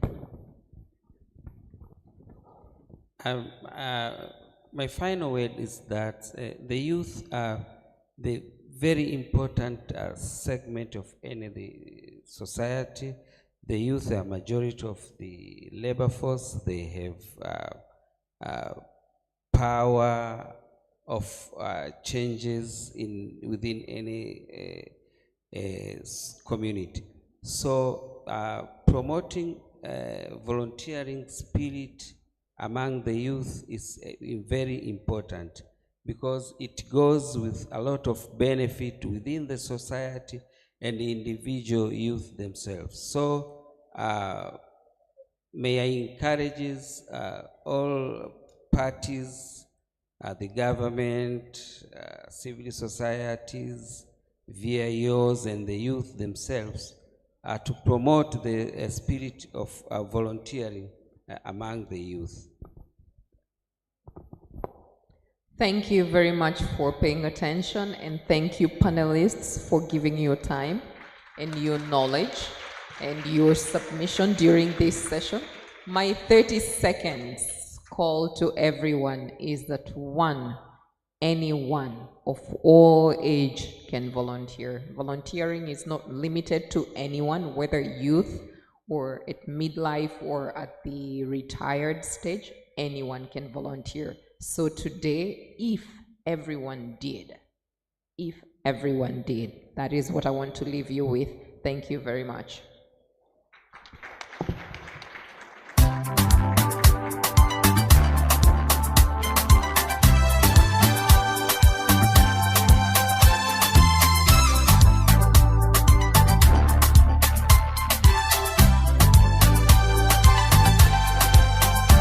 All right, makofi kwa panel hii tafadhali. Wangapi wameelewa? Okay. Wangapi hatujaelewa?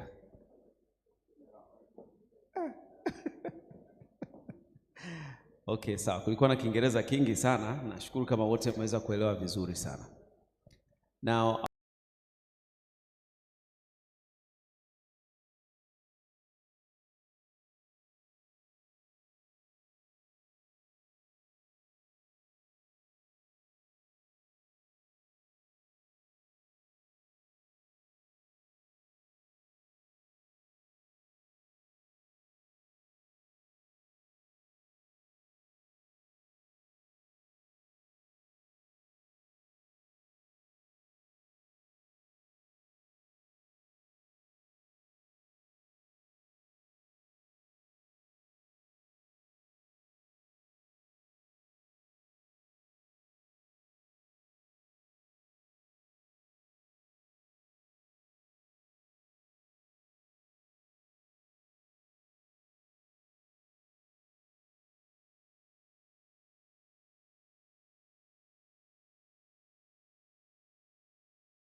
handing over things to you.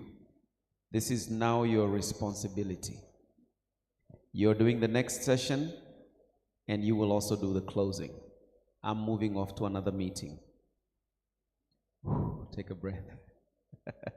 Namwachia mheshimiwa hapa aendelee, na mimi na volunteer kuwa mentor wake. Sio nasema leo, lakini ameniomba na nikamkubalia. Sasa leo ndio test yake, maybe sio kubwa ya kwanza, but it may be one of the tests. So if he does well, tell me about it. Tumpigie makofi mengi sana Peter. He's going to take us for the next session. And Peter, please allow those non-Swahili speakers, maybe they could follow me and we could go have a quick lunch together so that we can come back to close together. So, all right? So we don't leave you just sitting here doing nothing. Karibu sana Peter.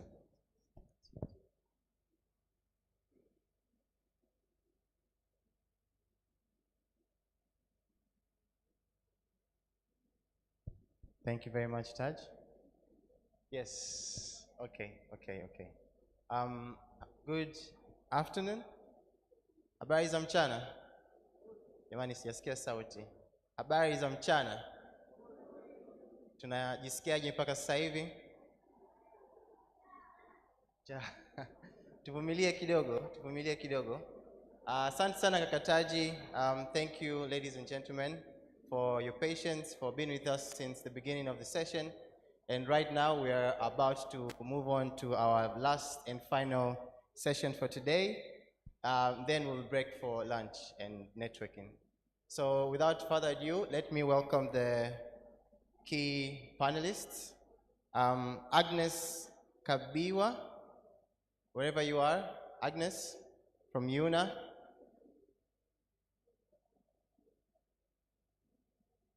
Please, can we clap our hands for Agnes as she comes to the stage? Thank you very much. And we also have Luke English. Luke English from Peace Corps. Please, thank you very much. You're welcome. Thank you very much. And we also have Doris Mkiva. Karibu sana Doris Mkiva.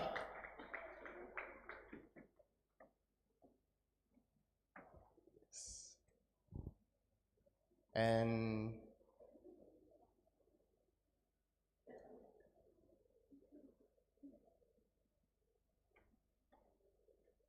okay, please make some noise for Doris Mkiva. She approaches the stage. Thank you all very much. If you will allow me, I'd like us to do a very quick energizer. So maybe if you don't mind just standing up for a minute. Please, can we all stand up for just a minute? I promise. Naomba tusimame kwa dakika moja. Tufanye kidogo ka energizer tu. Huku tunaendelea kumkaribisha dada Doris Mkiva afike hapa juu. Okay. So, we are going to spell the word coconut using our bodies. I think some of you know of this. So, mtakuwa mnafuata matendo yangu, you will follow my actions. We're going to spell the word Coco. Thank you very much. Nazi. Aya, mnanifuata mimi actions zangu. Karibu sana dada Doris. So we're going to start with the C. Please get some space, Thank you. Then we're going to go with an O. Legs apart. Amazing. Then we're going to go back to a C. Thank you. And a quick O. This is the interesting part, an N. Thank you. And the very last one, a T. Just legs apart. Sorry, this is a U. This is a U. Then we're doing a T. This is where we're going to see all the masters as myself. Thank you very much. Please clap for yourselves and sit down. Asante sana. It's been a long day. And then I think we also have Chanja Mombela. Wherever you are. Okay. Thank you very much. So maybe I'll give you each a minute before we jump into the dialogue, to just quickly introduce yourselves, so at least people can get to know who you're talking to. So I think I'll just start with the quick introductions before we jump into the dialogue itself. And we're going to be using a mix of both languages, English pia, we also use Kiswahili kidogo. Kwa hiyo mnaruhusiwa kuchangia, kuuliza maswali kwa lugha yoyote, Kiingereza ama Kiswahili. Sawa jamani? Tunasemaga Kiswanglish. So let me give first of all, to just introduce yourselves very quickly. I think there's a mic. Hello, mambo. Tumepoa sana. Mambo. Just one quick thing. Can you tell the other person next to you that you're doing amazing? I can't hear you. Like, you're doing amazing. Yeah, just the fact that you're a volunteer, you're doing amazing. Naitwa Agnes Joe Kabisa. It's Kabisa, sio Kabisa. Come on, Peter. Ni afisa habari na mawasiliano kutoka asasi ya vijana wa Umoja wa Mataifa, UNA Tanzania. And I've been volunteering since 2008, but I am also a specialist in PR and marketing, working at ESA Africa. I work with brands such as Vodacom and Serengeti Breweries. So yeah, I've been volunteering for quite a while now, and I can't wait to share my experience, and it's a pleasure being in the panel.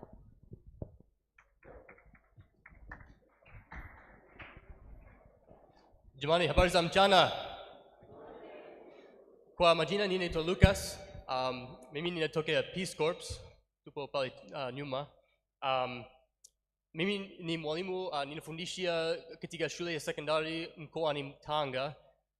Nafundisha physics na hisabati. Nimekuwepo nchini tangu mwezi wa pili mwaka huu, na kwa jumla nitakuwepo kwa miaka miwili. Asanteni sana. Tumpige makofi Lucas. Yes, Doris. Na wasalimu kwa jina la Jamhuri ya Muungano wa Tanzania. Kazi endelee. Vijana mpo? Bado sisikii. Vijana mpo? Vijana hai hoi. Hoi eh? Okay. Kwa majina naitwa Doris Mkiva, nafanya kazi na shirika la UNICEF kama Knowledge Management Officer. Nimejoin mwaka huu mwezi wa 4 mpaka sasa, natarajia kufanya kwa mwaka mmoja, Mungu ikimpendeza Mungu, zaidi. Asanteni. Tumpige makofi dada Doris. Jamani, mimi naomba niulize jamani, vijana mpo? Hoi hai. Sijasikia, naomba turudie tena. Vijana mpo? Asanteni sana. Sasa tunaomba kuanza rasmi dialogue yetu. Okay. Sawa. Asanteni sana kwa kufika hapa. Kwa hiyo tutakuwa tu na baadhi ya maswali na nitakuwa na ruhusu maswali kutoka upande wenu kwa wakati wowote, lakini tutaanza kwanza kuwasikiliza kwanza kila mmoja wao hapa wanapojitahidi kuelezea na kutoa uzoefu wao kuhusu masuala mbalimbali ya masuala ya kujitolea nchini. So without further ado, Agnes, Luke, Doris, I hope you're comfortable. I hope you can see me. Okay, at least you can hear me. So maybe I start with the very first question. So we're going to talk about volunteerism as a pathway to youth employability. Yani, namna kujitolea inavyo tuongoza au inavyotupeleka katika masuala mazima ya ajira kwa vijana. So, nina swali tu moja kuhusu hapo na ningependa kusikia maoni kutoka kwenu Doris, Luke pamoja na Agnes. Sana sana nikitaka kujua kwamba how has volunteerism supported you in gaining skills to get employment? So maybe I'd like to start with Doris.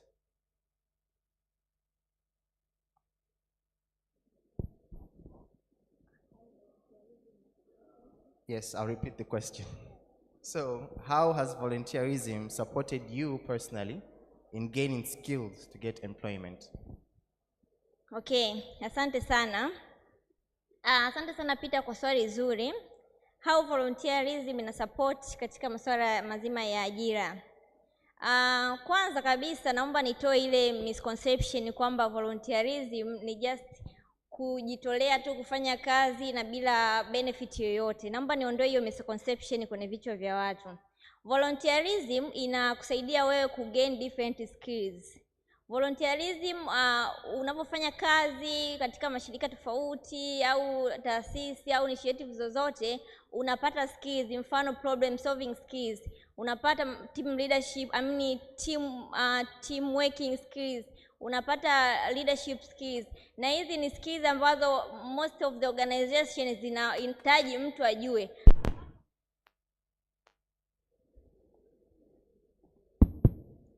Aside from zile technical skills ambao mtu anatakiwa nazo ili aweze kufit katika fulani, lakini pia kuna hizi skills za leadership, problem solving skills, team working, na zenyewe ni very important mtu aweze kuwa valuable katika organization fulani.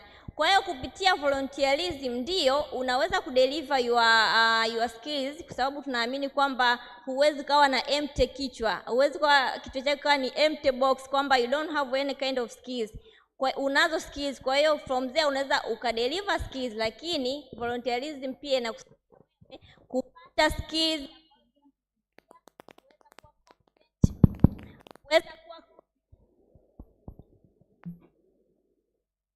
kuweza kuwa competent katika swala zima la kucompete kwenye ajira. Asante. Asante sana. Kusisitiza, Dadois amesema kwamba baadhi ya skills ambazo tunapata wakati wa kujitolea au ambazo zinahitajika pia katika mazingira ya kazi zetu ni pamoja na problem solving skills, yani uwezo wa kutatua changamoto mbalimbali. Lakini pia ameongelea kuhusu swala zima la kufanya kazi kwa pamoja, team working skills. Asante sana. Karibu sana Luke. Asante sana, asante kwa swali zuri. Faida moja ambayo nimepata ni kuongeza uwezo wa kuongea lugha nyingine kabisa. Kabla sijakuja huku Tanzania, sikuwahi kuongea Kiswahili, sijawahi kusoma Kiswahili, lakini ninafundishia shuleni na wanafunzi wangu wako kijijini, tuko kijijini, hawajui Kiingereza, hasa kidato cha kwanza hawajui Kiingereza. Hivyo inabidi niongee Kiswahili sana darasani ili kueleza vitu kama physics na ili kujenga mahusiano na wanafunzi wangu. Hiyo ni muhimu sana darasani, na hata baada nimerudi Marekani, ni muhimu sana kujenga mahusiano na watu mbalimbali kwa lugha yoyote. Kwa hiyo nadhani nimeweza kujiamini zaidi ninapoongea lugha nyingine. Asante sana. Luke amehitimisha kwamba kwake yeye binafsi imemsaidia kujifunza lugha mpya, kuja nchi mpya, kudedicate skills zake, muda wake, kuchangia maendeleo katika ngazi mbalimbali.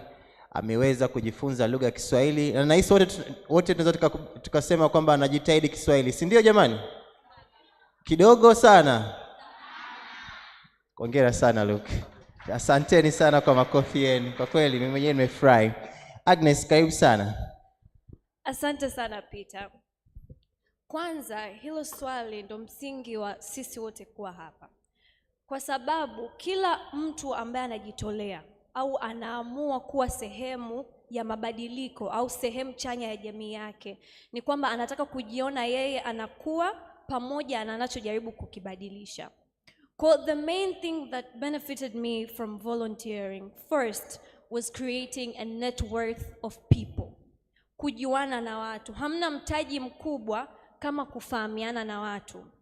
Mimi nilipoanza Tanzania, nilianza tu kama a mere volunteer ambaye I had my own social initiative ambayo nakutanisha vijana wengine, we fundraise, tunasaidia watoto wanaenda shule. I invited people from UNA. From there nikajuana nao and they asked me to be their communications officer. From there I got to work with UN agencies and other NGOs. Na this is funny kwa sababu mimi siku apply for the job that I have. Where I work sasa hivi sikuomba kazi. What happened was nilikuwa referred from mmoja wa wakurugenzi ambao nilifanya nao kazi kwenye taasisi yao. Akaambia, I have a young girl ambaye she's passionate about communications. She's learning about graphics designing, but she's very good with PR and she's learning about marketing. Hapo, mind you, nipo mwaka wa pili chuo. I just graduated and niko kazini. So volunteering helped me gain such skills ambazo zimeniweza kunikutanisha na watu wengine, lakini pia it has given me enough exposure. We say kazi nyingi zinasema they want experience, lakini where do we get those experience ambazo wanasema you go unaomba kazi, wanakwambia they want 3 years of experience.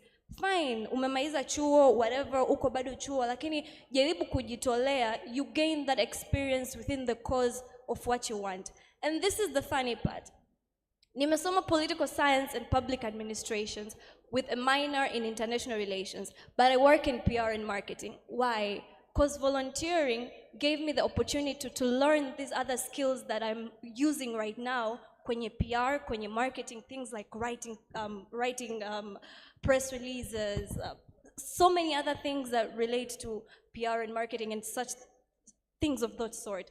But also kuitumikia taasisi ambayo naitumikia na jamii inayonizunguka kupitia tools za communications. All those were built on the basis of kujitolea. So it's very important kutumia muda wako kuwekeza katika skill yako, na unawekezaje pale ambako unawekeza muda wako na nguvu kwa jamii yako.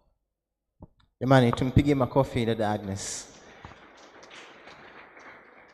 Ninaomba pia kusaidia kuhitimisha au kusema machache ambayo na kusisitiza.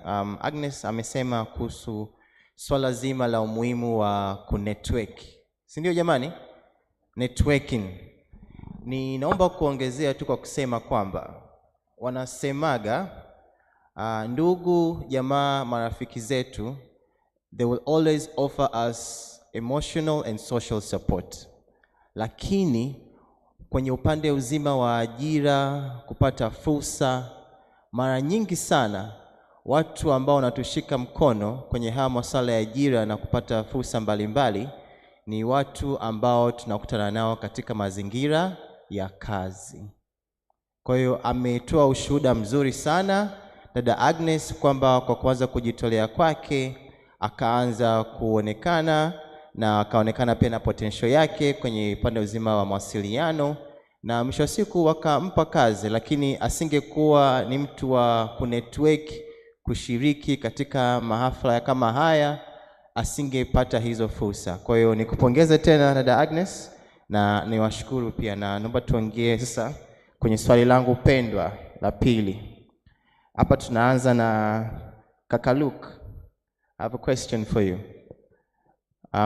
Would you tell us from your experience, which challenge have you personally faced as a volunteer? Asante. Changamoto zipo kweli kweli, hasa shuleni. Nadhani kama nilivyosema, ninafundisha vijijini au kijijini. Wanafunzi wangu hawajui Kiingereza kabisa, na pia hawana mahusiano mazuri na walimu wao. Kwa kweli wanaogopa walimu wengi. Labda shida kubwa ni utumiaji wa viboko shuleni. Kwa hiyo nimekutana na changamoto kwamba ni ngumu kidogo kujenga yale mahusiano na wanafunzi wangu ili waniamini. Nimekuwa ninajitahidi kuwazoesha, kuuliza maswali darasani na nje ya darasa pia, ili niwasaidie zaidi. Ni ngumu kumsaidia mtu ambaye anakuogopa. Kwa hiyo pole pole nimeona kwamba inawezekana, na wameanza pole pole kuniamini zaidi na kuleta changamoto zao. Hiyo ni swali au changamoto moja.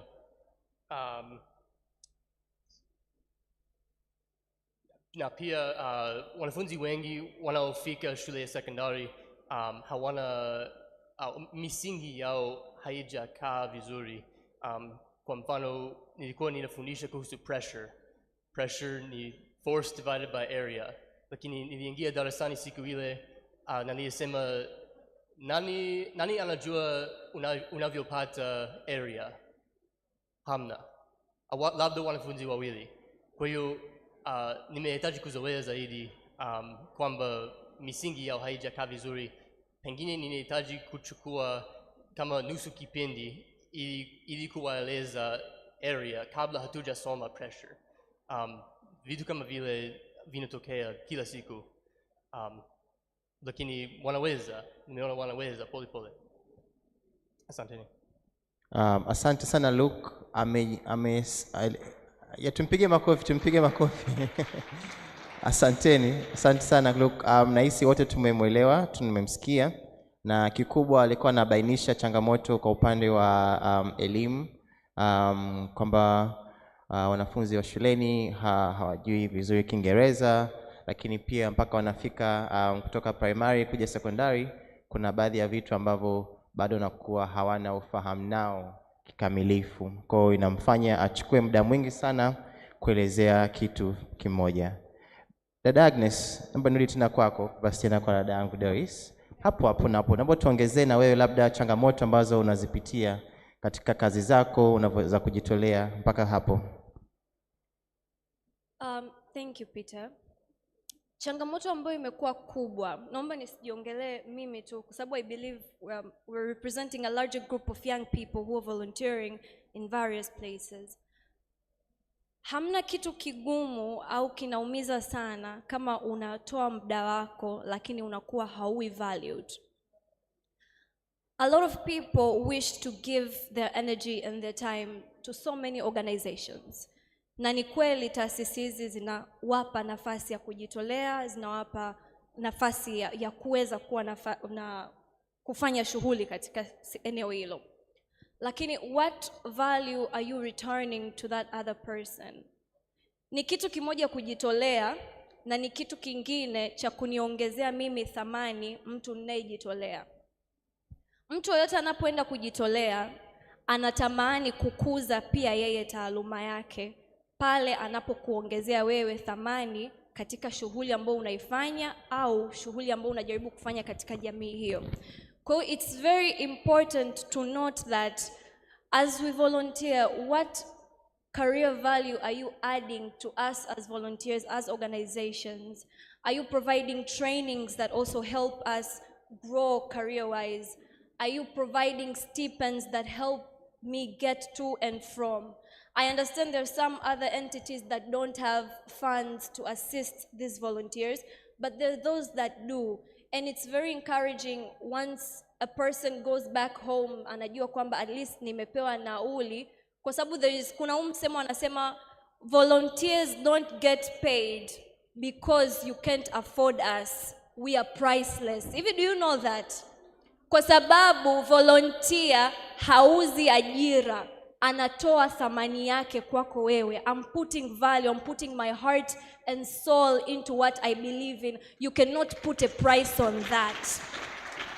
Kwa hiyo ni muhimu sana pale wewe mwenye taasisi au wewe mwenye that entity, you also value that person who's putting the same value into your entity. Build them career-wise.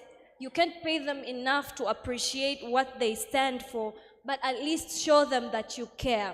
And hiyo ndio imekuwa tatizo kubwa sana hasa kwa sisi ambao tunajitolea nje ya UN entities au mataasisi mengine ambayo sio makubwa. Na sio kwamba taasisi hizi hazitamani kutusaidia au kusaidia vijana hawa, lakini pia hawafahamu kwamba these young people or these people who ambao wanajitolea wanahitaji pia kukuza. It's not always about me giving, but what are you also investing in me at the end of the day, that I can say kwamba Agnes, nimetoka Yuna, mimi ni mtu fulani. Mimi nimetoka Yuna, nimesaidia labda kufungua club kadhaa, lakini pia Yuna imenisaidia mimi leo hii nimesimama kwenye panel discussion, naongea na Peter, namwambia changamoto zangu kama kijana ninayejitolea. Those are some challenges that we can acknowledge. Others nyingine ambazo zinajulikana kama lack of transport na accessibility to some of the areas ambazo ziko very interlacustrine that are not reachable, but those are things that we can still discuss further on. Yeah. Imani, tumpigie sana makofi dada Agnes. Nahisi mpaka nimesimama sihitaji hata kusummarize. Asante sana Agnes. Naomba kidogo niulize kama kuna maswali kutoka kwenu. Mpaka sasa hivi tumekuwa tukiongelea kuhusu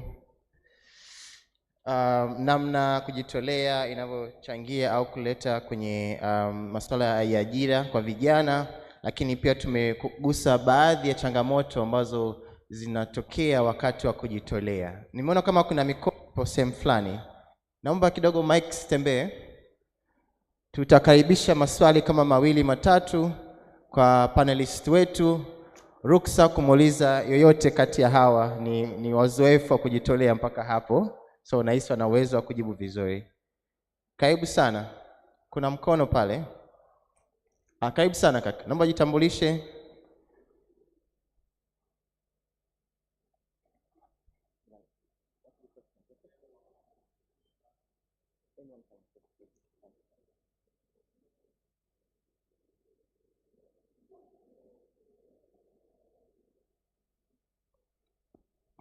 Kuna mics nyingi sana. Hello? Yes.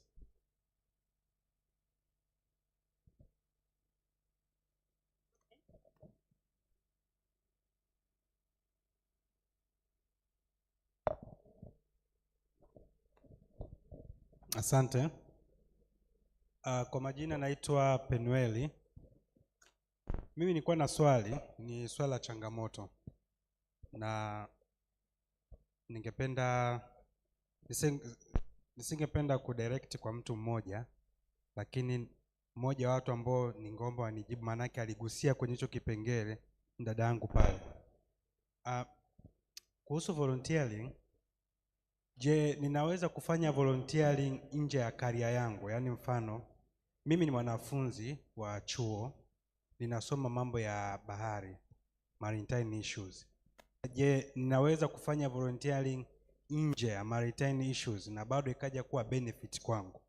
Na kama inakuwa benefit kwangu, ni vipi volunteering nje ya career yako inaweza kuja kuwa benefit ya kwangu? Yaani jinsi gani inaweza kuwa benefit kwangu? Na je, inaweza kuruhusiwa? Mfano, it is my first time kuja hapa. Je, naweza kwa mfano kuamua kufanya volunteering kwenye one of the organizations here, lakini ni nje ya career yangu mimi. Kwa mfano naenda kufanya volunteering kwenye Red Cross au organization ambayo iko yoyote ambayo zipo hapa kwa leo. Je, naweza kufaidika kufanya volunteering nje ya career yangu? Asante.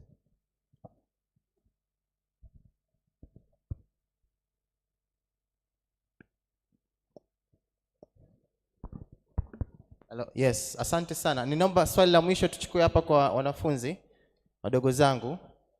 Tunapokea swali la mwisho afu tunaendelea. Karibu. Shikamoni. Marhaba. The question goes to all of you. I did not classify. You said challenges. It's true that every task has a challenge, but according to my side, I want to ask, if I want to have to volunteer in an organization that deals with preservation of green lives, that means trees and other plants. There are lots of challenges, especially in rural areas, since in urban areas it's easy to afford like gas, electricity. If I go to the rural areas and ask them that using charcoal is not safe, using coal is not safe, or using this is not safe, so should you this, and this, how? And the society does not trust on me. I kept a lot of efforts in making them understand that there's some side effects on using those, but they can never understand because there is lack of government support in that area, especially on the village that I come from. There is no electricity or other good infrastructures. even the water supply is low. So I can never tell them that to use hydroelectric power supply or any type of energy since they are not affordable. So what ways do you usually use to overcome challenges? Since some challenges are heartbreaking and just move out you from the target that you kept. Well, please clap your hands for her. That's a very bold question. And sorry, every challenge, like you said, every work has a challenge. So I'm going to leave it to you, panelists. Please respond as quickly as you can to any question you feel comfortable with. So who wants to go first?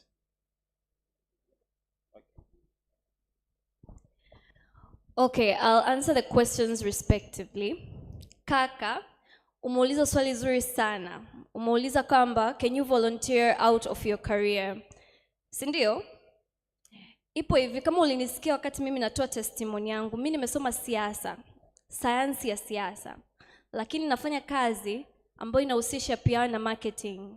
Lakini in large na volunteer kama communications officer.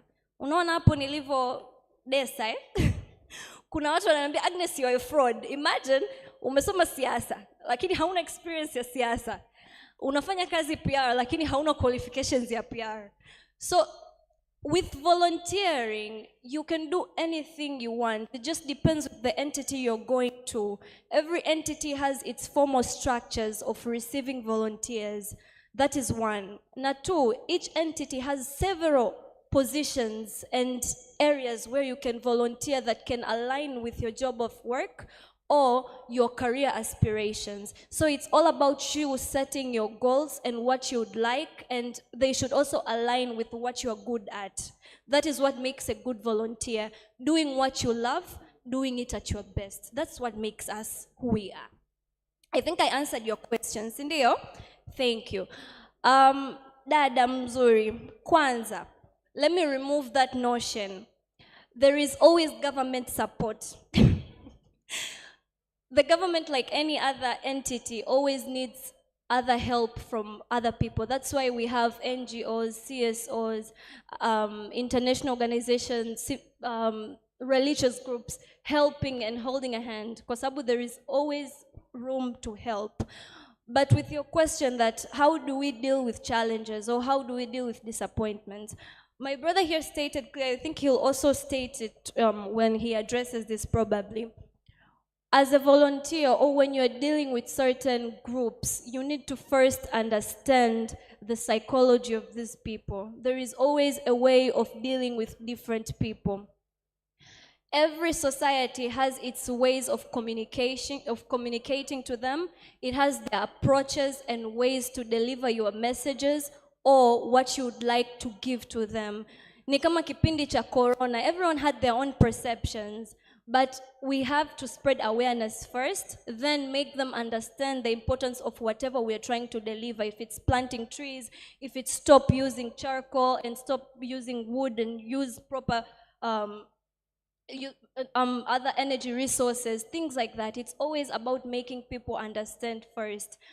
But I think we're just to round it up, as volunteers, it's very important to do things at heart. There's this feeling that we get knowing that we're doing something not for our selfless reasons, but betterment of the community. And that is what makes us us. And I am so proud to have that feeling each other day I wake up. Thank you very much. Thank you very much, Agnes. Jamani, mpigie dada Agnes makofi, amejibu maswali yote mawili. Kusisitiza tu, jamani, kujitolea ni moyo. Sawa?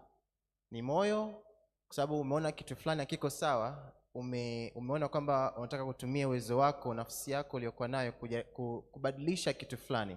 Kwa lazima uwe na moyo, lakini pia lazima uwe mvumilivu. Sawa? Mabadiliko hayaji kwa kukicha, si ndio? Yanachukua muda mabadiliko, si ndio? Sawa? Nataka niseme tu hivyo na niulize swali langu la mwisho kwa panelist wetu, iende kwa dada Doris. Nilikuwa nimesave swali hii atumalizie mjadala wetu kwamba dada Doris, hapa tunapoongelea kuhusu changamoto, tungependa kusikia labda what support do volunteers in Tanzania need to enhance their impact and reach more vulnerable communities. Ndio swali langu la upendeleo kwako. Asante sana kwa swali zuri Peter. Kuna vitu ambavyo vinatakiwa vifanyike ili volunteer aweze kufikia zile goals. Kwanza kabisa government inatakiwa itambue umuhimu wa volunteering. I'm so happy kuna presenter moja alikuwa hapa, ni permanent secretary I think. Aliongelea swala zima la wizara kutambua umuhimu wa volunteering mpaka wameanzisha program ambapo amewainvite pia UNDP I think.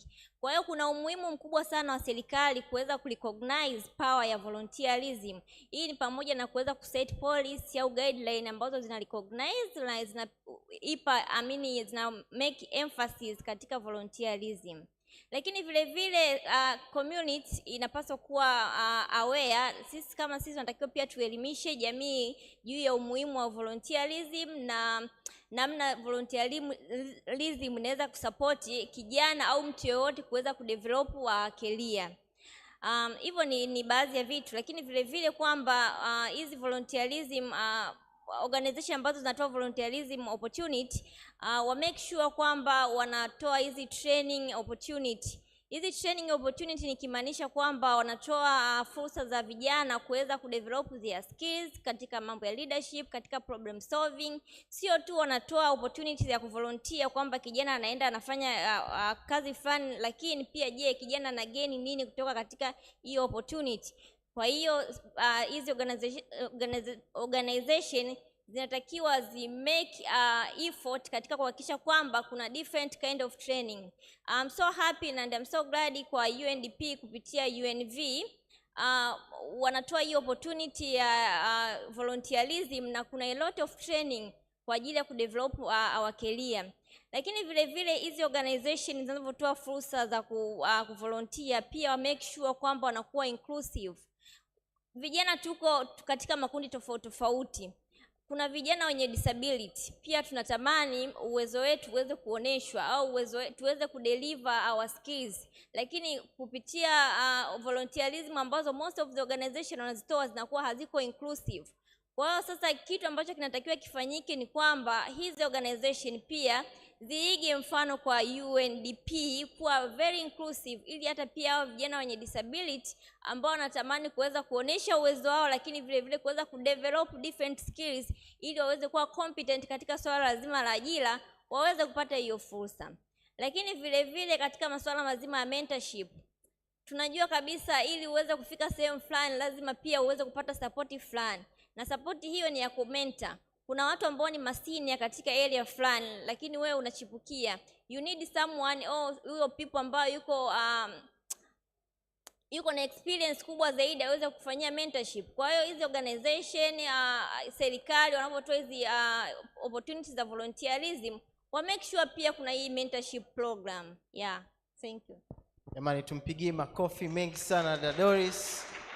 Na ndio ametuhitimishia na kutufungia mjadala wetu. Asanteni sana kwa usikivu wenu, kwa ushiriki wenu, lakini pia niwashukuru pia panelist wenu, panelist nyie kwa kuweza kushare experience, lakini pia kusaidia pia kujibu baadhi ya maswali ambao watu wamekuja nayo kutoka wamefika hapa. Kwa asanteni sana. Jamani, tuwapigie makofi panelist wetu. Asante sana. Kwa kusema hivyo, naomba niwarudishe kuketi. Wakati wanaendelea kuketi, jamani, tuwapigie makofi mpaka wanafika jamani. Tumefurahi. Taratibu. Asante sana. Asante Luke, asante Agnes, asante DJ. Tunasikiliza panelist wetu.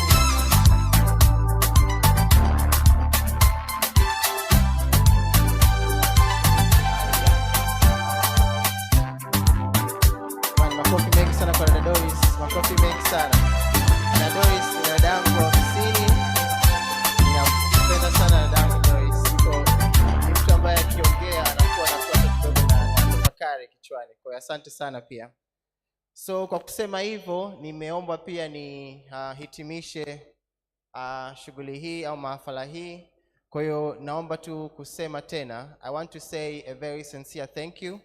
Today is 5th of December. It is the one day that all volunteers in the world globally are celebrated are appreciated for all the perseverance and all the work that they do to help also address the sustainable development goals in one way or another. So I just want to say thank you, and jamani ambao tujipigie makofi sisi wenyewe ambao tumeweza kufika hapa na kukaa mpaka muda huu. Sasa naomba sasa nimkaribishe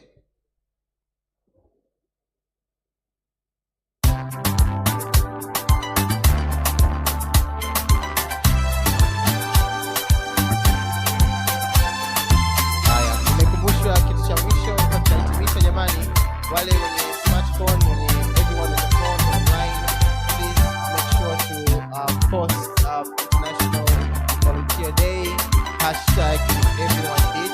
Na hisi tumepata ushuhuda mwingi sana tangu asubuhi, waheshimiwa wageni rasmi, kwa panelists tuliyopita kabla ya hii, kwa panelists hii hapa. Kwa hiyo whatever quote tumepata mtu yote, tunaomba tuzidi like na comment na kushare na kupost ya if everyone did, #Happy International Volunteer Day.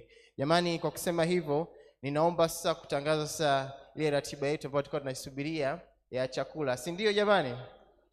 Asante. Kwa hiyo utaratibu utakuwa hivi, kila meza itakuwa inainuliwa kwenda kula. Kwa naomba tuendelee kuketi mahala tulipo, lakini pia nawakaribisha pia kwenye maonyesho mbalimbali yale kule kwenye exhibition booth. Kuna taasisi mbalimbali za kujitolea, kwa unaweza kukaribia kwanza kutembelea vile vibanda, huku tunasubiria utaratibu wa kunyanyuliwa kwenda kula chakula cha mchana. Let me also repeat that we are now moving into our lunch session and we're closing the session. So I want to just ask all of you to remain in your respective tables. The attendants will come and request us to join them for lunch. Each table will be picked at each table will be picked individually. So let's just keep staying on our tables. But also I want to welcome you to the exhibition booth behind. Thank you very much. Na kazi iendelee. Asanteni sana.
nazi labantwana bathanda imali akumuntu unganedlipa awuthina sithanda umnazi manazi nazi labantwana bathanda imali akumuntu unganedlipa awuthina sithanda umnazi sitapathina ako bahamba yena solala we ayi wena bahamba yena sitapathina ako bahamba yena solala we ayi wena bahamba yena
Ngiflexa nga ngifasa tu awukhothi ndabila